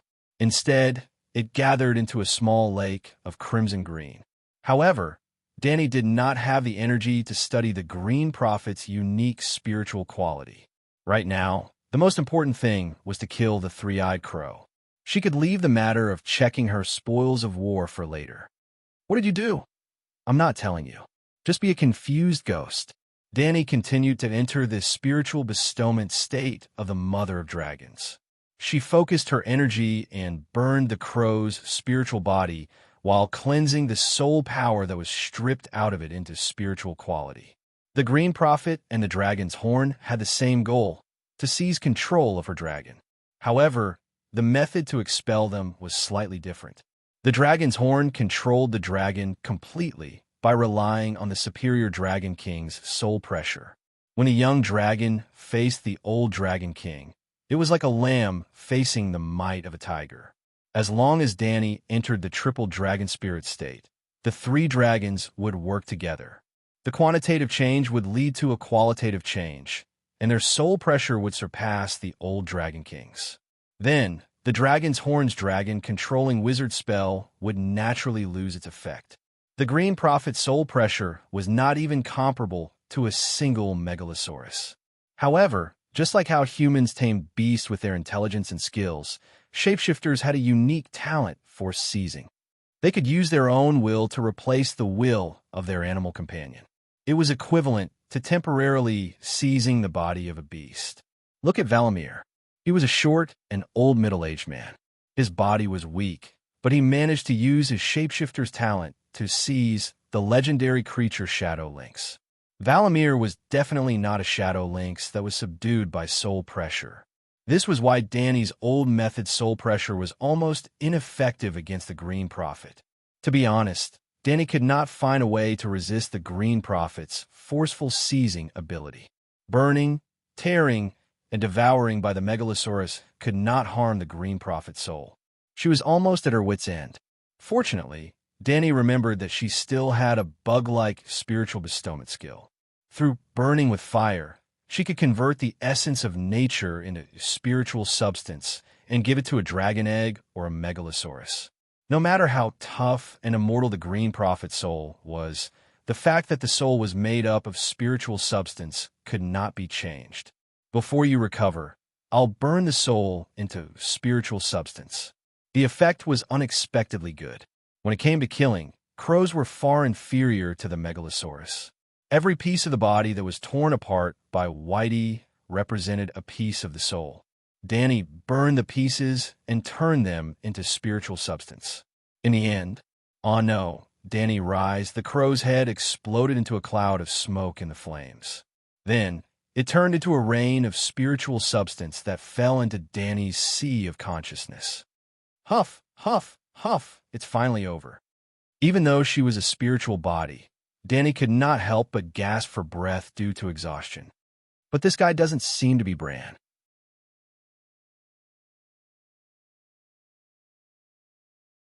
The current Bran should not be this strong, nor should he be this old, unless he crossed the river of time and stood in the future to talk to her in the present. However, this guess was too exaggerated. If he could cross the river of time and distort her will, he would rather save Robb and Ide. It was obvious that the difficulty of changing the Dragon Queen's will and the resulting karma far exceeded that of changing Robb and Ide's decision. He was most likely the Bran's white-bearded grandpa. In the future, he would pass down his lifetime's worth of skills to the lame little Bran, making the poor little boy the strongest shapeshifter in the world. Of course, at the same time, he would also pass on the white-bearded grandpa to Bran. This was not a common plot in fantasy novels where he would leave a cute and beautiful granddaughter to Bran. Instead, it was faith and will. Perhaps it could not be considered a possession, but his personality and worldview would be completely reconstructed. Squawk! Whitey intimately came over and rubbed Danny's stomach with his head. Hurry up, this is a rare opportunity. Before the dragon spirit state ends, hurry up and follow me to learn the meditation technique. Danny pulled Whitey away from the Megalosaurus's magma-like soul space in an instant and came to her own soul space in the serene blue planet. Big Black, it's over. Just as Danny was about to separate Big Black's meditation vortex, a thought came to her mind. If I send Whitey into this huge 9-colored vortex now, then the meditation technique of me, Big Black, and Whitey, will we be able to achieve a perfect 3-way fusion in the future? Just Big Black alone is already close to becoming a super god. If we add Whitey and even 5 dragons working together, then Whitey, hurry up and go in. The more she thought about it, the more excited she became. Danny immediately urged Whitey. Squawk! Whitey hesitantly approached the 9-color vortex. Then it was swallowed bit by bit. The vortex suddenly expanded by almost twice its original size. The vortex spun faster and faster, and the clear 9-color vortex turned into a bright white ball of light. Pop! Pop! One was illusory while the other was solid. 2 huge 9-colored vortexes were spat out from the white ball. The illusory one flew into Whitey's soul space, and the solid one belonged to Big Black. Danny did not care about Whitey, who was condensing the meditation technique runes, and immediately entered Big Black's soul space. Oh my god, the side effects are so big. Looking at Big Black's meditation vortex that was full of holes, Danny was extremely shocked.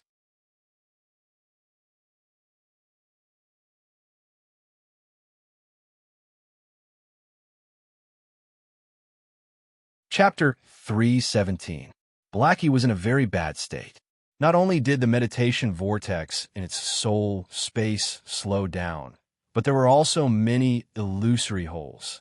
In reality, its body was also severely injured. Although it was not injured, it was bleeding from its 7 orifices. Its body was also much weaker.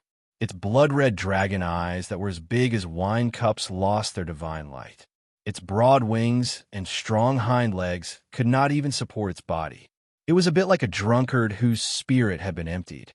Blackie, lie on the ground for a while. Blackie stumbled and stood up. Its body tilted and broke an apple tree. Danny hurriedly went to support Blackie's big head. Squeak! Blackie weakly squeaked and then closed its eyes to meditate on the rotten leaves. The sky was dark green. Danny exhaled a mouthful of white air. Stepping on the rotten, soft ground, she carefully searched the forest.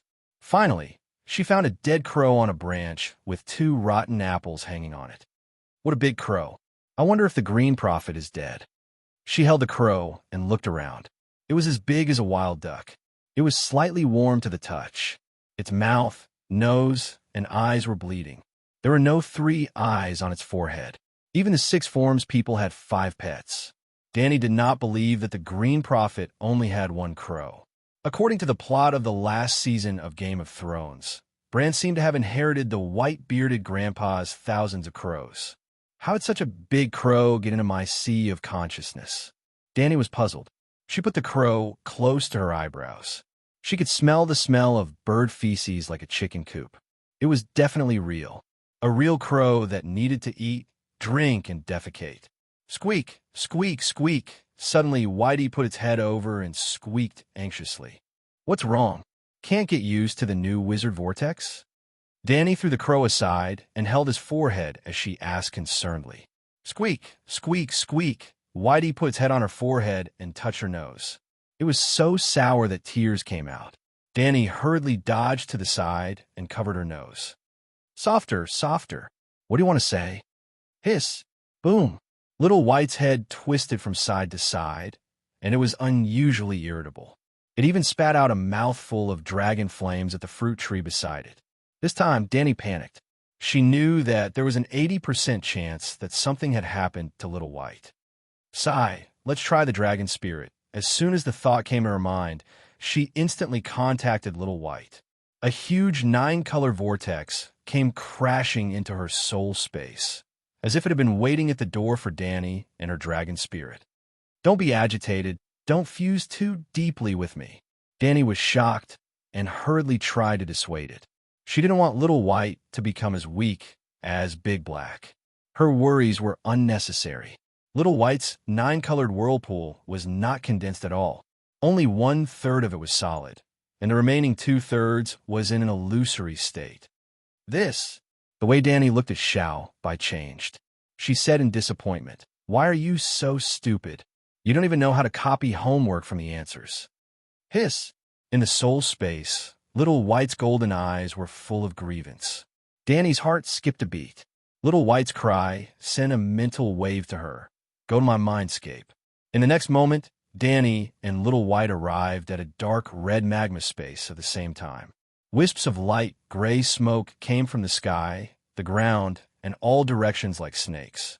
In the center of the space, they formed a crow that spread its wings and flew high in the sky. Oh, 7 gods, the green prophet is not completely dead yet, Danny shouted.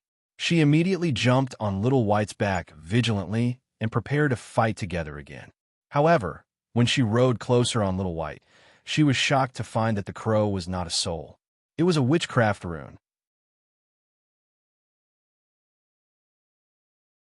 For example, the meditation rune of the Valyrian Grand Magus manifested as a 9-colored spiral vortex. The meditation rune of the fire Magus manifested as a ball of flame. The moon chanter manifested as a clear silver moon.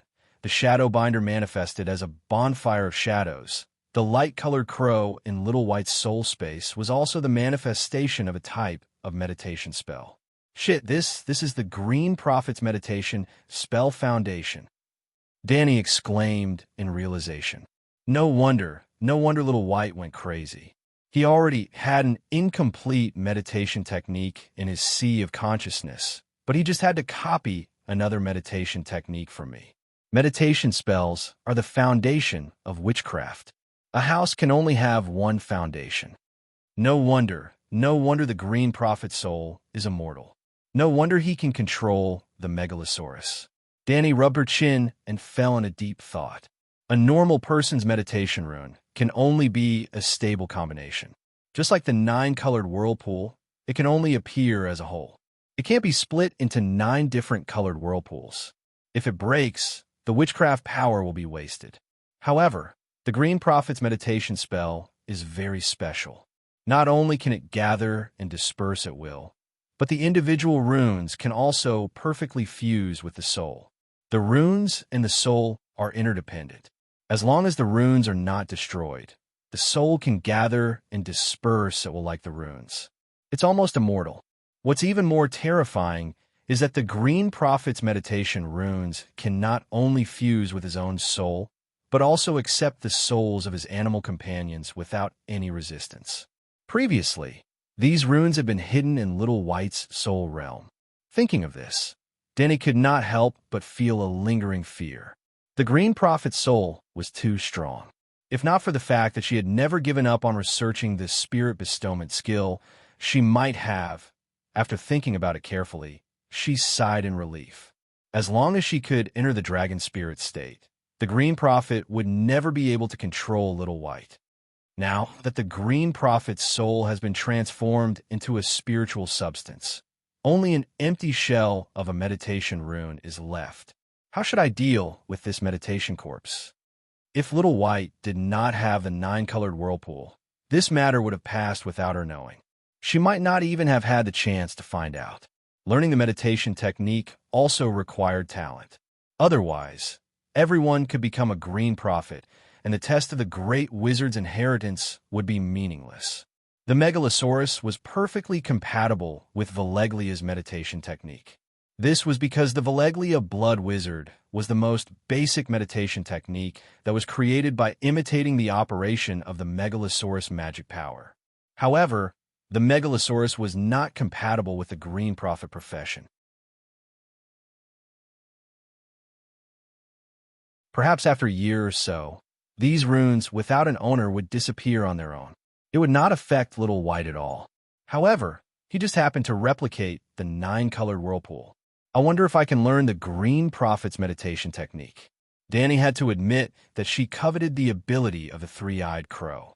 Immortal soul, millions of thoughts, control thousands of crows. All right, Danny was not that ambitious. She would be satisfied as long as she could communicate with 5 dragons at the same time. Unable to resist the temptation, she started to try. Firstly, a person could only have one type of meditation technique. No one could change it. She would not neglect the fundamentals and destroy the Great Wizard's meditation technique. Secondly, the meditation technique could evolve. Just as Tam had said, apart from the Creator God, no one could be omniscient and omnipotent. Even the meditation technique created by Lalo was not perfect. This also meant that the Great Wizard's meditation technique, which was known as perfect, also had a lot of room for improvement. Lastly, she had a little trick to avoid the conflict between the runes of the meditation technique. She stored her 9-colored whirlpool in Blackie's place. Blackie, let me borrow your place. Danny chuckled. She moved her and Little White's 9-colored whirlpool into Blackie's soul space. She then went to Little White's soul realm and moved the light-colored crow into her soul space. Then, she asked Little White to move her 9-colored whirlpool back to her home. With that, Little White quietly stayed at the side and condensed its meditation foundation. Danny helped it bear the danger of the conflict between the meditation techniques. She was superior to Little White in terms of intelligence. Little White and Blackie did not know how to condense the witchcraft runes. She knew how to. It was similar to the day when she accepted the Great Wizard's inheritance. She used the light-colored crow as a template and analyzed the runes bit by bit.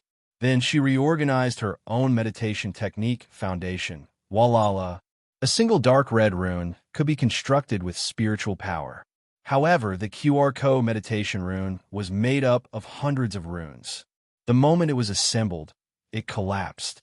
As expected, she failed. I don't have the Green Prophet's talent. Danny sighed. However, she was already mentally prepared. It was like selling a lottery ticket. There was the expectation of winning the grand prize. However, if the ticket was scrapped, no one would lose their soul.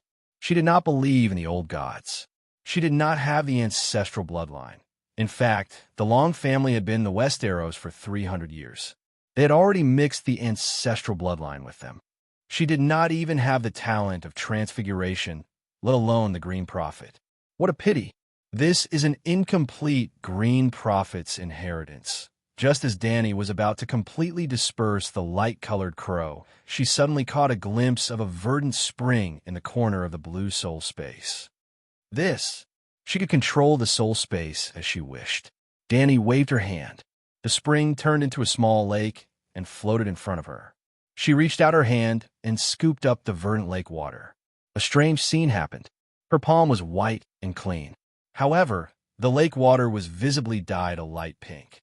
It was as if her hand was stained with red dye. However, Danny did not show any signs of surprise. She knew that her soul was being contaminated by the ownerless soul substance.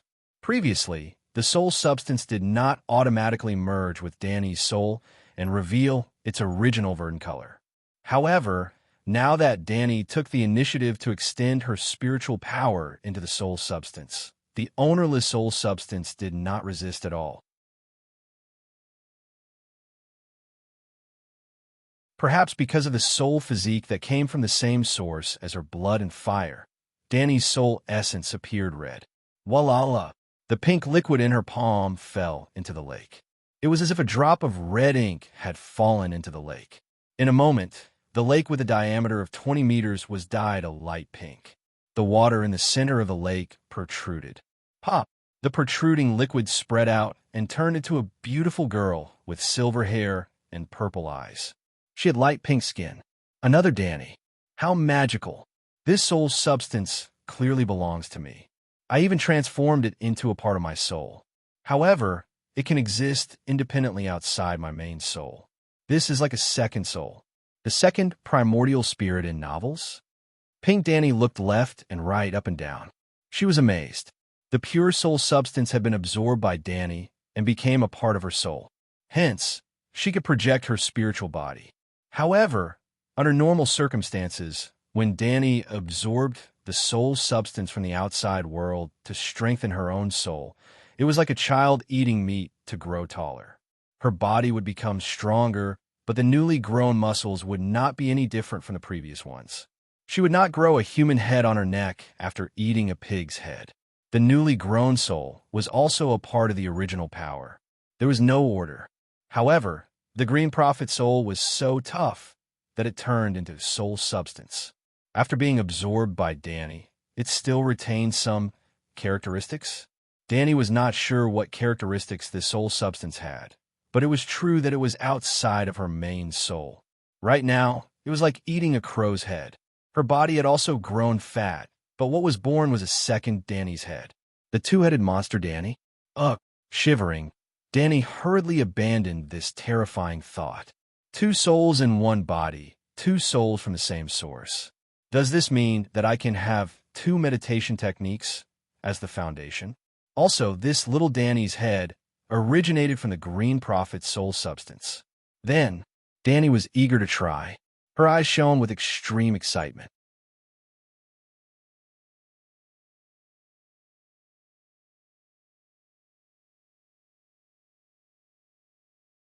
Chapter 3:18. Danny wasn't sure if it was because of the Mother of Dragons' special spiritual bestowment, physique, or if the soul of the Green Prophet originally had the characteristic of being divided into thousands, just like how the Green Prophet's thoughts could be divided into thousands and thousands of crows. In short, there was an additional lake in her soul space. It belonged to the origin of the soul, but it had a certain degree of independence.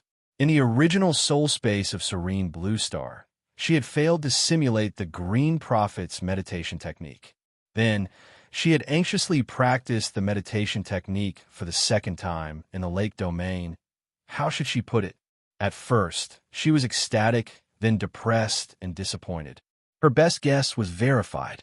Danny easily assembled the light crow rune array above the lake.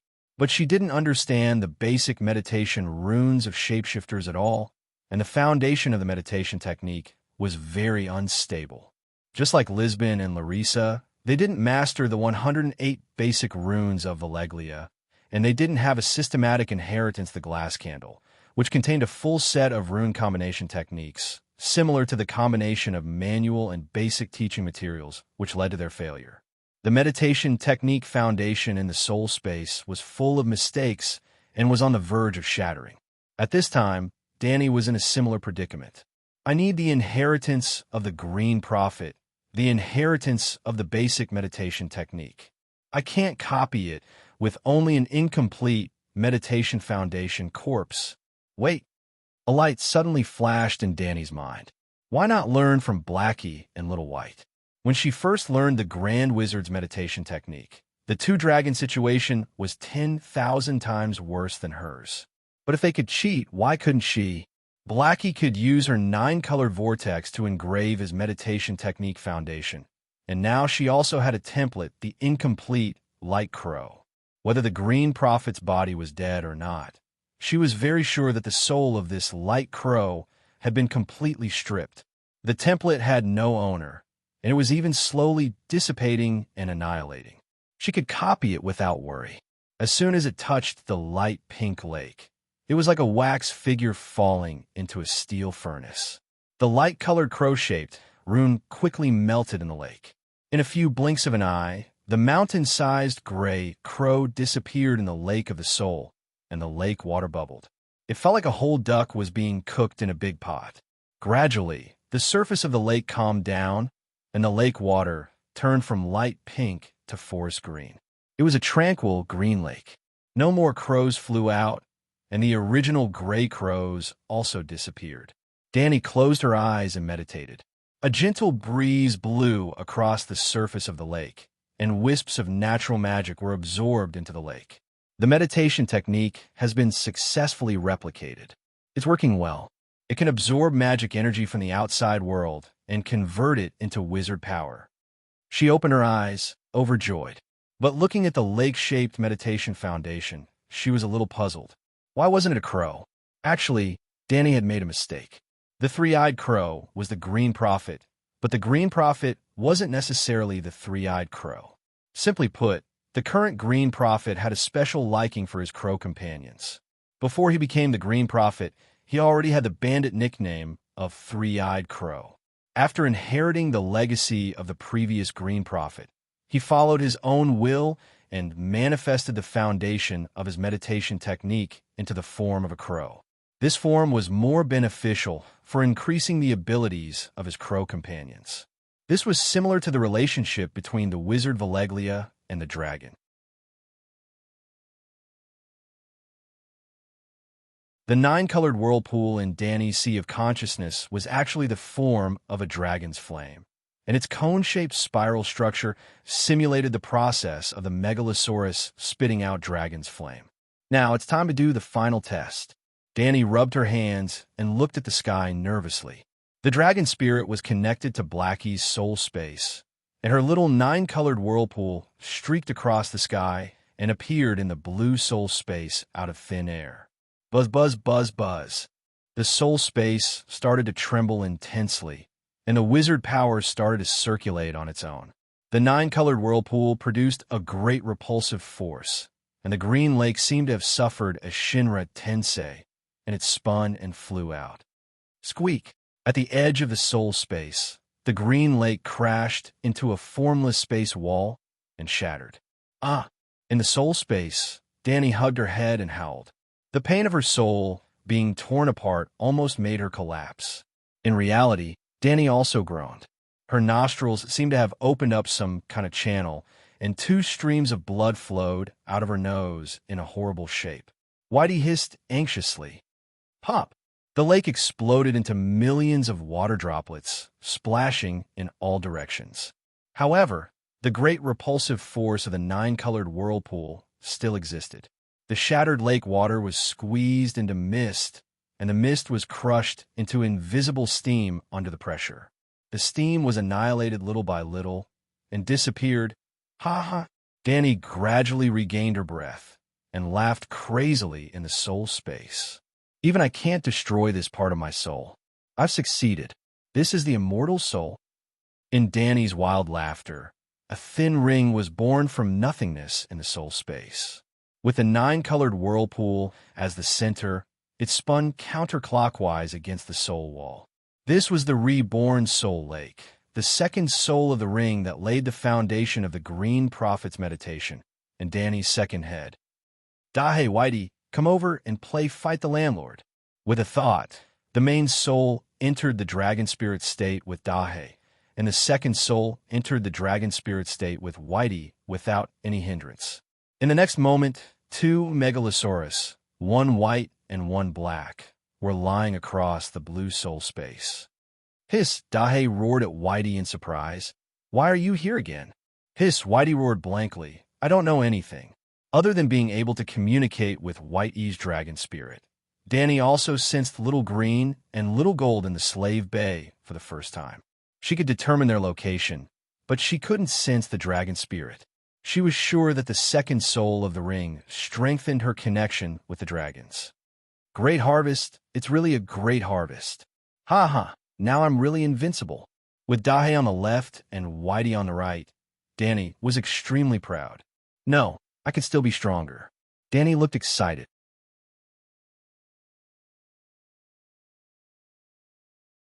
If I kill Bran, transform his soul into spiritual matter and absorb it, the second soul will be upgraded to a higher level. Maybe I'll have 3, 4, or even 5 dragon spirits.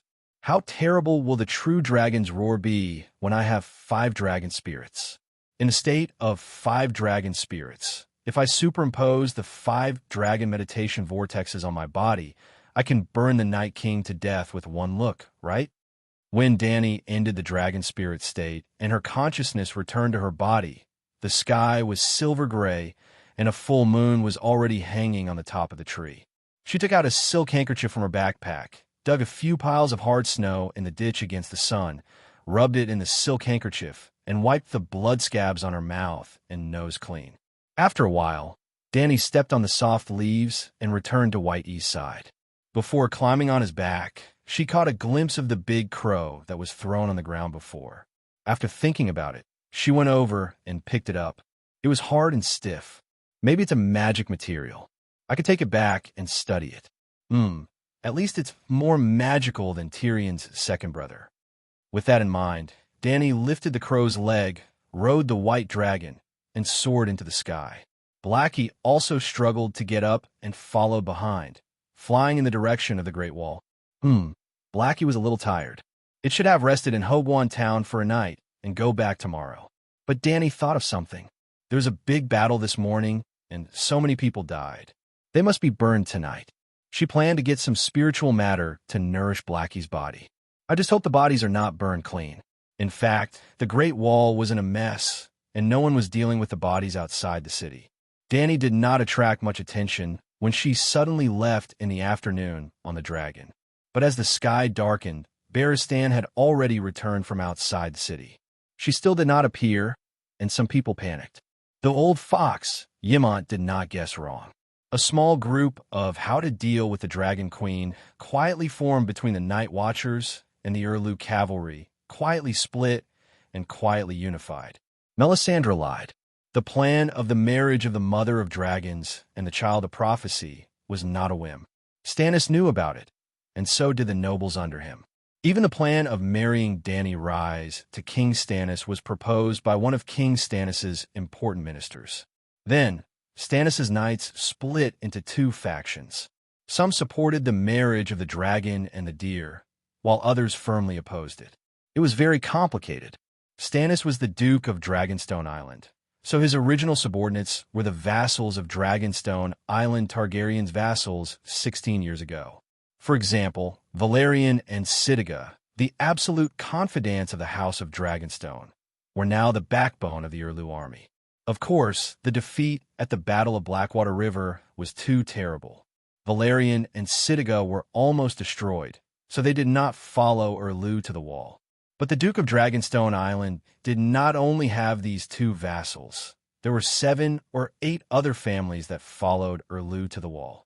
To be honest, they wanted to immediately change sides and surrender to Queen Dany. It was not shameful to surrender to their old masters. Many families were still loyal and fought with Rhaegar to the end. If Count Valerian did not die and Count Sitiga did not get captured by the King's Landing, any one of them who came to the wall would have led the nobles and knights of Dragonstone Island to the Queen as soon as they saw Dany. But the nobles of Dragonstone Island had been tortured too badly in the Battle of Blackwater River. They were too weak in the current Urlu army. They risked being sacrificed to the Red God if they had any thoughts of betrayal.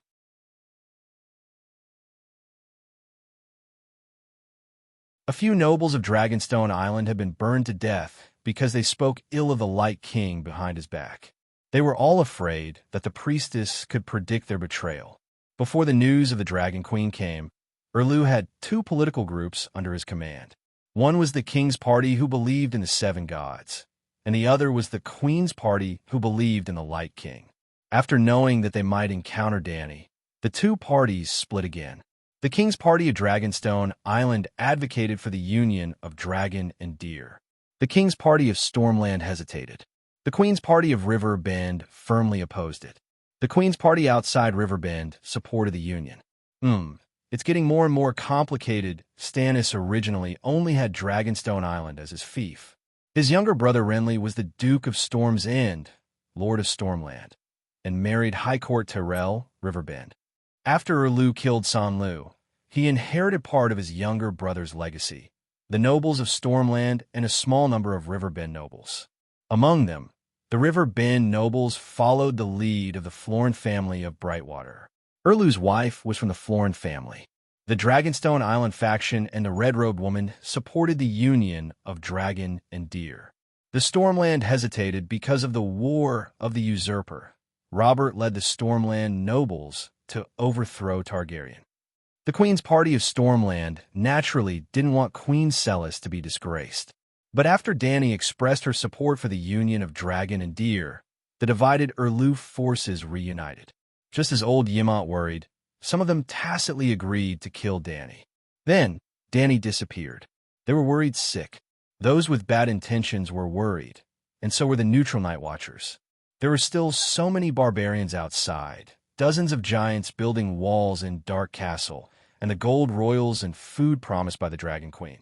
At least clean up the mess before leaving, right? Of course, the Night Watchers were more worried about the conflict between the dragon and deer, causing the Queen to leave in anger. No one knew that the Dragon Queen, after getting rid of the Whispers of Crows, was completely different from the Dragon Queen before this afternoon.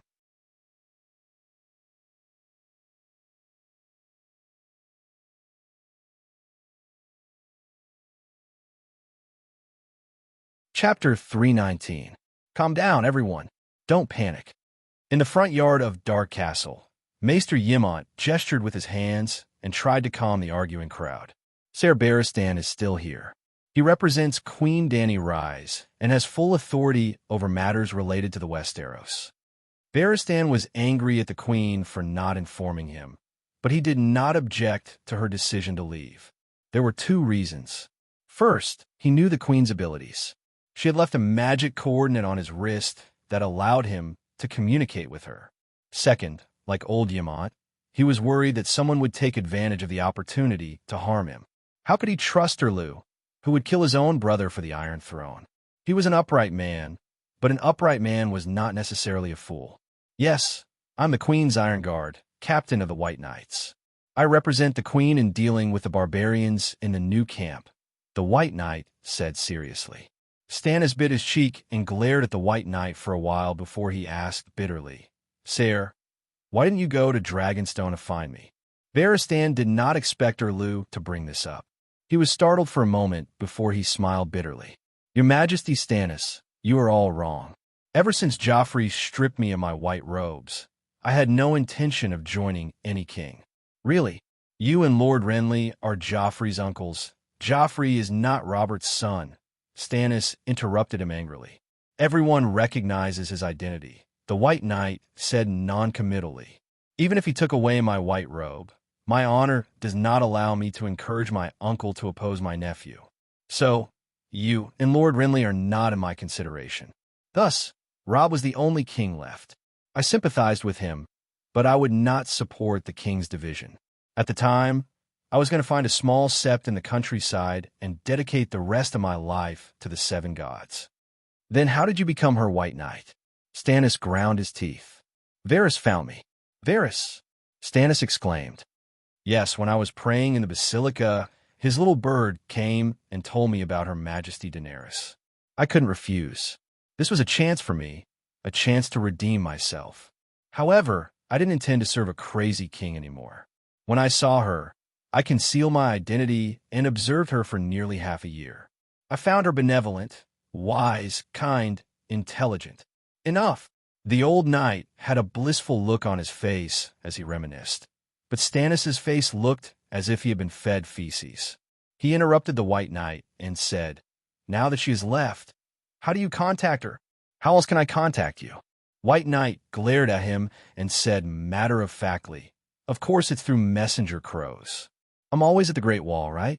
If you have any orders, just send the messenger crows to the Great Wall." "How do you contact her?" Stannis asked. Barristan said, "Let the messenger raven send a message to Dragonstone Island." Dragonstone Island? You want to take my Dragonstone Island? The veins on Stannis' square chin bulged. Dragonstone Island is the land of the Targaryens. Ymont frowned.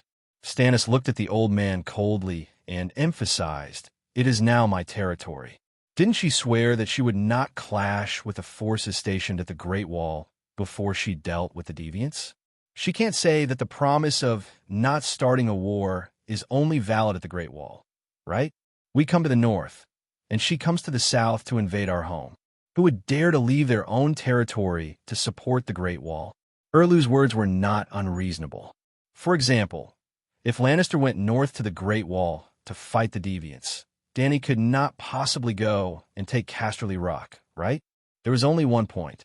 Stannis had drifted on the sea for a few months, so his information was somewhat outdated.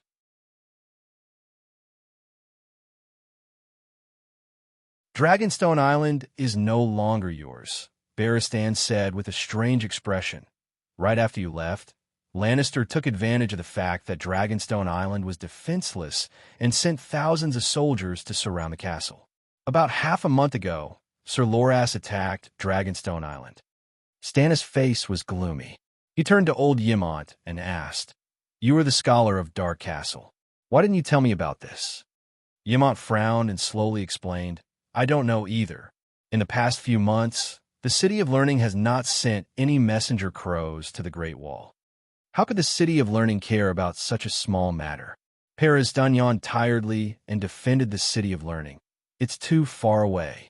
Other than the change of seasons and the change of authority in King's Landing, the City of Learning will not send any messages to the Great Wall." She didn't leave. Melisandre walked out of the darkness with her hands hidden in her sleeves. As she spoke, everyone could see the pigeon egg-sized ruby on her throat glowing with a mysterious red light. "Dany, Rise went to the north. She should be back soon," she said softly. "You saw her in the flames?" Stannis pursed his thin lips into a thin line. He remembered that the red-robed woman was alone in the room in the afternoon, staring at the raging flames in the brazier. Under what circumstances did she see her? Was she looking for the child of prophecy?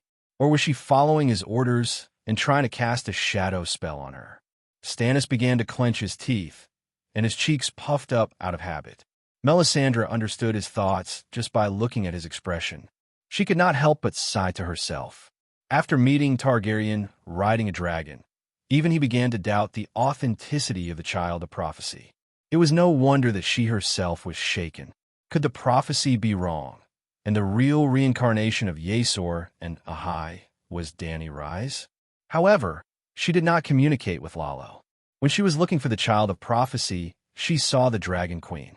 Stannis' face was still in the flames, but it was a little dim and not as clear as it was on Dragonstone Island. There was also another person's figure that appeared from time to time. The red-robed woman glanced at Jon, who was standing among the Night Watchers. She coughed softly and said slowly, "I felt the aura of the dragon. She is fighting with someone, a very strong enemy. It's a fierce battle on the soul level." "What enemy?" Barristan asked nervously. Esgod's servant. Esgod has been watching her for a long time. I even reminded her in the afternoon that she might have finally noticed the crow that landed between her eyebrows, the priestess said solemnly.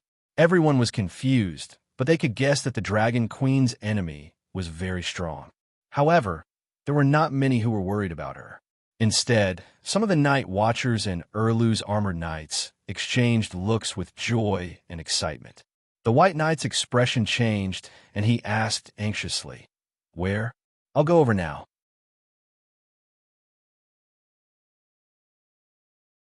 The red-robed woman's expression was calm. She was not too concerned, nor did she gloat. She only said lightly, "It's useless even if you go. The two of them are fighting on the soul level, and the battle has already ended at dusk." Yamant's blue eyes flashed with concern, and he asked in a trembling voice, "Who won?" "You said that Her Majesty Dany Rise is on her way back. She should have won, right?" "I'm not sure. No matter who wins or loses, there is no fatal damage to either side. It won't affect her returning to the Great Wall to rest. She should be heavily injured, right?" A short knight with a mouthful of brown rotten teeth said with his eyes flashing. The red-robed woman looked at him lightly and did not answer, but the atmosphere in the courtyard suddenly became hot and heavy. It was as if a strange flame had risen in everyone's heart. The red-nosed old professor also noticed the change in everyone's mood. He could not help but frown and change the topic. "Who is ES God?" "Deviant ghosts." "Deviant ghosts are just ES God's servants." Hiss, a loud and clear dragon's roar came from the southern sky. Everyone, who had different thoughts, immediately stopped talking and looked up. After a few breaths, two huge black shadows flew under the silver full moon, and the sound of huge wings flapping could be heard clearly. A gust of wind blew in the courtyard, and the white dragon landed on the stone steps of the king's tower on the east in a way that did not match its body size and weight. Dragon Queen's energetic voice then came. "Are you guys admiring the moo in the courtyard?" "Air." The people who were looking at her with worry, nervousness, and curiosity felt awkward for a moment. Only then did Scholar Yamant come out and ask, "Your Majesty, are you all right? What can happen to me?" Dany asked curiously. "Madame Melisandre told us that you fought with a powerful enemy in the evening," the old scholar said with confusion. "Oh, I was fighting with it." Dany glanced at the red-robed woman who was looking at her curiously, raised the big crow in her hand, and laughed. "Such a big crow. Have you seen it before? It chased me for a long time and even wanted to peck my dragon. It took me a lot of effort to kill it. I was so tired that I was sweating all over." "Eh." The old scholar was stunned. "The crow chased you? It even pecked your dragon? What kind of crow is this? Is it the crow god?" Melisandre's eyes flashed, and she looked back and forth between the crow and Dany's smiling face.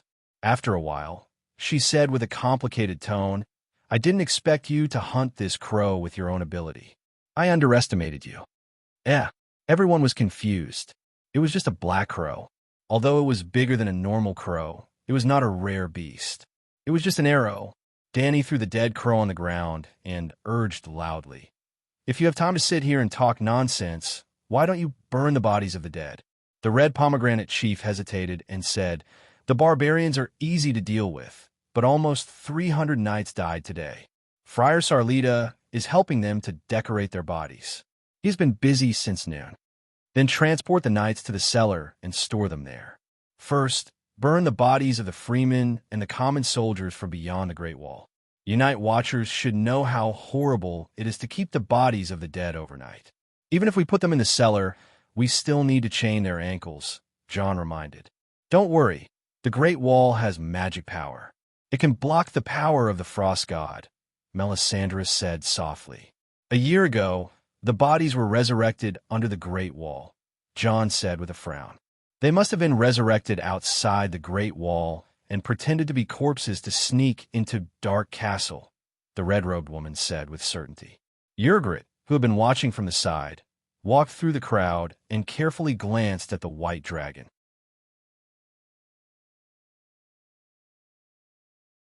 She looked up at Dany and said, "Dragon Queen, we're going to send them off. Who are you?" "Giants and freedmen. If you leave Dark Castle, you have to wear shackles," Dany reminded. Outside the Great Wall, in the empty space between the old and new camps, the barbarians built a huge crematorium. It was almost as big as a football field. The lower level was stacked with pine trunks and branches that were half a meter high. The branches were filled with half-dried leaves and weeds. The pile of firewood was piled high with corpses. It was a shocking sight, but when Dany asked for the number, she was shocked to find that there were surprisingly few. There were only 8 giants, less than 1,000 warriors, and hundreds of old, weak women and children.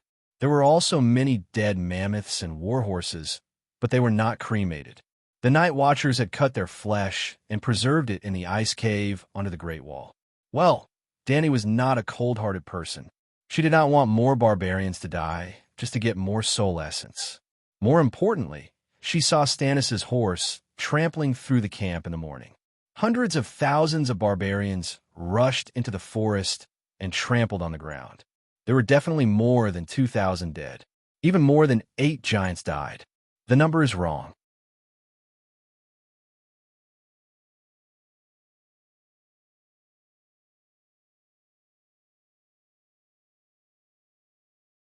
Chapter 320.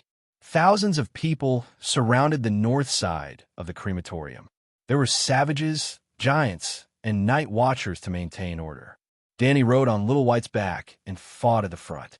Beside her were Barristan and several senior members of the Night Watchers. Stannis led the red-robed woman and a group of knights to the east corner. There were more than 200 corpses of House Lou soldiers. The number is wrong. Dany frowned and asked Red Pomegranate, "Lord Steward, where are the rest of the corpses?" The number of freemen should be around 3,000 to 5,000. It's up by half, and I saw it with my own eyes. At least 12 of them died.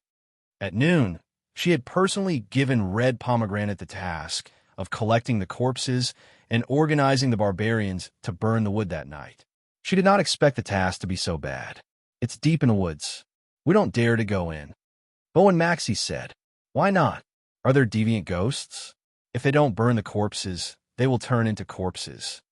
Jon sighed helplessly and said, "I'm not sure if there are deviant ghosts, but there are many barbarians hiding in the woods."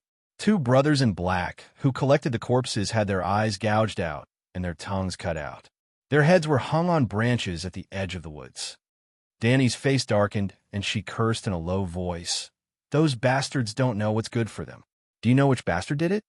The Weeper, Yrgrit, who was standing behind Jon, shouted, "The Weeper likes to gouge people's eyes out." When everyone looked at her, Red Pomegranate winked at Jon proudly. Jon turned his head and touched his nose awkwardly. "The Weeper is a vicious barbarian raider." "I know the Weeper. Man sent him to draw away the main forces of Dark Castle. The one who led the team to stop him was Lord Steward Maxie, right?" Dany raised her eyebrows and looked at Red Pomegranate. "You said you won the battle? You didn't even kill the enemy leader. What kind of victory is that?" "The Weeper brought 300 raiders." Red Pomegranate felt wronged. "But you also had more than 200 rangers." Red Pomegranate did not speak. Dany asked again, "Why didn't you send the barbarians to collect the corpses?" "They will run away." "Alas!" Dany smiled bitterly. "So, what are you going to do with the corpses in the Ghost Forest?"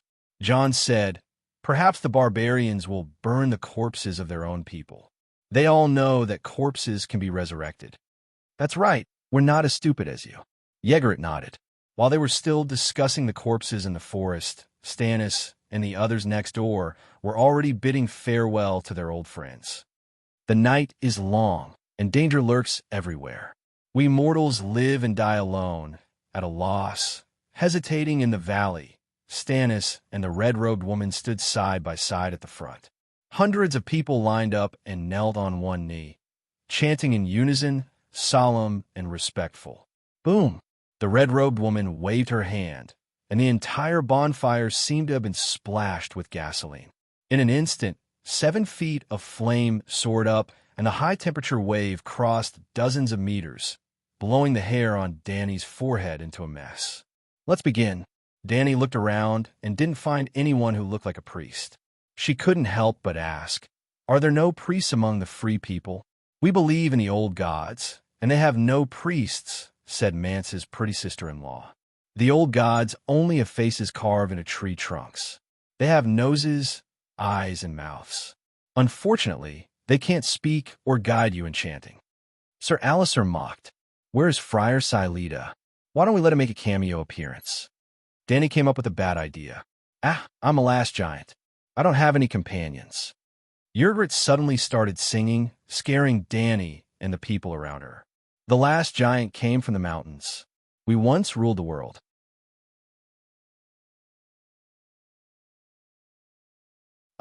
The little people stole the forests, stole the mountains, stole the rivers. At first, Danny didn't think much of it.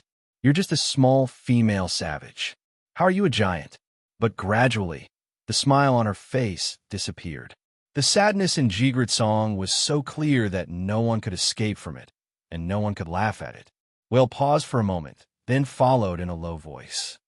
They built a wall in the valley and caught all the fish in the stream. More and more savages joined in. Thousands of them formed a chorus, and their bleak voice was like a giant wave crushing a sandcastle. It easily drowned out the prayers of the Red God believers. They lit a fire in the stone hall. They forged a sharp spear, and I was alone in the mountains. I had no companions, only tears, chased by dogs in the day, torches in the night. Because giants in the sun, the little people couldn't eat or sleep. I'm the last giant. Remember my song. One day, I will leave, and my song will fade away. The silence will last for a long, long time. The song stopped. Only the howling of the wind and the crackling of the crematorium next door could be heard. In the dim light of the torches, the faces of the savages glistened with tears. After a long silence, Danny sighed. This isn't your song. It's not the song of the free people beyond the Great Wall. This is our song, the last giant. You and John are the same. You know nothing. Jigrit said excitedly. You're the one who doesn't know. All of you, you know nothing. Danny rolled her eyes and said angrily, this song, The Last Giant, belongs to the previous civilization, the children of the forest and the giants. And the people who destroyed them were you, the savages beyond the Great Wall, the Southerners, collectively known as the ancestors. I can hear the sadness and pain in your song, and it seems to match the sadness and despair in this song. But your misfortune is entirely your own fault. You don't want to improve yourself, and you're looking for death.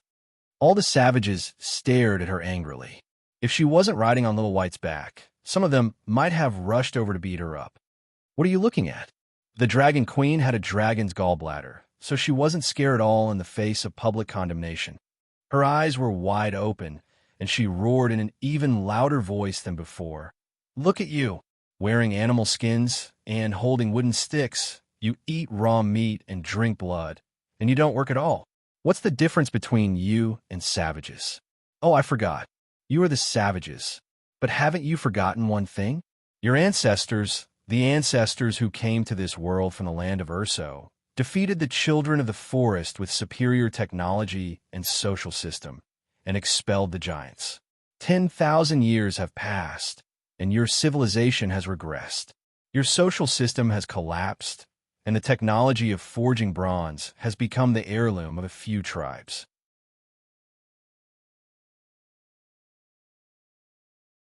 Don't you feel ashamed? You still have the face to sing The Last Giant. The giants and the children of the forest were persecuted by the ancestors, but who went beyond the Great Wall to persecute you? Hasn't it always been the savages who attacked the Great Wall? Or is it persecuting you because you're not allowed to cross the Great Wall to rob the people in the north? The deviant ghosts are persecuting us. Otherwise, I wouldn't have come here. Jigrit was very bold. Thousands of savages were speechless and pale because of Dragon Queen's words, and she was the only one who dared to talk back. You got guts. Danny nodded and said lightly, then let me ask you, how much food have you prepared for this winter? Is it enough for 2 years? Of course it wasn't enough. Other than John, Jigrit didn't have any personal property. I'm a spearwoman, a raider, she argued. So you don't cross the Great Wall and rob the savages beyond the Great Wall. The ones who oppress the savages are your own people. Danny sneered. This time, even the sharp-tongued, red-haired girl was stunned. Old Yimont, like the night watchers nearby, smiled happily, and there was a sense of relief and pride in his smile. Your Majesty, it's time to light the fire, the old scholar reminded slowly. His Little White jumped up, and Big Black glided over from the Great Wall like a ghost. The two dragons circled at a low altitude and suddenly spat out a bright red pillar of fire. The pillar of fire was about 15 meters long, and the sky nearby was lit up. Boom! The divine punishment swept across the crematorium like a sharp sword. The heat was oppressive, the flames were burning, and the waves of fire were rolling. In the sea of fire, the megalosaurus flew freely. The savages, the night watchers, and even Stannis and his knights were stunned. This is the megalosaurus. Under the flickering fire, Stannis's expression was uncertain. Suddenly, he seemed to have made a decision. His dark blue eyes were filled with determination. A true dragon must have its own dragon. That black dragon seems to be in a strange state. Melisandre's red eyes flashed with a hint of doubt. Hiss, Big Black roared excitedly, and the dragon flames in its mouth became more intense. In the sea of consciousness that outsiders could not see, a rainstorm of 5 colors fell like a waterfall. The 9-color vortex that was originally rotating sluggishly was like a lubricated bearing, spinning at high speed and creating a huge tornado in the sea of consciousness that was like a pool of magma. What's wrong? The magic dragon is cruel by nature. Now that it can spit fire to burn people, even if it's a corpse, they're still very excited. Earl Fair of Fallwood City said disapprovingly. We also need magic dragons. Sir Sanj gnashed his brown rotten teeth and said in a low and powerful voice, dragons have 3 heads, and His Majesty Stannis is also a true dragon. The pink-cheeked Sir Justin Marseille reminded, she's a little different. We all saw during the day that she was riding a black dragon. She came back from the south at night, and until now, she has been riding on the white dragon's back. Both dragons were obedient, and there was no sign of resistance. And we all know that dragons have 3 heads because a dragon knight can only ride 1 dragon, and the extra dragon must be found for another dragon knight. Sanj laughed and said in a low voice, I heard that every night when she is resting in the king's tower, the 2 dragons will be outside, and many night watchers will stand in the courtyard and openly peek at the megalosaurus. Why don't your majesty try to communicate with them tonight, since there is no danger, and if you can subdue one of them? Stannis' heart skipped a beat, and he looked at the red-robed lady with a serious face. What do you think? Melisandre thought for a moment and said, we can try, but the chances are not high. You know better than me that a dragon will only recognize 1 dragon knight. Maybe her dragon is different. I heard that Barristan rode his black dragon and landed in Dark Castle. Maybe that black dragon is a cheap product that doesn't have the integrity of a true dragon. Sir Songu grinned, revealing a mouth full of rotten teeth. The red-robed lady glanced at him and shook her head. I saw human wisdom and rationality in the black dragon's eyes. Barristan could ride a dragon because of the Dragon Queen's order. If this speculation is true, then it's even more terrifying. Sir Justin Marseille's pink face turned pale.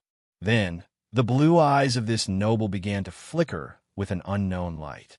Sir Richard Hope, whose face was full of pockmarks, laughed softly and reminded softly, actually, we all know that there is a simpler and more effective way, that you're tuning in to the Warrior Lore YouTube channel. Don't forget to subscribe and join us on this journey to catch the most captivating stories.